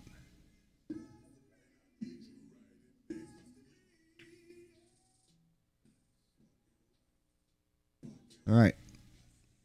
Here we go. Let's check this out here. You ready for this one? We see a one rail kick going like this. I've got my John Madden thing going here now. Oh, they're not seeing it on this screen though. I fucked it up. What did I do wrong here?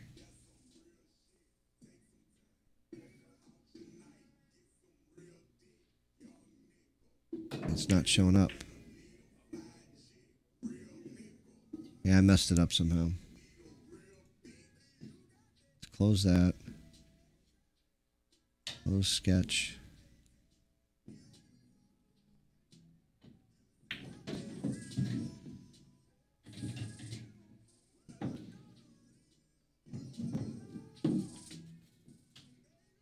let's try it again. Telestrator.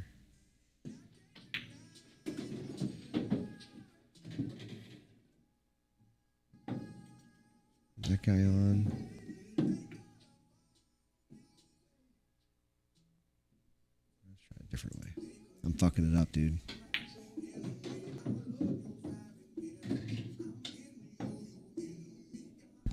All right, sketch on. Illustrator. Fuck. Sketchpad. Cover. Nope. I'm not smart enough to get it to work today. Sorry, fellers. No John Madden thing for you. What score, Josh? Is it 13-10? Do I have it right? It's a 13-10 ball game. Lloyd's trying to mount a little comeback here. Just picked up a game or two. Josh is playing pretty good, though. Just needs 2 more before Lloyd gets 4 more, really. Lloyd would have to get to 14 to stave off another game. Lloyd is breaking, though, which is a good place to be at their level. You always get the chance to break and run a wreck, keep your opponent in his chair. Lloyd digs down. He's got a good power break. He stopped his cue ball good. He pocketed the ball. He's got the 1 ball close to a hole with a shot at it, and all the balls are open. That's a pool player's wet dream. So how does he attack the 3 ball here? Do you just take your lumps and shoot this nice, long, hard shot? You go ahead and try to spin around this 5 ball and get a little better angle, a little closer to it? You know, do you just kind of try to punch it through that 5-4 narrow little range and get a little better shot? I think that's what he'll do. Not try to get too aggressive. Just make sure you get in that little window. But going from the 3 to the 4 is still going to be challenging almost no matter where he leaves this ball, I think.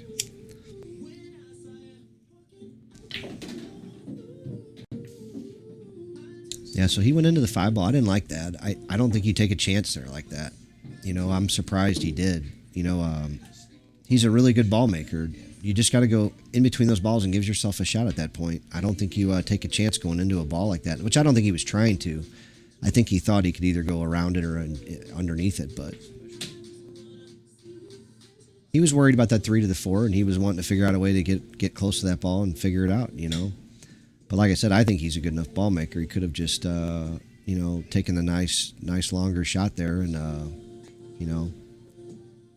So he's got, he's jacking up. He's frustrated. He knows this is a big game.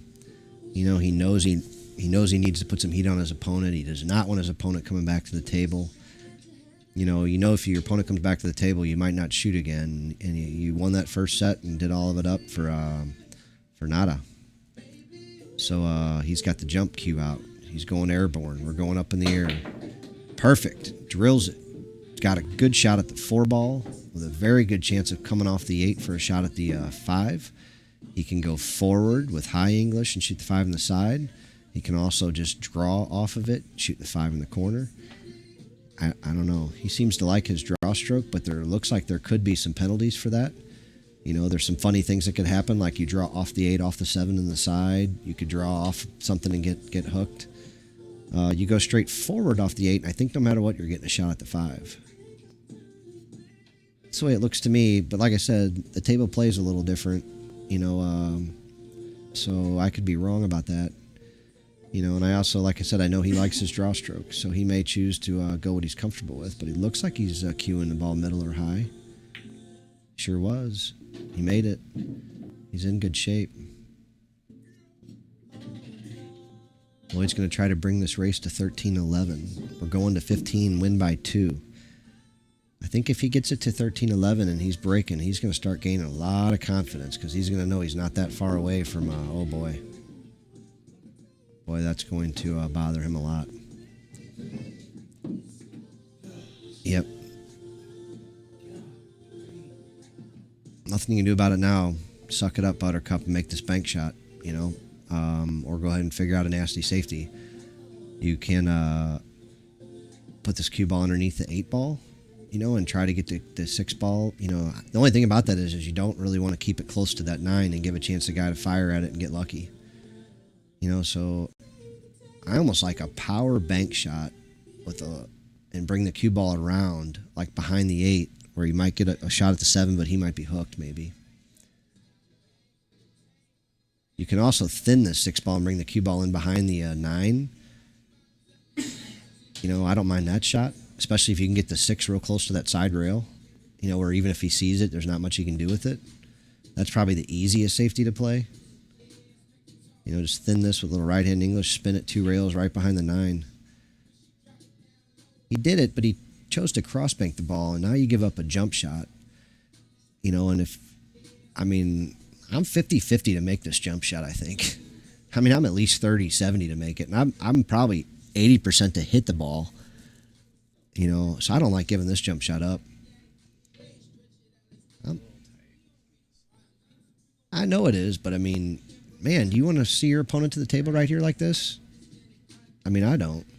That's why I don't like that safety that he played. I think if you thin it and leave it on that side rail and play the cue ball 2 rails underneath the 9, you know, now even if he sees it, what's he going to do? You know, now, I mean, your opponent's looking at, you know, pretty good jump shot, and there's some cover over there so that if things don't go well, I mean, things can end up effed up. Look at that, he shoots it right off the 7, and the 7's going to end up right in front of the side pocket for him, just pretty as it could be. So here's a question for you. You're what I might consider a B player, right? What do you do with this cue ball? Are you going to run it just 2 rails to shoot the 8 in the corner? You got to decide quick here before he shoots. So he goes 2 rails into the corner. So you would have gone 3 to what? And shoot it in the side? See, I like 2 right there and just play it in the corner. Really good players say you should never play for the side pockets. Just use them as a, you know, if you need them. All right, Josh has got himself on the rail, but he's dead straight in. He's going to have to shoot this ball, and he better pocket it if he's going to take this game, take this lead, take this thing down here, because he's up 13-10, and things can get hairy from here.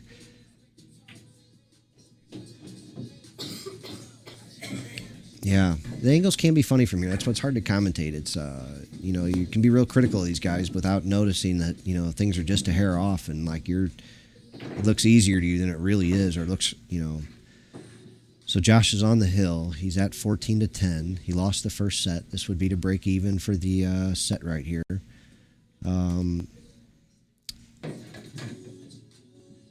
He's going to be breaking. He's got the 3 ball up top with the 8. He's got the 4 ball on the wing that I think he wants to make. I think they've both abandoned any kind of a technical break. Well, Josh is going back to it here. So let's see a medium speed break right here with the 4 going in the corner. Or is he going to really power up again, which I don't like him doing from back here. But it worked out well this time. 3-4 is open. He's got a shot at the 1 with a lead for the 2. Do you think so I play this ball. I played for the 9 ball also here. So I'm playing to run into that pocket. So I'm going to cut this ball real nice and thin. A little outside. Did you swallow one? Oh, you look like you just swallowed one. So I hit this ball nice and thin with some outside English. Try to run the cue ball right into the 9 ball. If it happens to go, so be it. If not, you're right on the 2. Man, boy, he got dead straight. That's unfortunate for him. So can he jump this ball out at least a foot? Yeah, he almost got there. He's about 8 inches. That's an Illinois foot, so he'll be all right. So here we go with a bunch of high, maybe just high, maybe high inside, but maybe just straight high ball here.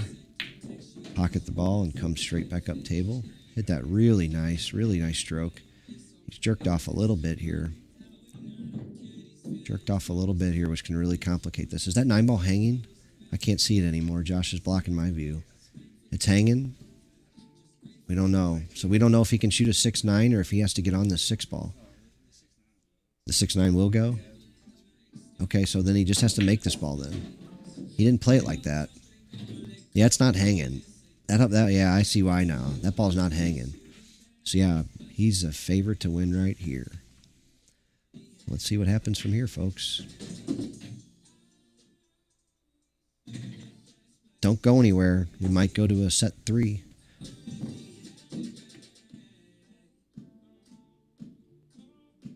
We might go to another set, so don't go anywhere, folks. We'll see what happens here next. Josh is going to take this one down. What a match here, guys. What a match. I'm having a blast here, guys. So let me go find out what's going on, and I'll be back.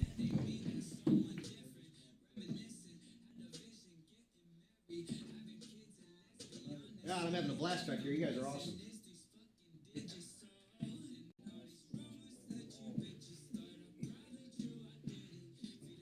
Y'all done? Only way I'll stick around is we play one last set.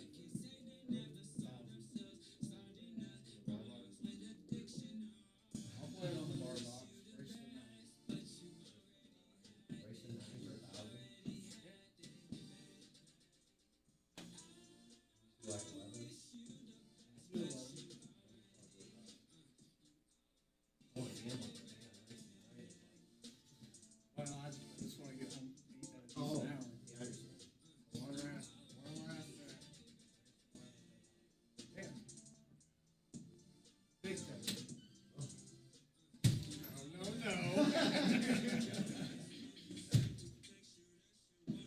Right, no, you called me a dummy, Bobby. So I'm a dummy.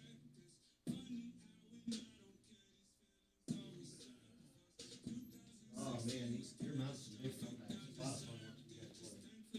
No comeback on that one.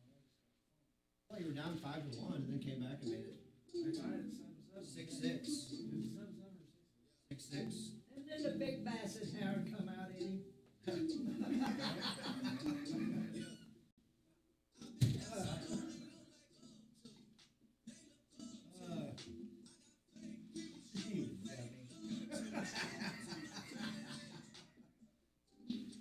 Action, baby, we love it.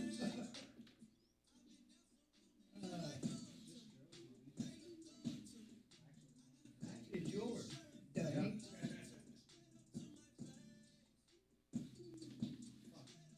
Quit spinning that damn cue ball. You don't need none. No English. Yeah, he sent me, I was in the hard now. he sent me a text message. I made a $100 bet when I was down. That was stupid. I'm having a lot of fun. I hope you guys are. You want me to text him, ask if you ever want to let it ride? Let it ride. That's all I ask.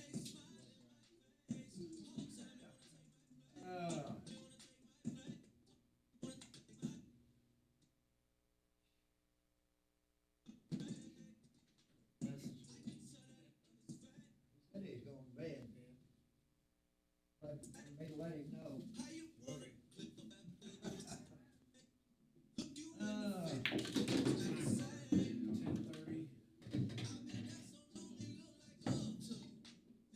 If we left now, I'd get back and get some decent sleep. Yeah. But play one more.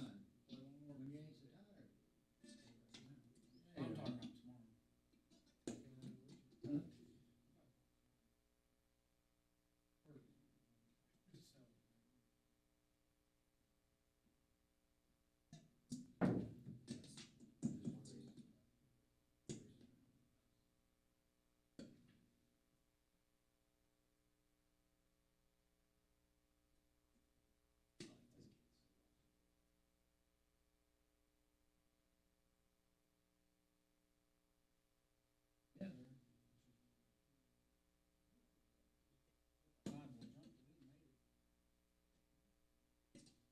That's the five up. You shot too hard. Oh, I tried to, I rolled the 4 ball in, Five ball. or whatever it was. Six is here. Which I should have walked Six down. is here, I it's should not have. here. I should have. All right, fellas, we got a race to 11 coming up for all the marbles.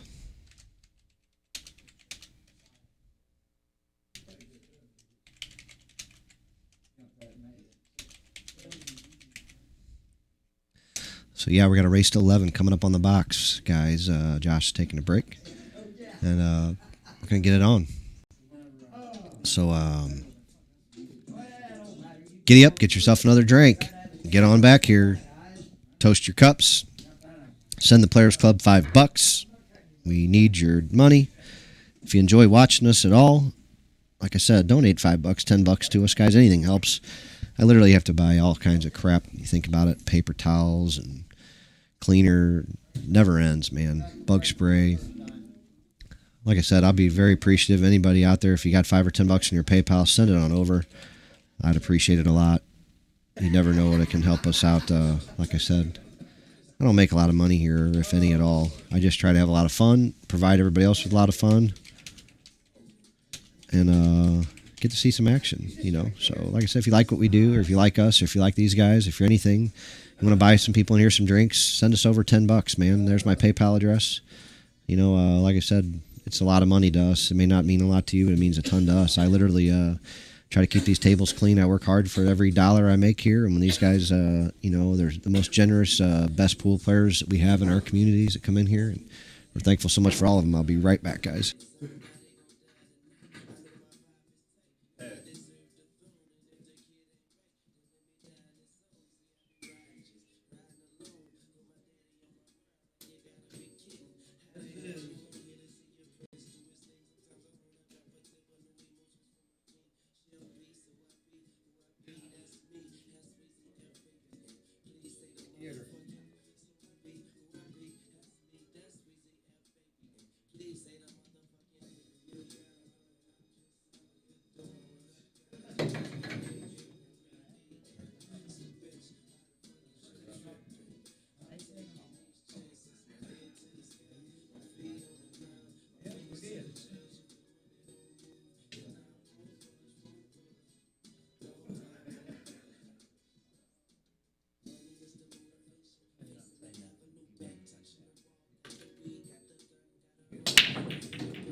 Oh, giddy up, giddy up, giddy up. Here we go, folks. 0-0, race to 11. I didn't even see who just broke, but Josh is getting ready to shoot. Who won the flip? Did you see? Josh won the flip. So Josh broke. Looks like he dropped 2 balls. He's got a good shot at the 2 ball. And balls are sitting pretty after that. You know, I mean, they're not like gimmies, but so here's a weird one right here. So I've seen some guys hit this with high inside English, I think, and it spins out 2 rails. I mean, you got to have a good stroke. He's shooting this in the corner, which I'm actually happy about. Just shoot in the corner, come off 1 rail. And yeah, I like that better for him. Yeah, he did. He hit it too good. But I like that shot much better for him. He's fine. You can come into this side rail anywhere, you know, which I think he gets right above that 8 easy. Yeah. Yeah, you come in there and you're beautiful. Because you can play this a lot of ways. You can play pro side right here now if you want. You can come out, you know, if you want to, which it looks like he wants to. Oh, I don't like it. Where was he trying to get there? You know? Where were you trying to get there? Now he's got a very missable ball here. I mean, a very missable ball here. I mean, I'm playing safe from here. You know, I'm rolling that ball dead straight forward. He's making this ball, though. Come around 3 rails. 1, 2, 3. Does it have the juice? I don't think it does. No juice. So I bank this ball with low right-hand English and try to come underneath the 9 ball to play it in either upper corner. And he's looking at it. He banked it. He missed it. He left it on the end rail. Lloyd's got a shot here. What do you think he is? 35, 40% to make this ball? He's not. You think he's banking this ball? I think he's cutting it in. You wouldn't cut this ball? I think he's cutting this ball. It's thin, I know, but the cue ball runs straight up and down the table. Banking this ball, man, I mean, you got to stiff it. I just don't think he is. He did. He stiffed it too, but he did not make it. He didn't get a roll either. Now he did. Now he got the roll. Josh can make this ball. I wonder if he'll elect to bank it. I would just cut it in, I think. And I think you can even cut this ball in with outside English and get the cue ball down table down here. You know, he can leave it up table, but he'd want to be on the... Yeah, he went for the bank. And... see, here's the... My only problem here is this is not a real difficult cross bank to make. And the cue ball shouldn't have a problem coming out 2 rails for a decent shot at the 9, but you got to hit this with some speed. But man, I'd have to say he's got to be in the pretty good percentile to make that ball. But look at this. He's going to get out though. Look at this. Perfect. Perfecto. Yeah, I don't like how that ended up. That crossbank's too easy to make. And he went all out to make it, not even caring what else happened, basically, which. So Lloyd takes down the first game. It was an ugly one. I said Josh messed up on that 7 ball. He left them siphon like Never Never Land. I don't know if he was trying to come up. I don't know. Like I said, I don't know if he drew it and didn't mean to, and he meant to stay on the pro side, or if he was trying to draw it up to cut that ball back in the same pocket, and he just came up, a foot short. I know, that's the problem, and that's happened a couple times with both of these guys, where I'm like, I don't even know what they were doing. I'm like, I don't even know. And like I said, that's probably why they're 10s. Oh, we got a scratch on the break, and he made a bunch of balls in the break. Good God, look at this. He makes 5 balls in the break, but he scratched before about 3 of them went in. The 4 ball is not sitting beautiful, but the 4-9 is there and the 3-9 is there. I think he'll take the 3-9. I don't like drawing off that 4 into the 9 ball, and I think you have to draw off of it to make it, unless you get down here way below it, like below the spot, where you can kind of just skim off of it. But I don't like that shot. I'd much rather shoot this 3-9.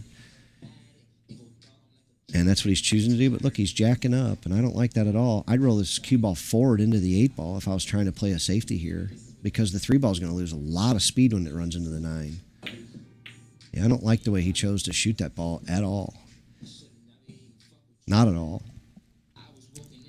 How I even said that, though, he didn't hit it that bad for what he chose. What? Well, I think the 4-8 is on. The 4-8's on especially if you get below it, like. So he went for a safety. I don't think he was playing to make that ball. He was playing safe there. He's trying to get underneath the 9 and put the 3 on the end rail. So what does Josh got here?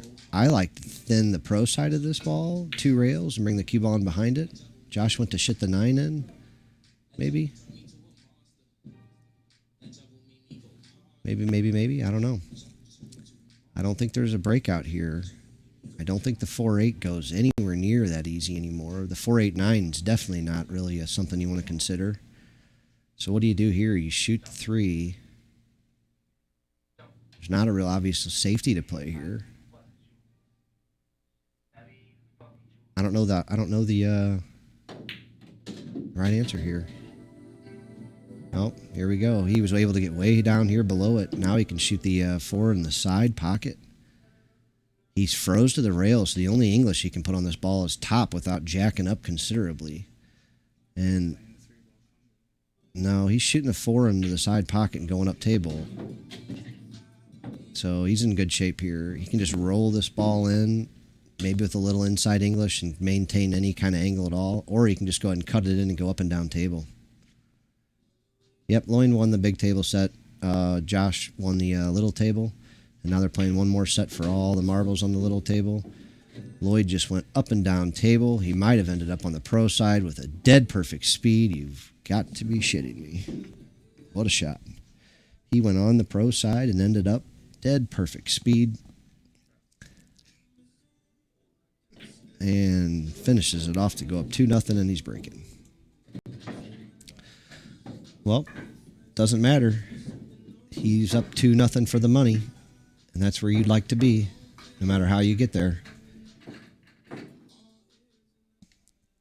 I mean, some guys would say I'd rather be playing good, but I'd rather get the money.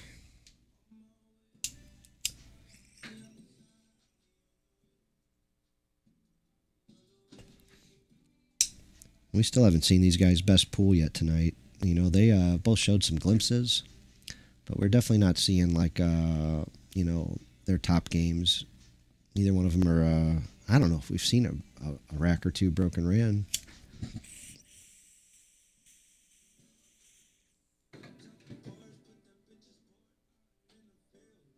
I'm pretty bad. I don't have the best memory all the time, so can't really tell you.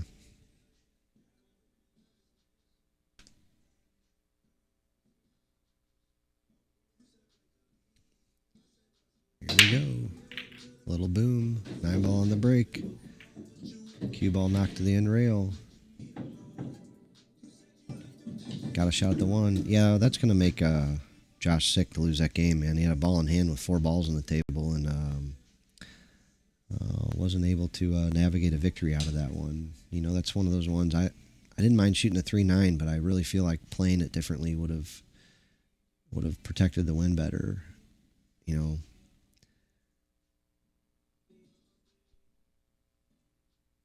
All right. Glad to have any time, sir. Lloyd powers up, brings the cue ball around 3 rails, gets perfect on the 2. He's going to fire the 2 in, come up above it near that 5 ball, I would imagine. I don't even mind running into that ball a little bit, popping it off the rail a touch, but not necessary. Wow. Not sure there. Not sure. I guess, but yeah, I don't know why just not go forward and go into that 5 ball. Maybe he didn't like the way it left to get on the 4 from there, but I don't know where he was hoping to get from here either. But he played a pretty decent safety here. This is not a bad one. He has played a few bad ones here today. That's not one of them. He left a 1-rail kick, and like I said, if he makes this, he's going to have a shot at the 4 ball, a real good shot at the 4 ball, but this is not a... I mean, that ball's laying really nice for him. It's a cunt hair off the... couple cunt hairs off the rail. So you go into this ball, you can hit the rail first and make it. You can hit the ball first and make it. You know, you got a much wider range of error than if it's frozen or if it's like a whole ball off the rail. There's a pretty good little clip of places you can make this ball, like that one right there. You know, see what I mean? Like that. All you have to do is hit it good. You don't have to hit it perfect, and it'll go. He did it. So he's got a shot at the 4. I don't think he can run into the 5 here, so he probably has to go to the end rail again. And moving his cue ball 2 rails is when he's gotten in a touch of trouble. He may not even be looking to pocket this ball. He looks like he's shooting it off the 8 or something. Nope, he did. Beauty. Played it beautiful. Ran into the 5 ball. Played it real nice. He's got 4 balls left. He's down 2-0. This will be a great opportunity for him to get this game and then break and run one and tie this thing up with him breaking. That's what you're thinking here. And that's why, you know, those games get so big when you're down 3 games plus and you lose one, because the variance there of you winning and him losing, and that the opposite effect is just enormous after 3 games. When you're even, it just doesn't mean that much, you know. Even down 2-0, you know, you go down 3-0. It's still so early, it doesn't matter. But when you're down like 9-6, and the guy wins a game to go up 10-6, and he's breaking, you feel an eternity away from him. You know, whereas if you know, you're down 9-6 and you win the game, and you're down 9-7 and you're breaking, you feel like you're just 5 minutes away from being even. We talked about this earlier, but I think it's an extremely cool nuance of playing sets like this. You know, I'm really hoping to see some firepower here, man. I want to see some breaking runs. These guys got it in them, and this table breaks okay. You know, so I feel like we'll see them. See you guys. Sorry if I yelled in any of your ear. Saying goodbye to Brett Allen Snowden, sponsored player by Q and Cushion and Kenny's Bar and Grill, maybe somewhere else, I don't know. But we love Kenny Vaughn, and Kenny Vaughn just recently got himself a new kidney, and he is going to be around with us all for a long, long time, and we're thrilled to hear it. Holy smokes, I just saw a pot of gold. Please excuse me for a second.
Giddy up, up, up, up. Giddy up, up, up, up. Big break. Big break. No love. This guy powered up, put a big break on the balls, pocketed a couple of them, but he really had him flying. He's got a kick shot at the one, but, I mean, it's makeable, but it's not foreseeable that he's going to shoot it like that. So I think we're more likely to see a kick safe or a...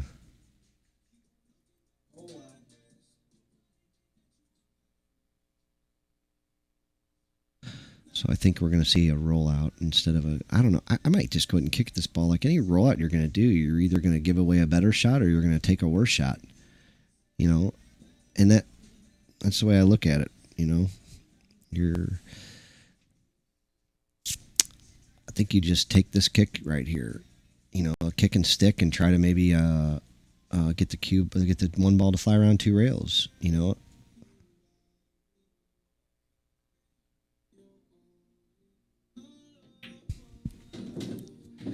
So he chose to roll out and pocket two, leaving a cross bank on the one with a high inside English leave for the three ball, which is how I might play this ball. I don't know what Josh is looking at here. He looks like he's looking across with just straight low or play a safety or a three rail. Not sure. He hit it so hard, I don't know if he was trying to play a safe. I think he was.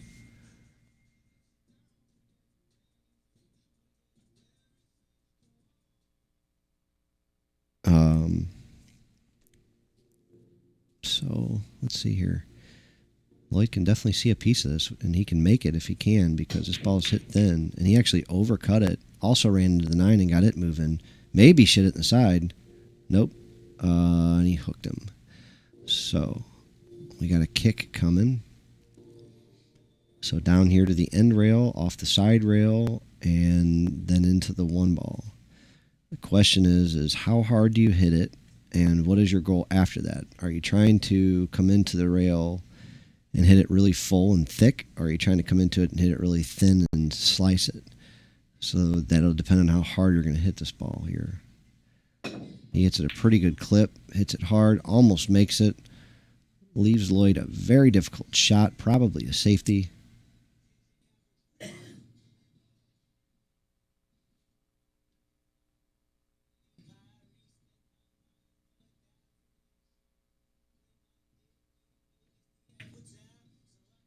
How'd he do?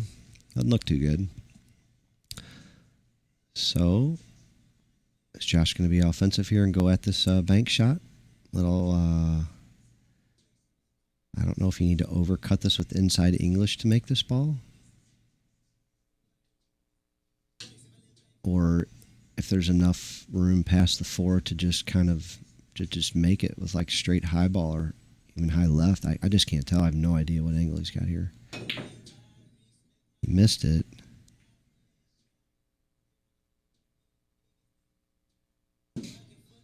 him straight in the side. The 3 ball goes past the 7. I think he can just roll forward and shoot the 3. And he's going to probably take the lead here 4-1. If all things considered are correct. But he's sure taking a lot of time for what looks to be a fairly simple run here. Like, you're just going to roll this cue ball forward, 3 inches. He probably went a touch too far, but I don't think it matters. I think you just hit kind of a stop shot. You're going to take your little cut on the 4. You could roll forward for it to make the cut less severe, but you're going to lengthen out the shot. I don't know which one he'll choose. It looks like he's rolling forward. Nope. Just still popped it. Got to be in the high 80s, if not 90s, to make this ball at his level. Probably more like 90.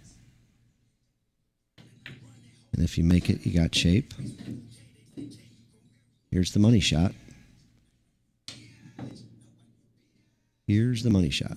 All you got to do is get on the 7 ball. If you get on it and you got a makeable shot, no problems really. 9 ball sitting pretty enough. So you got a lot of options here, but you really just need to pocket the ball. I don't know that I flirt with the side pocket by hitting this with low English to shoot the 9 in the side. I may just come straight across the table, maybe just a touch of out there like that, and you're perfect. He's going to go up 4-1 and be breaking. Oh, tough action, tough action. Hope you guys are having fun out there. We got a hard pounder. These guys are going at it hard. They're playing 1 set for it tonight. We're done after this set. So this is going to be it here, folks. Sunday night pool. It's 11 o'clock at night here in St. Louis. Beautiful night out, about 70 degrees. And we're playing pool. So we've got some good action from the Lake of the Ozarks playing Illinois. They're about 3 hours apart from each other, 3.5 maybe or so. And they're both good old boys. I like them both a lot. Very good action guys. Very good, stable, I just like these guys. They're just both having a good time playing pool. No bullshit.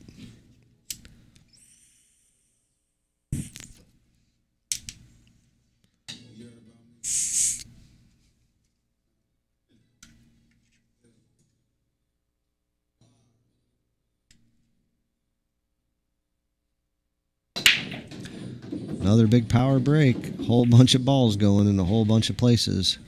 He's got a good shot at the 2 ball.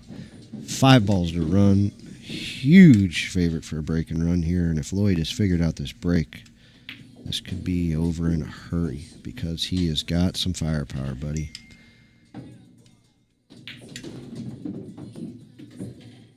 He has got some firepower. It's getting a little quick here. He could probably slow down just a notch and just live in the moment here and enjoy it. I know he's in a hurry to get this one over with because he can see the finish line already. But, man, every rack here is worth a lot. It's 10% of the set almost.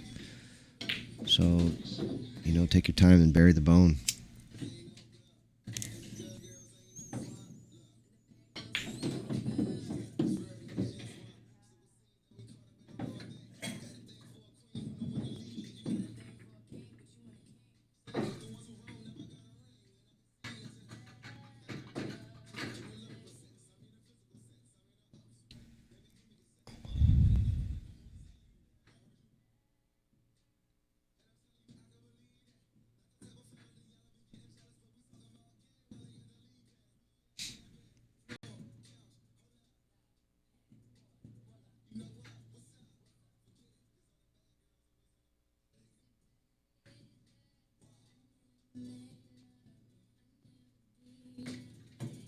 Big game coming up here. Josh is down 4-1. You get down 5-1, give up a 4-game lead and a race to 11. This guy's almost halfway there. It's not a place you want to be. You get it to 4-2 here and you're breaking and you get a chance to get it close. It's where you want to be. This is a big game. Big game here. Yeah, monster break there, man. Just a monster break. And I think he's going to go right back to it. He's figured out a little spot somewhere, and he's getting into that ball, and he's getting these balls to bust wide open, man. And Might be the best way to break this table right now for these guys because the technical break, that wing ball is just not going every time. But man, this ball busting break here, it's working pretty solid for him. Not with that rack. We got us an ugly one.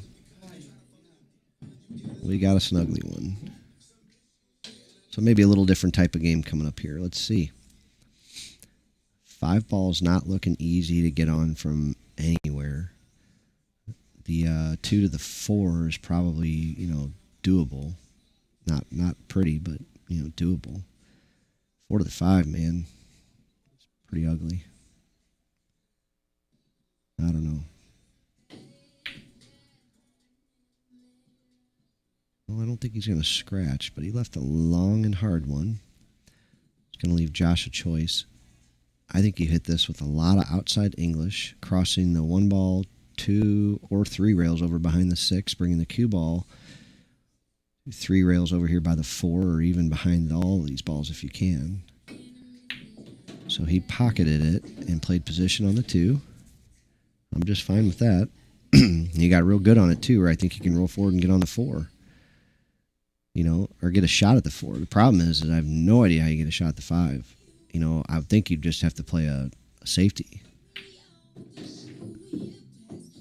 I don't know. I mean, there's a window there. It's very small. I sure didn't want to have to friggin' hit that little window. And I don't even know if you can make the ball in the window, like unless you're in between the 8 and 9, literally, like in the exact spots between the 8 and 9. That side of the 9 ball is big.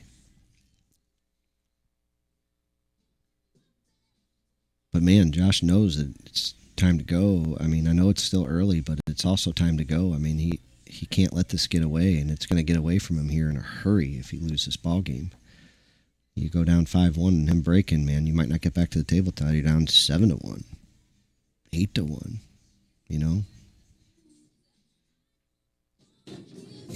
He played for the window, and I think he got there.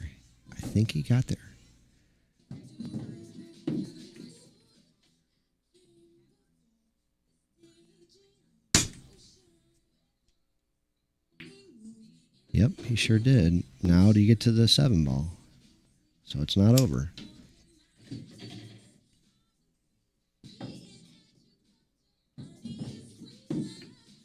Big draw stroke.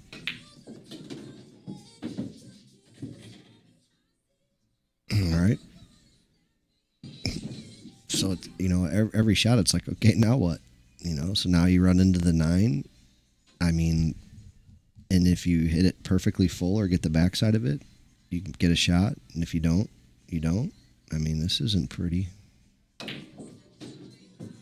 Or you let your stroke completely out.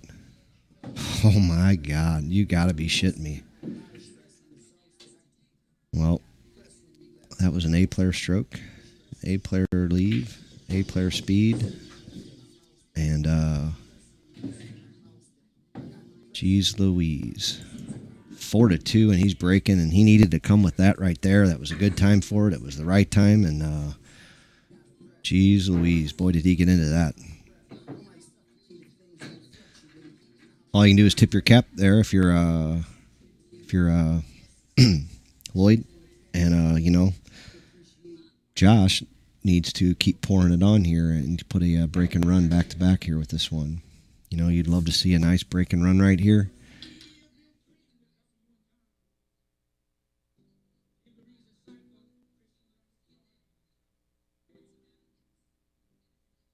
Wait, what's going on? What do I have this? Is Lloyd up 5-2?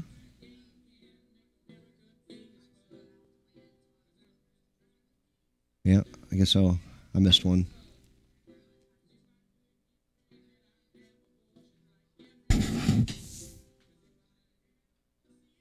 Yeah, I guess I missed that one. I didn't see it happen. I don't know what I did. Either way, 5-2 ball game. Lloyd at the table. Balls are sitting open. No issues. No problems. He's just got to pocket the balls and not get hooked. There's no 2-rail, 3-rail, crazy leaves, tight positions. It's just all ball pocketing in 1 rail. So here's his first tester. This is his first tester here. can't love this. You just can't love it. There is definitely some safeties you could play here.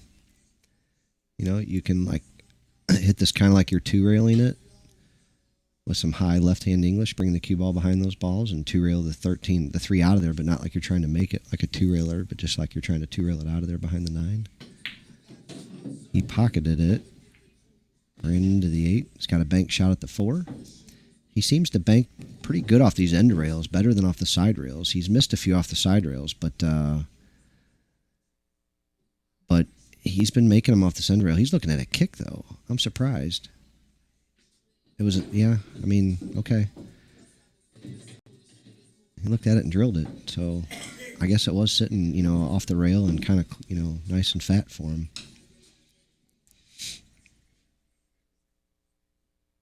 You'll be all right, man. Just get after it when you get a chance.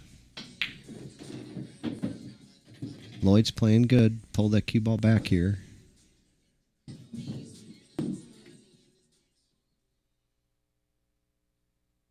Let's see. You shoot it in the corner and jam it off the rail, or are you going to put it in the side and just kind of float it? Looks like he's jamming it.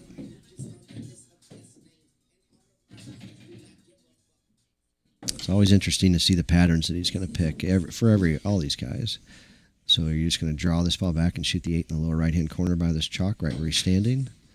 He missed the 7, though. He missed the 7. He missed the 7 ball. Josh has got a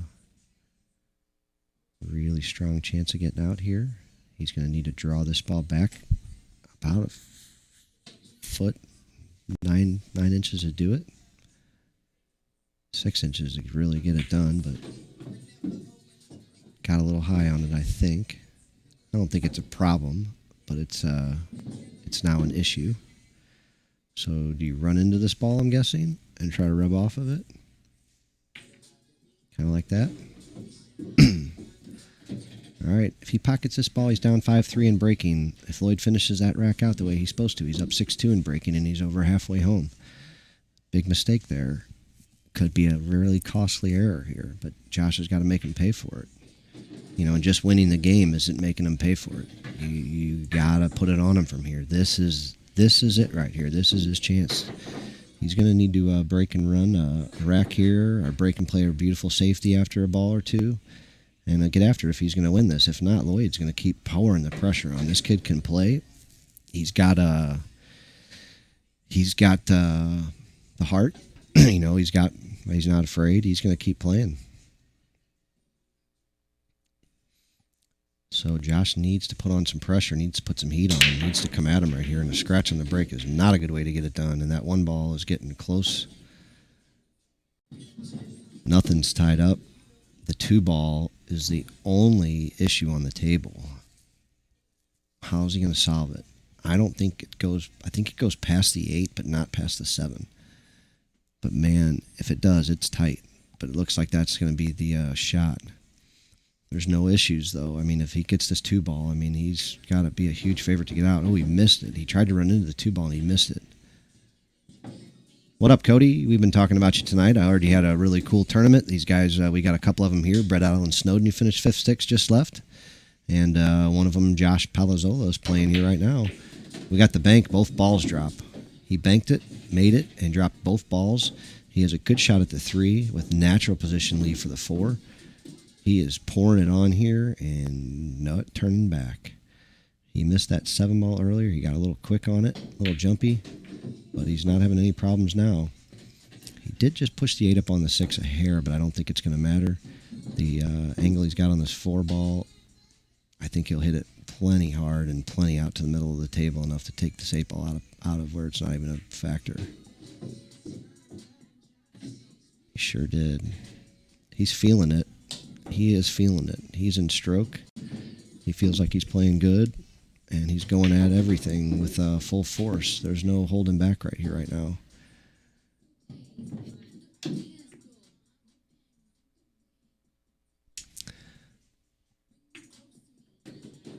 So he's going to look to take a 6-3 lead here.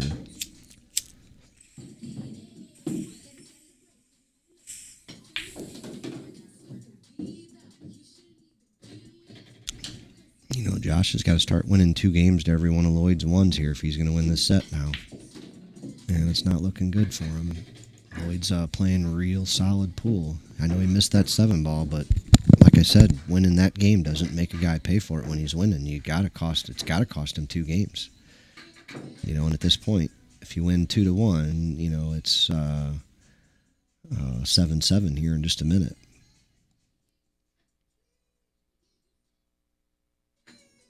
Yeah, and they didn't play each other. That's funny too. Brett was saying that he lost to Jason Klatt and somebody named Troy. He wasn't sure. I mentioned it could have been Troy Kirkendall, maybe. A guy from the Midwest, but I wasn't sure who it was. And then I guess Josh lost to Brady Behrman, also from our area, and we're somebody with the last name of Dyer. We're guessing related to Sammy Dyer, but we don't know. We don't even really know him. Or I don't anyway. Lloyd puts his brake on it.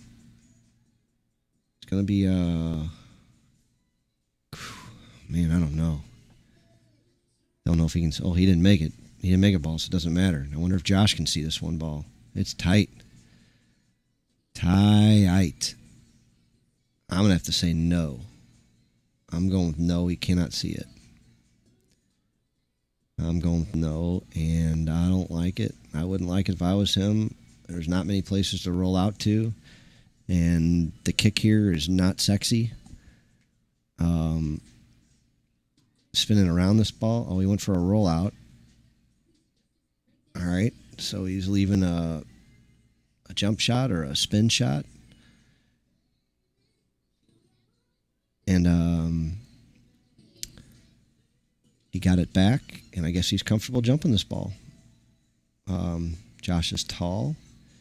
He's got long arms, I think. And I think he looks like he's got a decent form here, but he's going straight up in the air. He made the ball. Came around a few rails without ever touching anything.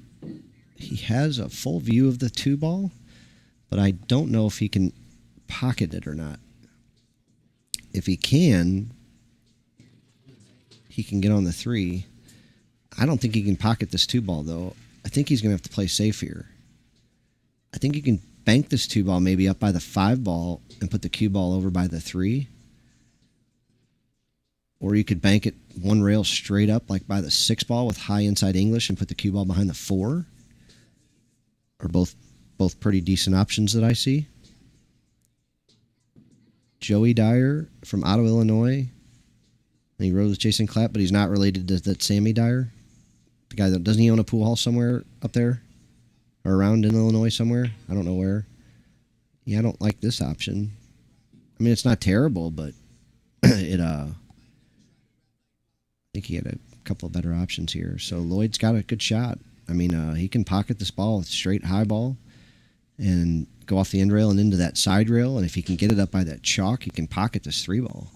It's a lot to do here, but, if he can even get it up by that coin, by the second diamond, he can maybe pocket the 3-ball. He can at least see it and play a good safety.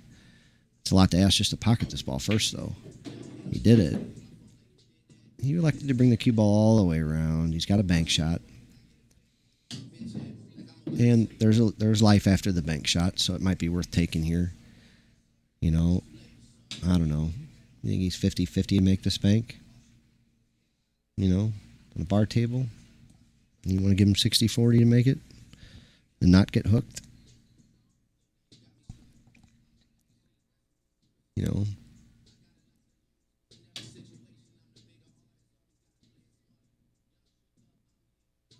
all right, I got you. He played safe. I don't know. Josh might be able to see the edge of this 3, and if he can see the edge of the 3, he might be able to make it. And if he can make it, he might be able to go off the inside of the 9-ball and bumped over for shape on the 4. That's the wishful thinking shot here. He might have to spin off the end rail, though, to make this 3-ball or something like that. No, he went straight at it, and he might find the hole again. I don't love that shot there.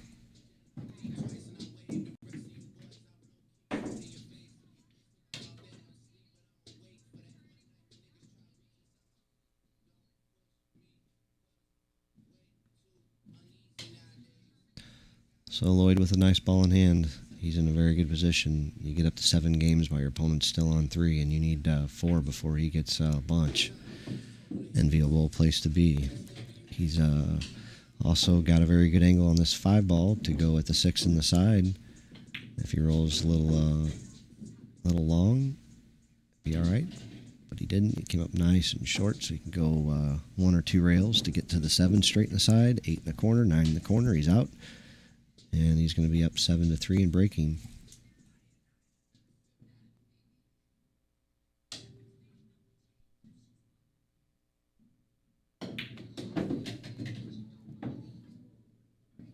Yeah, so he tries he shot that like that, but, you know, like I said earlier, some good players have told me you're better off if you pretend like the side pockets aren't there, and that's kind of what he did there, so kind of hard to say he did anything wrong, although I just thought he would play it for the side.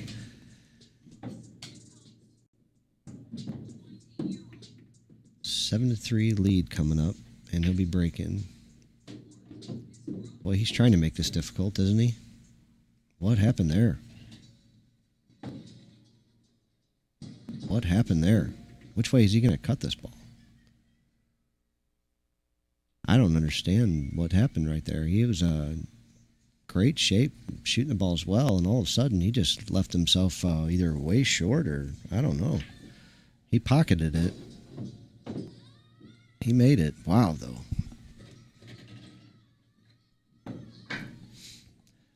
think Lloyd's feeling it a little bit. He's shooting good. Josh is going to have to come out firing here next time he gets a turn. 7-3, and the other guy's breaking.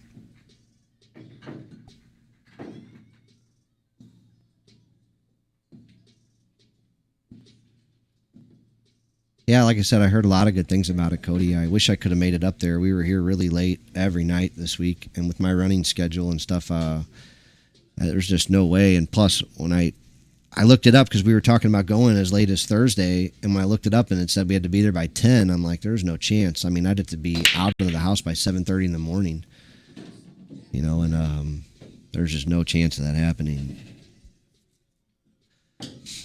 And giving up a Friday night here would be really difficult, too. So Lloyd's got a good shot at the 1, good shot at the 2, and a pretty good chance at a break and run here.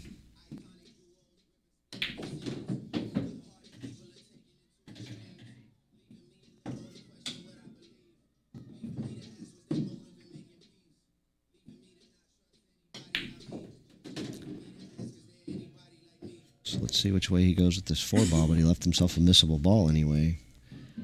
He made it interesting either way. He can back cut this ball and spin out 2 rails maybe and shoot the 5 in the corner. I don't think he could hold it for the 5-8 combo, but it's possible. It looks to be the way he's choosing.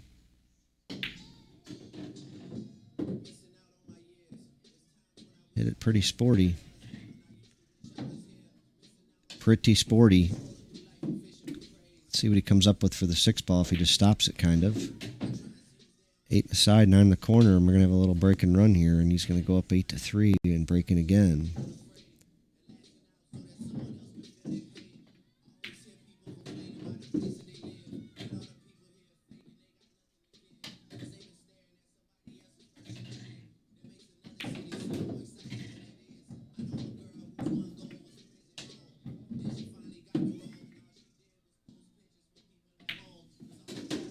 All right, we got an 8-3 game here, and Lloyd's breaking. It looks like he's feeling pretty good at the table right now. He's pocketing balls with not a lot of fear, and putting the heat on Josh here.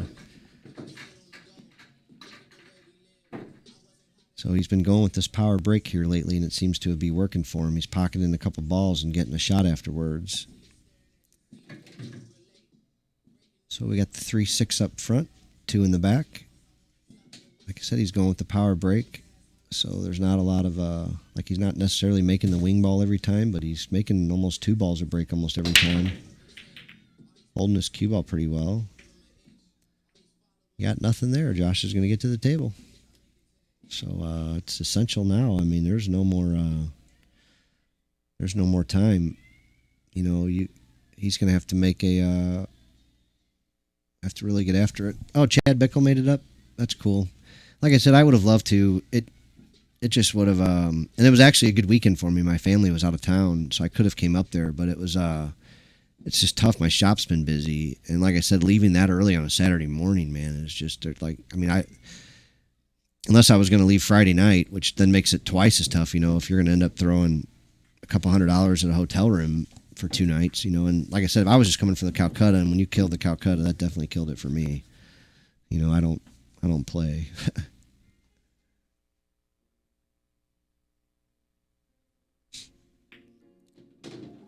Chad can play, and his game has come up a long way, and he's gotten to the point where he's not the kind of guy you want to draw. You know, no matter who you are.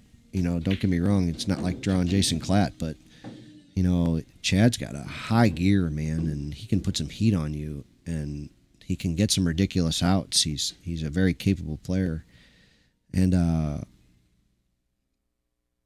it's not, and that you know he's an. Oh, Boucher was there too? Oh, wow. Yeah, and I think Chad, you know, he's getting up there in stature, but I mean, like I said, from when I knew him, he's came almost farther than most people I know, especially for one of the older guys, you know.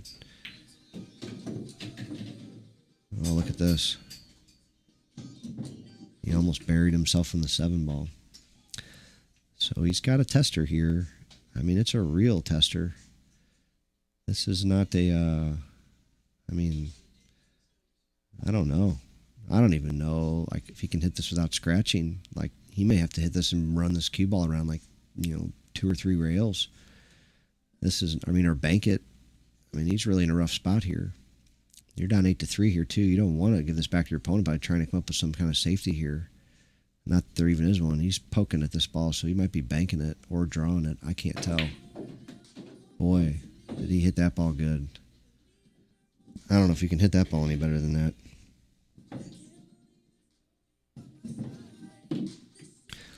Yeah, Brady's got some game. He can definitely play, and he's not at Jason Klatt's level, I don't think, but he's capable of winning those sets. You know, Brady, he's a player, man. If he rededicated to the game, there's no question he could get to a little pro without a doubt. And if he really dedicated something to it, who knows where he could get to. That's where Josh wants to go. But I tell you what, I mean, he hasn't really put on any great performances here in this building yet. You know, like I said, he's just not put it all together here yet. He's won some tournaments and finished high in some tournaments, but I haven't seen him, you know, hit his high gear. And like I said, I'm guessing if he's doing it in tournaments, not in one-on-one tournaments. You know, which is a lot of fun way to test your abilities.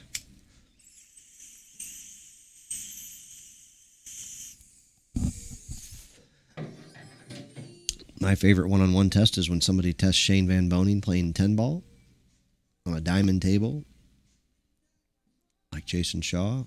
I think I don't think there's anybody that can beat Shane that way consistently. I mean, I think Orcola could do it here and there. One of these Chinese guys might be able to do it here and there. Shaw might be able to do it here or there. I just don't think there's anybody who's going to do it 6 out of 10 times. Jungling Chang, you know, is getting close to, you know, maybe I wouldn't. I mean, I'd be betting on Shane playing 10-ball long races against anybody. He always has the capability of putting an 8-pack on you. And that's a scary thought. And once he does that to you, it's hard to come back from that.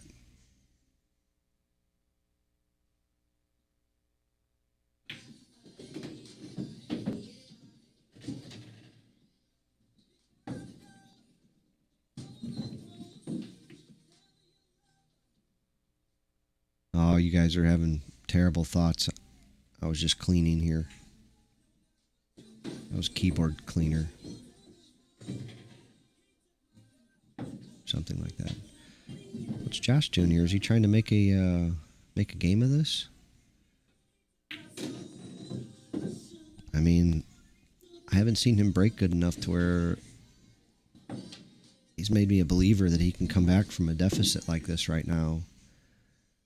You know, I'd feel like for him to win this, he's going to have to break and run, you know, some racks. And I mean, he's just not showing it to me. Now I wonder what he can even do here. If he can see the full ball or most of the ball, he can stop the cue ball right there and 3-rail this ball basically. So hit it 2 rails, well, 3 rails, and then maybe lie on the 4th rail.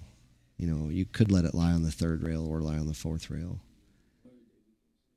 But if he can't see the whole ball, yeah, he's going to have to kick at it like this, and this is just a what do you, I don't know, whatever you want to call it, a luck fest.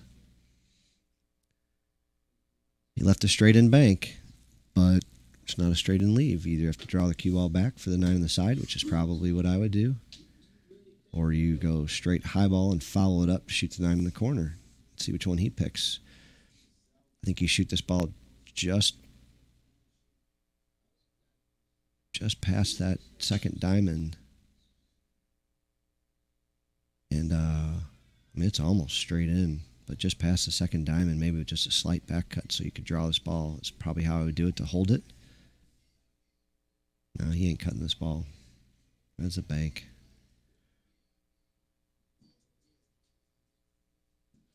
Like I said, I haven't seen him bank real good off the side rail, but he drilled that fucker. And he's going to get out here again. 9-4. Josh is really feeling it.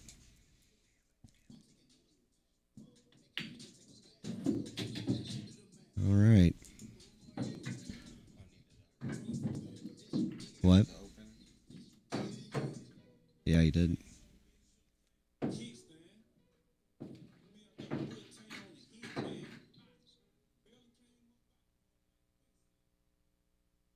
All right, Lloyd's breaking here. Like I said, he's feeling good, and he's hitting them good. You know,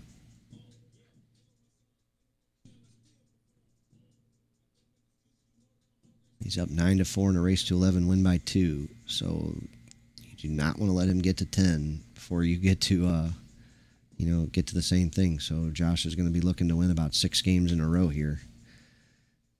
One at a time, though. One at a time, man. One ball at a time.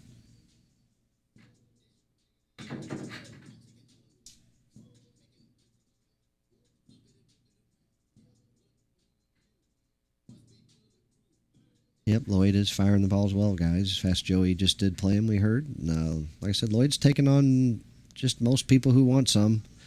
He hasn't shied away. I mean, stepping up to play Josh here is a tough test. He's stepping up and doing well. He beat him on the big table, lost the next set on the level table, and they're going at it here, head to head.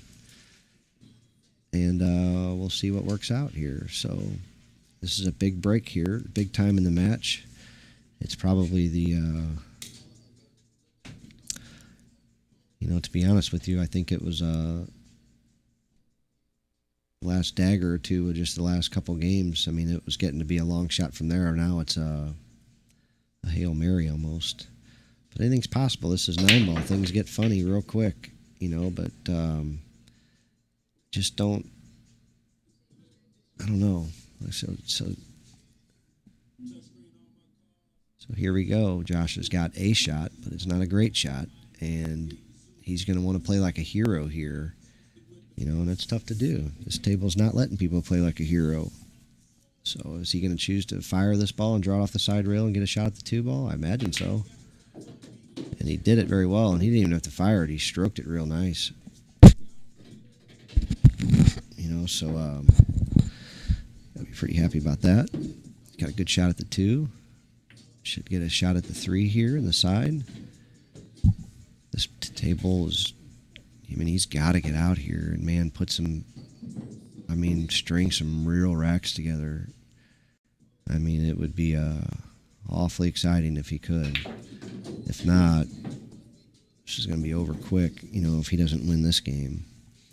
Lloyd's just feeling too good. You can't just let him break another game.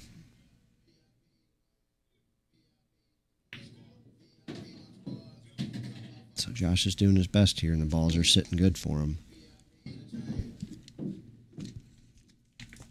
Having said that, getting from the 6 to the 7 is not a paradise for a C player. Not even really something you want to do. You know, you just balls fall funny sometimes. Josh hit it beautiful. Maybe got a little straight on it here. So now what happens? You know, can he jerk this off the rail enough to get on that 8? He sure can. All right. He's the favorite to get out here, but man, we need to see it. Show me state, baby. This ain't Illinois, boy. We're in the show me state. You're going to have to run out. That's 9-5. Has he got 5 more in him? He needs it. He needs to go up 10-9 here. He needs 5 more. You just can't give up a game here. You can't let your opponent get to the hill until you get there. It's your only chance of winning, I believe. You've got to get to the hill first. You do not want to be the other guy.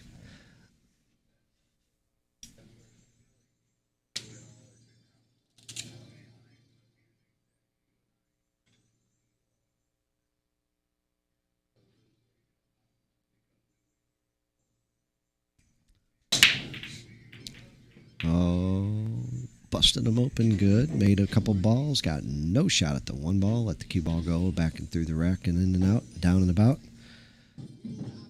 Around the Kona. I don't think he's going to jump this ball.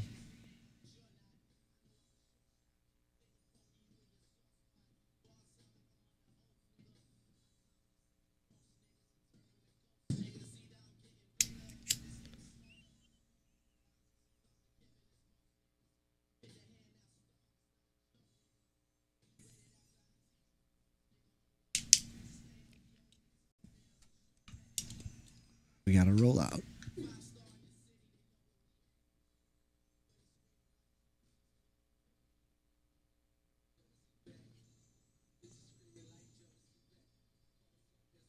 As usual, the incoming player is going to take the shot. That's what I happen to think happens most often. Most players are afraid to roll out to a real 50-50, and most players are afraid to give it back. You just figure that, your best chance is going to be to shoot.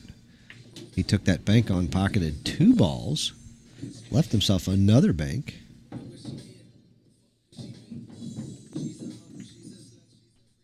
And I don't think the 8 ball is blocking the bank. I wouldn't be shocked if he hit this one and it went 2 rails, because this is the kind of bank you kind of hit short and it goes 2 rails. It's my call of the day. Or at least of the rack. I think he's already banked 1 ball short and it went 2 rails. And like I said, he hits things a little hard and stiffs them. And then when he goes long, he got safe. Shows you what I know.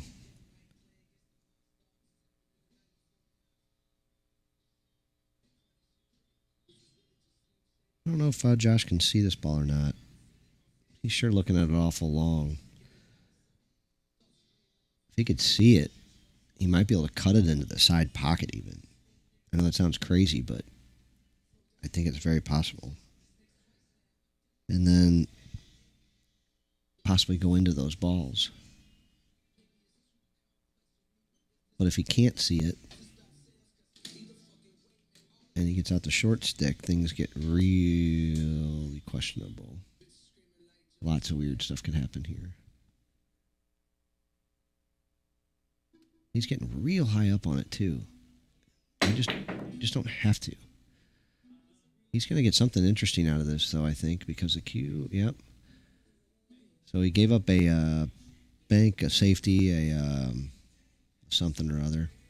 I think he hit this with low left English and try to bring the cue ball into the 4 and bank the 3 ball, trying to use the 8 ball as a blocker maybe. Maybe even get lucky and get the 9 ball as a partial blocker and open up that 4 ball for your next shot a little bit maybe. Push it down here.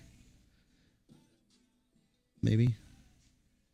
Could also thin the 3 ball, bringing the cue ball up behind the 8, but you could potentially leave a 3-9 combo that way. Even a jump shot. You just don't want ever anybody running at the 9 ball on you. That looks to be. Oh, he went at it. So there's that bank. Hit it short that time.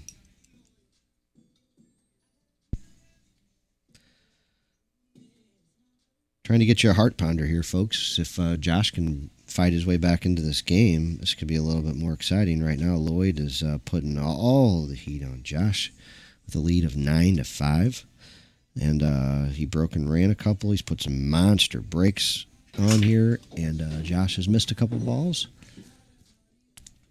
And overran position a few times and not breaking too good. And to be honest with you, that's what we kind of saw last time he was here. He just wasn't able to figure out the break here and break and run enough racks to be a winner.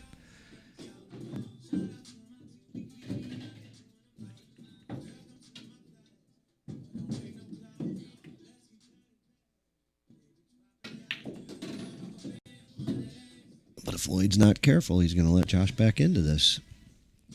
9-6 and Josh breaking.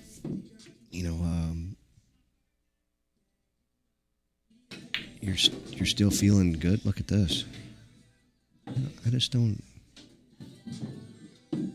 He's okay here. I don't know if he was playing for the side or if he's playing for the corner and either drew too much or didn't draw anywhere near enough. It's kind of even like it's just. Now he's forced to work his cue ball around like this, which he has no problem doing, but I mean, it's going to cost him sometimes. He's got to clean that up. I mean, at his level, you can't be working that cue ball around 3 rails for, because you missed position on your last ball. So we got a 9-6 game. Boy, Josh can fight this close, man. And like I said, I think he needs to keep this guy in his chair. This guy is itching to shoot at a ball, man, and you give him a chance, and he's going to fire. So Josh needs to keep him in his chair, and if he lets him up, better be at a kick shot if he's going to win this. If he lets this guy win a game, it's going to get awful tough, man. I mean, I'm really a believer that if Josh doesn't get to the hole first, he's not going to be able to win this. You just can't let that guy break. There's a nice little break there if he can pocket a ball, and he did. He can see the one. He can see all of the one. He can maybe shoot it in the side pocket and run into the 8 ball and be straight in on the 2. That is all possible. I don't like it. There's also shooting the 9 ball up table and trying to have it end up behind the 5 with the cue ball using the 6 ball as its blocker. That's a lot to ask for to control. You can... It looks like what he's going for, to shoot the 5-1 to the end rail and put the cue ball behind the 6. It looks like. No good. No bueno.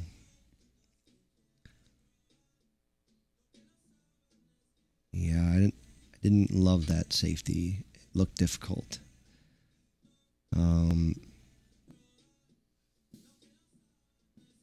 I don't know if Lloyd wants to take this shot on or not, man. There's an argument you can make to shoot this 1-9 with a lot of speed and roll the cue ball straight forward, leaving it on the end rail, and hope that if the 1 goes off the 9 somehow. That, I know. So here we go. I think he's going to try to cut this ball just because he's a shooter, and that's what shooters do. I think he's shooting the 1 in the corner, and he's just going to try to take himself a decent chance of getting a shot on the 2 ball somehow. Oh, look at this. He shit the 9 in. He shit the 9 ball in. He gets on the hill by shitting the 9 ball in, folks. So he's up 10-6.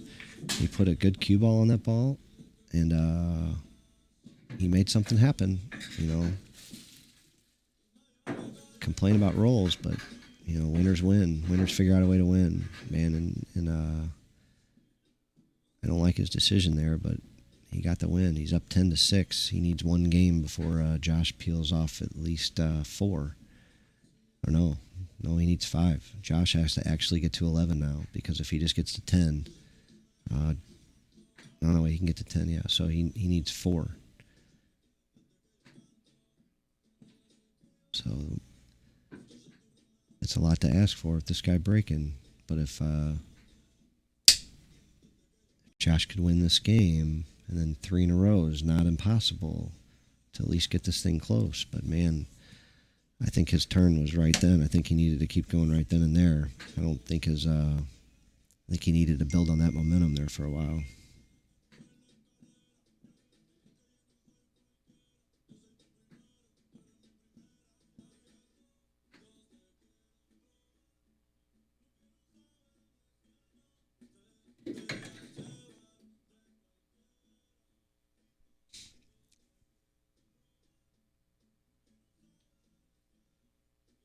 I don't think he played the cue ball to make the 9. I think he played to run into that 2 ball. You know, I don't think he was trying to run into the 9 there. Big break. Look at that 2 ball. I don't think he can see it. I think he already called a push. Going to the end rail by the chalk there. Got to be real careful. You don't want to get put behind the 9-8. But that'd be a real strong shot to do from a frozen position. He's going to look around here first and see what else he sees. Yeah, so push the 6-0. I don't know.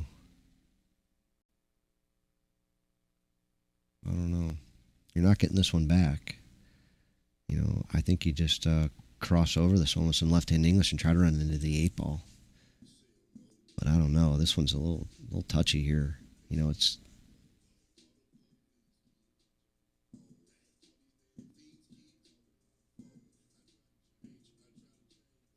Oh yeah, I'm not.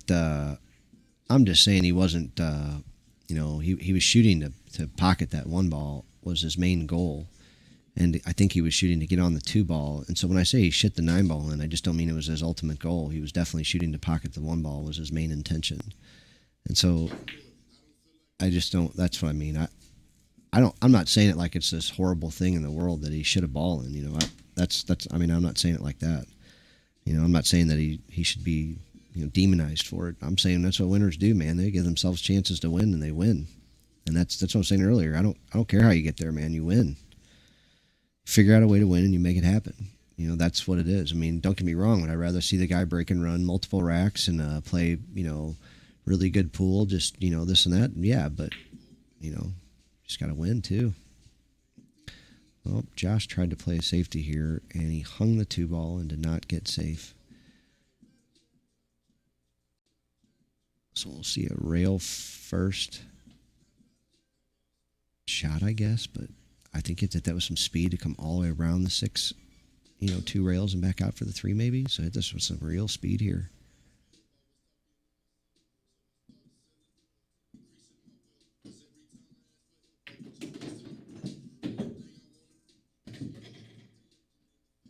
Yeah, I hear you. Like I said, I just meant it was a secondary result, you know, or a secondary, you know, kind of thinking, but